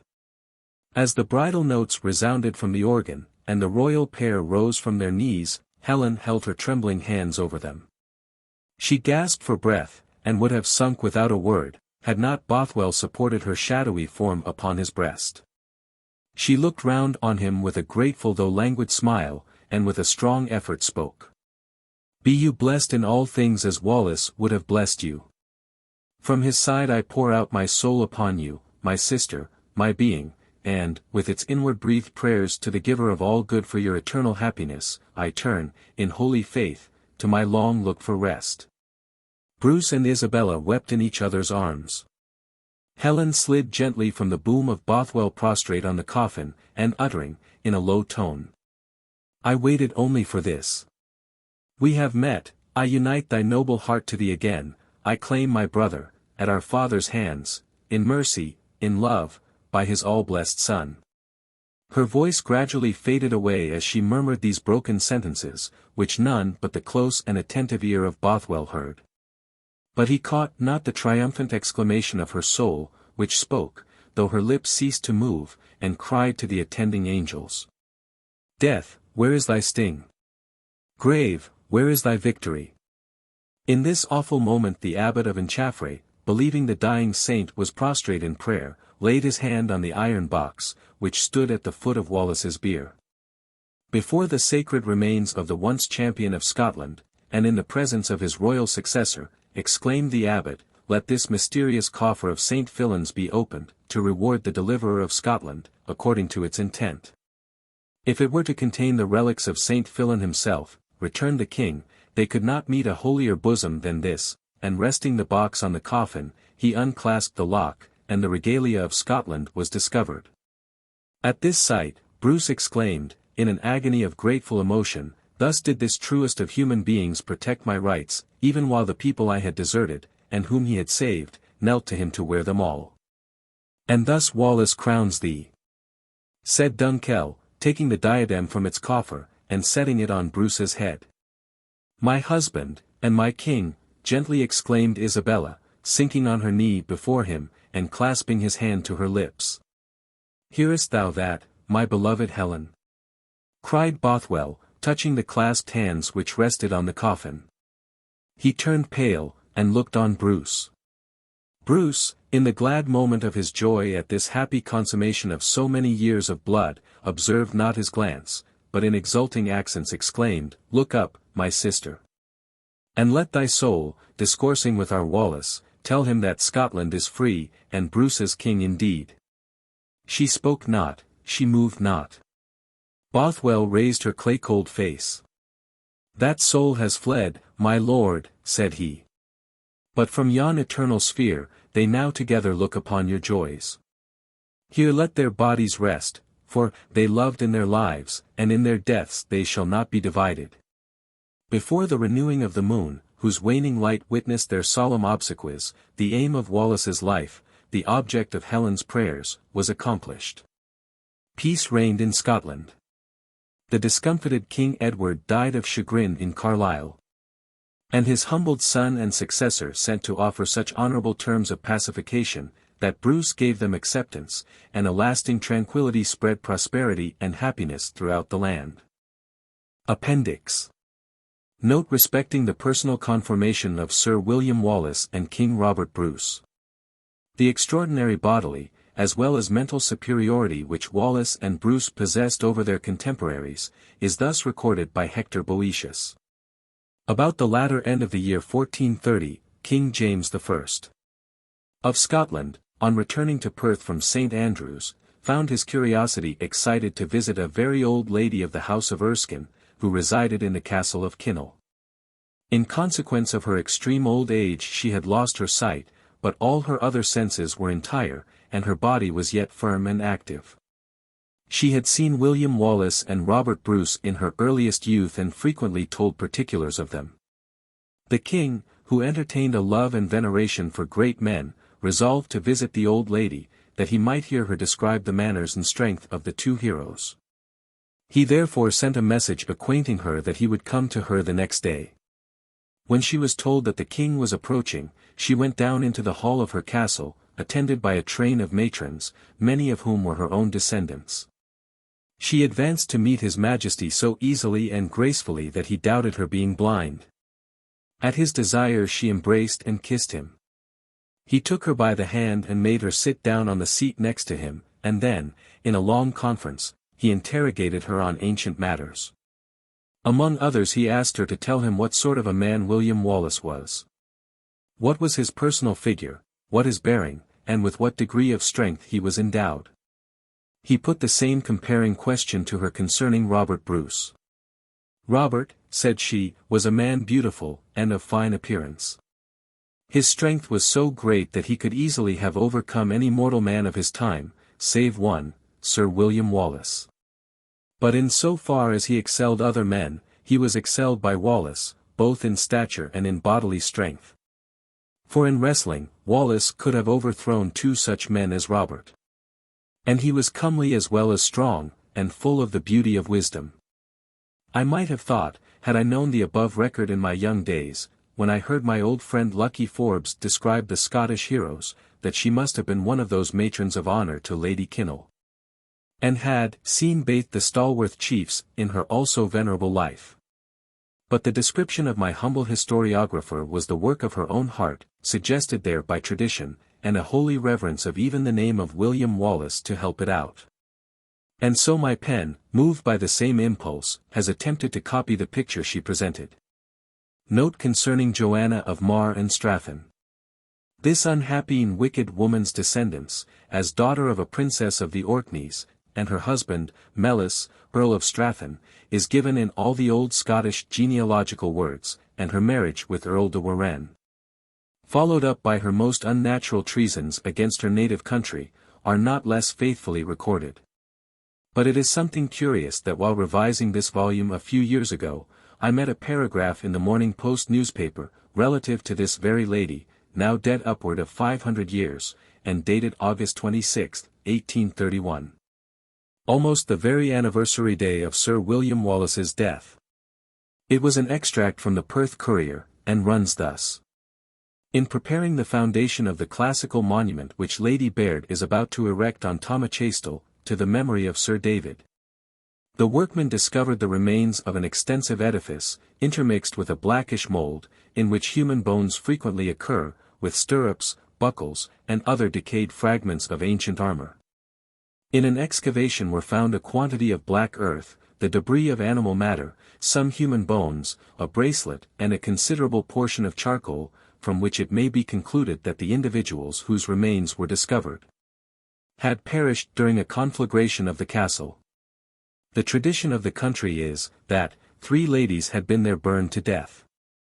And as it is known that the Lady of Stratton, a daughter of the Earl of Orkney, involved herself in the quarrels between Bruce and Balliol, and was, after the ascendancy of the former, in a parliament held at Scone in 1329, doomed to perpetual imprisonment for the crime of laeso majestatis.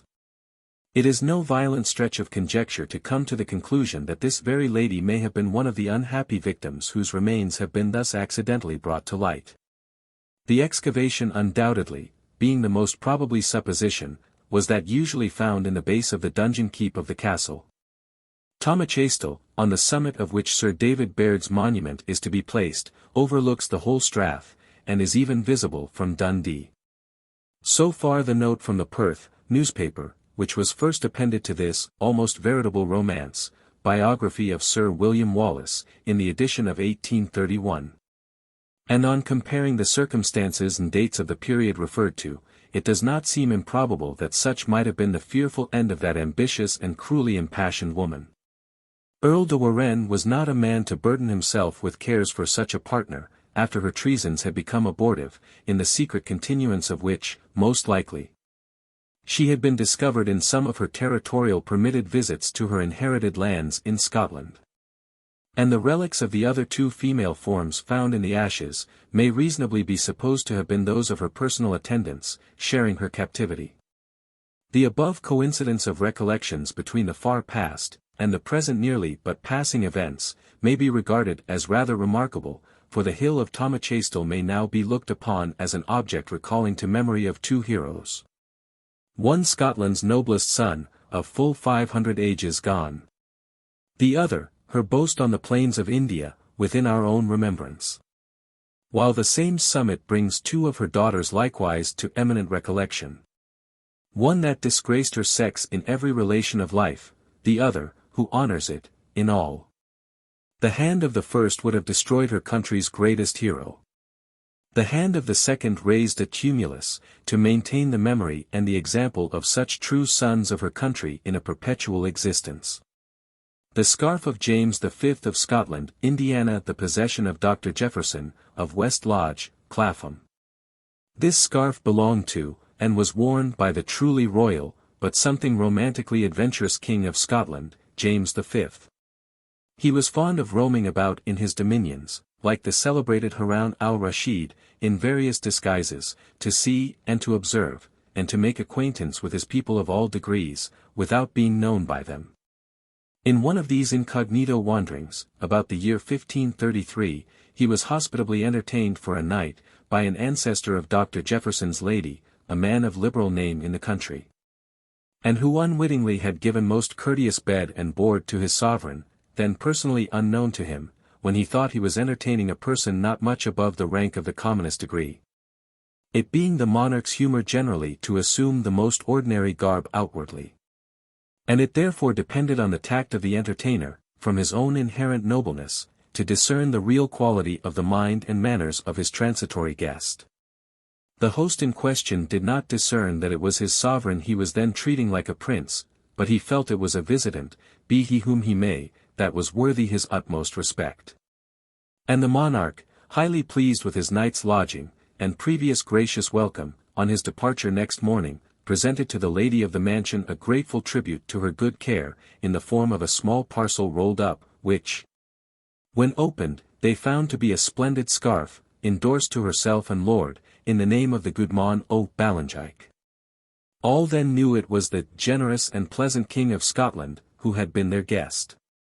The Scottish chief on whom this beautiful memorial of received hospitality had been bestowed, was John Baird, of Burnt Island, in Fifeshire, from whom the writer of this note literally traces the present inheritance of the scarf. John Berg had an only daughter, who married John Balfour, K.N., who also had an only daughter, and she married Gilbert Blair, brother to Blair of Ardblair. Their only son, James Blair, married Jane Morrison, daughter of Morrison, Eske, and an heiress of the brave house of Ramsay, by which marriage the ancient and honourable families of Berg, Blair, and Ramsay, were woven into one branch. And from this branch, indeed, from the first set off of its united stem was born of this marriage, Margaret Blair, who dying in the year 1836, bequeathed the long-cherished scarf to Dr. Jefferson, the worthy husband of her beloved kinswoman, direct in the line of John Berg, to whom it had originally been given. The scarf was composed of a rich and brilliant tissue of gold and silver threads, interwoven with silk-embroidered flowers in their natural colors. They are chiefly pansies, the emblems of remembrance, thistles, the old insignia of Scotland, and the field daisy, the favourite symbol of King James' mother, the beautiful Queen Margaret. The flowers, entwined together, run in stripes down the splendid web of the scarf, which terminates at each end with what has been a magnificent fringe of similar hues and brightness. The scarf is 7 feet in length, by 1 foot 9 inches in width. This interesting bequest was still further enriched to Dr. Jefferson by the addition of a cap and gloves, which, tradition says, the worthy chief of Burnt Island wore on his nuptial day. There was also a smaller pair of gloves, of a more delicate size and texture, appropriated by the same testimony to the fair bride. But these articles are supposed to have been of earlier fabric than that of the scarf, probably the year 1500, and they are of less exquisite manufacture. The former appearing to be from the fine looms of France, and the latter wrought in the less practiced machinery of our then ruder northern isle. The cap is of a pale red silk, with gold cord and embroidery down the seams, it being formed to fit the head, and therefore in compartments. Broad where they are inserted into the rich fillet band round the head, and narrowing to the closely fitting top. It looked something like an Albanian cap. The gloves, which are said to have been those of the chief, were of a brownish fine leather, with embroidered gauntlet tops. The ladies are of a lighter hue, still softer leather, with gay fringe of varied colored silk and gold, and tassels at the wrists. Both these pairs of gloves were well shaped and most neatly sewed. On these relics of antiquity, and of ancestorial memorials devolving on Dr. Jefferson, he sought for a place of deposit for them, suitable to their dignity, their character, and their times. He had in his possession a curious old table, of the era of Henry VIII, which he soon adapted to the purpose. Its large oaken slab was of sufficient dimensions to admit of the royal gift being spread in graceful folds over the dark surface of the wood, which the better displayed the tissue's interchanging tints. And also gave room for the disposal of the cap and gloves, which were placed in a kind of armorial crest between its gauntlets, at the head of the scarf, and at its foot was added a beautifully written inscription in old emblazoned characters. Historic of the interesting relics above. The whole is secured from dust or other injury by a covering of plate glass, extending over the entire surface of the table, which, having a raised carved oak parapet border of about 4 inches high along all its sides, forms a sort of castellated sanctuary that completely defends from accident the glass and the treasure beneath it, which is distinctly seen through the lucid medium. The shape of the table is like that we call a sofa table, but very long, being 5 feet by 2.5. The depth of its frieze altogether is 8 inches, for it extends 4 inches below the 4-inch parapet above, and this lower portion is worked into a foliage enwreathing the sides. The whole height of the table from the feet of its 4-clawed pedestal, is 3 feet 2 inches.